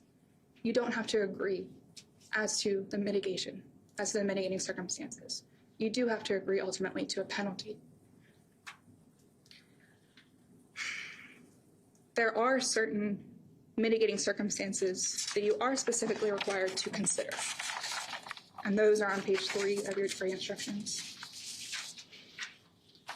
You are required to give consideration to Brice's bipolar disorder, his relative culpability, and his intellectual disability. This week, you've heard additional evidence. Evidence about Brice, about his intellectual disability, and his bipolar diagnosis. And I know that it's hard to go back to last week and to think about the evidence presented to you then. But in order to consider, as the law requires you to do so, these 3 mitigating circumstances in particular, I'm asking you to think again about what you heard last week in light of what you've heard this week. Last week, the state would have you believe that Brice was the mastermind, the adult, the one in charge, telling everyone what to do, the leader.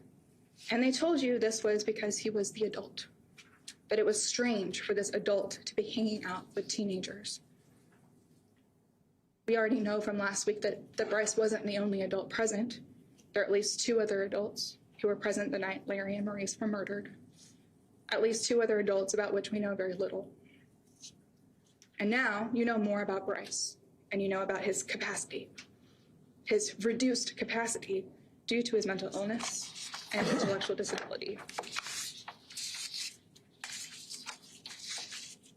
I'm asking you to reflect on what you heard from Dr. James about Brice's intellectual disability this morning. She told you that Brice struggles intellectually and that he has a low IQ. And the state wants you to believe that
state wants you to believe that his IQ is maybe a little higher, and maybe it is, but not much higher. It's still a low IQ score. Dr. James told you that it is not uncommon for someone with an intellectual disability, like Brice, to spend time with people who are younger. It makes sense. We like to surround ourselves with people that are perhaps of similar functioning. We know that Brice doesn't like to be embarrassed or do things that he isn't good at or that he's afraid of. It makes sense that he would want to surround himself with people that he could perhaps keep up with teenagers, people he could maybe feel equal to, not behind. Brice struggles with thinking. We know he struggled with school, with his homework, and with basic tasks. Anna told you yesterday about her experience struggling with Brice, or with Brice struggling from a parent's perspective. And Dr. James today told you that not only does Brice struggle intellectually, but he struggles with what she calls adaptive functioning, his ability to function and do day-to-day, everyday tasks. And Dr. James conducted an in-person assessment with Brice's biological mother, LaShawna, who was with Brice throughout most of his childhood.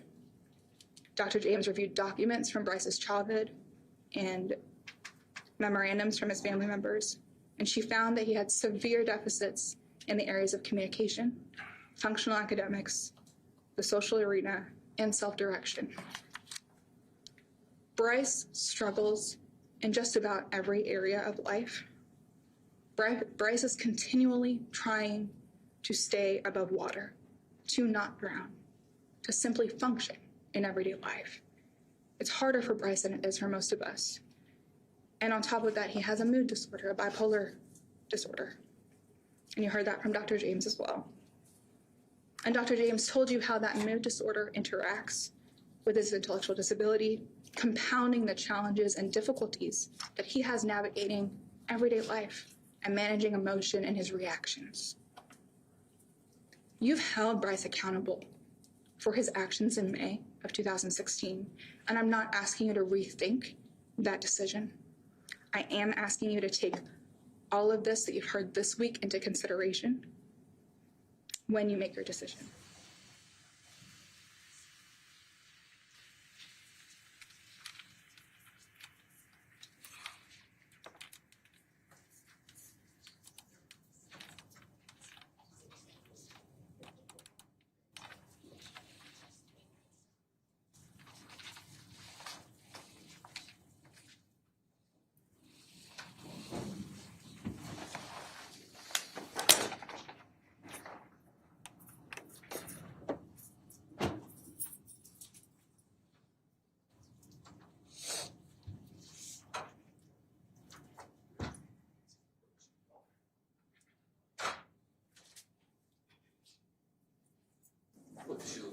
Okay.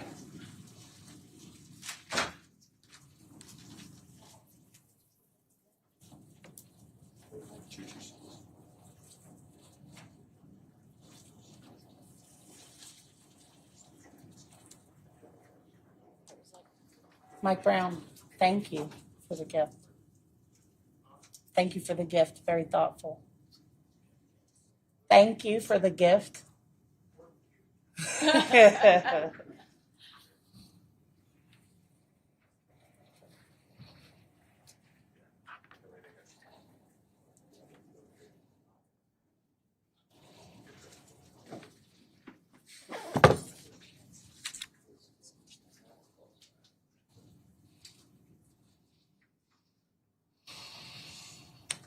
Would you mind to let John know that once Mr. Rhodes is out, I'm going to talk to everybody before I bring the jury in?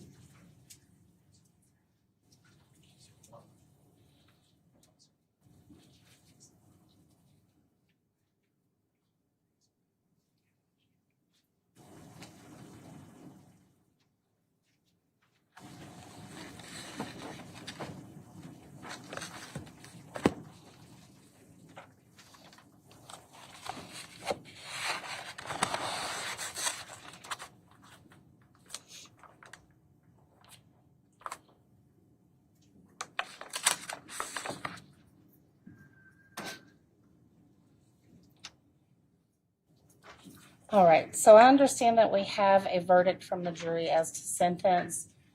First of all, I want to thank all of you for sitting through emotional testimony without disrupting the trial. I appreciate that very much. And I sincerely hope that that continues once the jury is back in.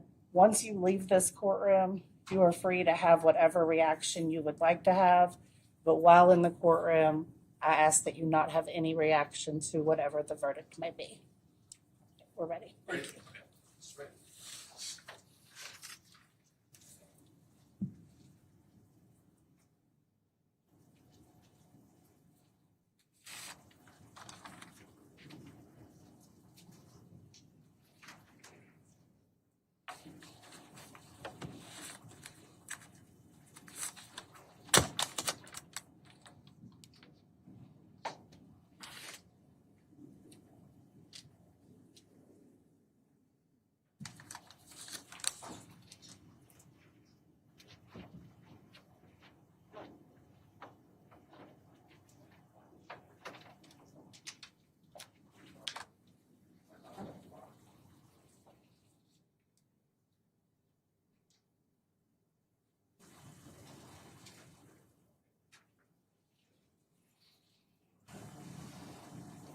All rise for the jury.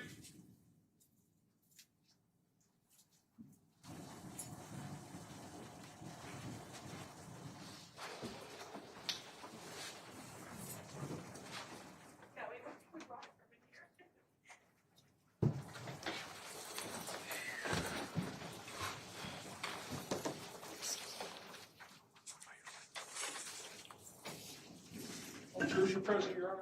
Thank you, Deputy Mills. I'll be seated. Has the jury reached a verdict? Yes, ma'am. Thank you. Mr. Foreperson, if you could please hand the verdict forms to Deputy Mills.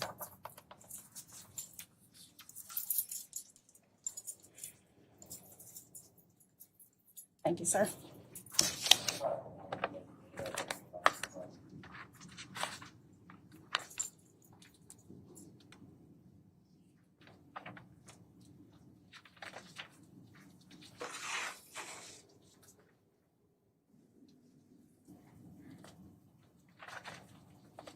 Counsel, would you all approach for just a moment?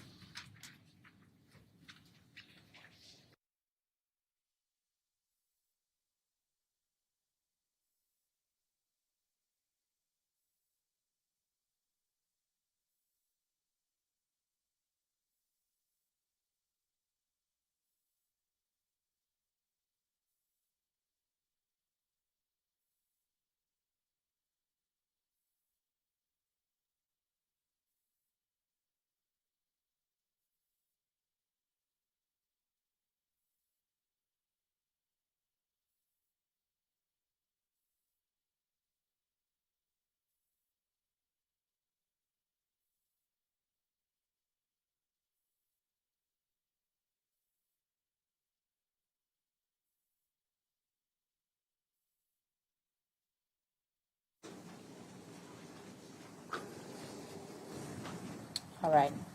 In the matter of Commonwealth of Kentucky versus Brice Rhodes, the jury's verdict is as follows. Count 1, murder as to Christopher Jones. We, the jury, do find beyond a reasonable doubt that an aggravating circumstance exists in this case and fix the defendant's punishment for the murder of Christopher Jones at life without the possibility of parole. For count 2, as to Maurice Gordon, we, the jury, do find beyond a reasonable doubt that an aggravating circumstance exists in this case and fix the defendant's punishment for the murder of Maurice Gordon at life without the possibility of parole.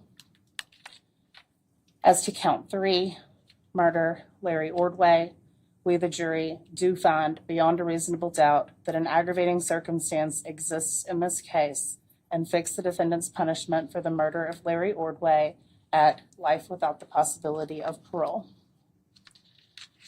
For count 4, tampering with physical evidence, we fix the defendant's punishment for tampering with physical evidence at 5 years.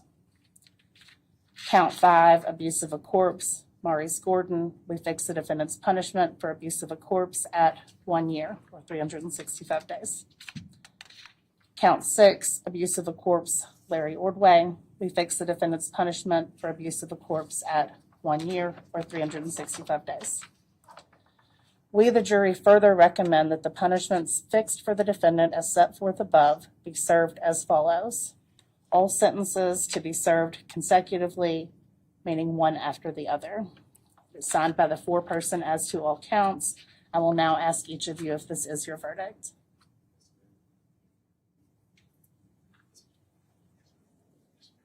Yes. It's okay. Yes, ma'am. All right. Jurors, thank you for your service. I will be speaking with you a little bit further in just a few minutes. I'm going to have you go back into the deliberation room, and I'll be in there in just a few moments to speak with you, and just for a little bit. Thank you all. All rise for the jury.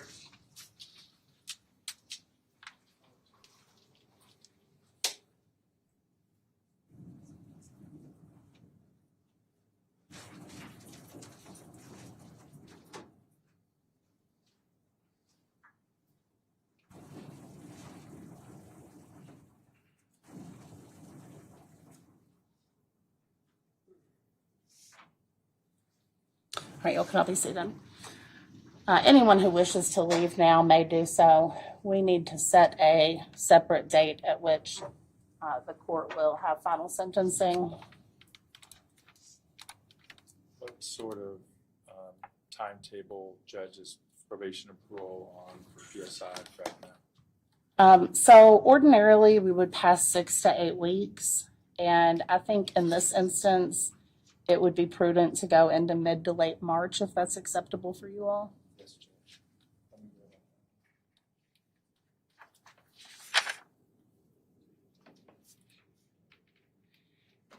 go. And should we perhaps put this case on in the afternoon where we have a little more time and a little more open of a courtroom? That's fine, Judge. All right. How about March 13th at 1:30?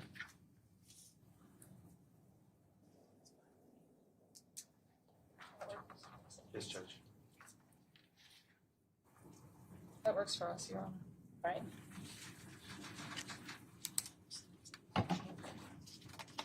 March 13th, 1:30 p.m. Is there anything else that we need to address from any party? Judge, there are a number of other cases that were assigned to different courtrooms. Judge Cunningham just took them all to make this easier. I will make an offer on those so that we can wrap it all up in if they so choose. Otherwise, I guess they'll have to be redistributed back to their respective courtrooms. No problem. Anything from the defense?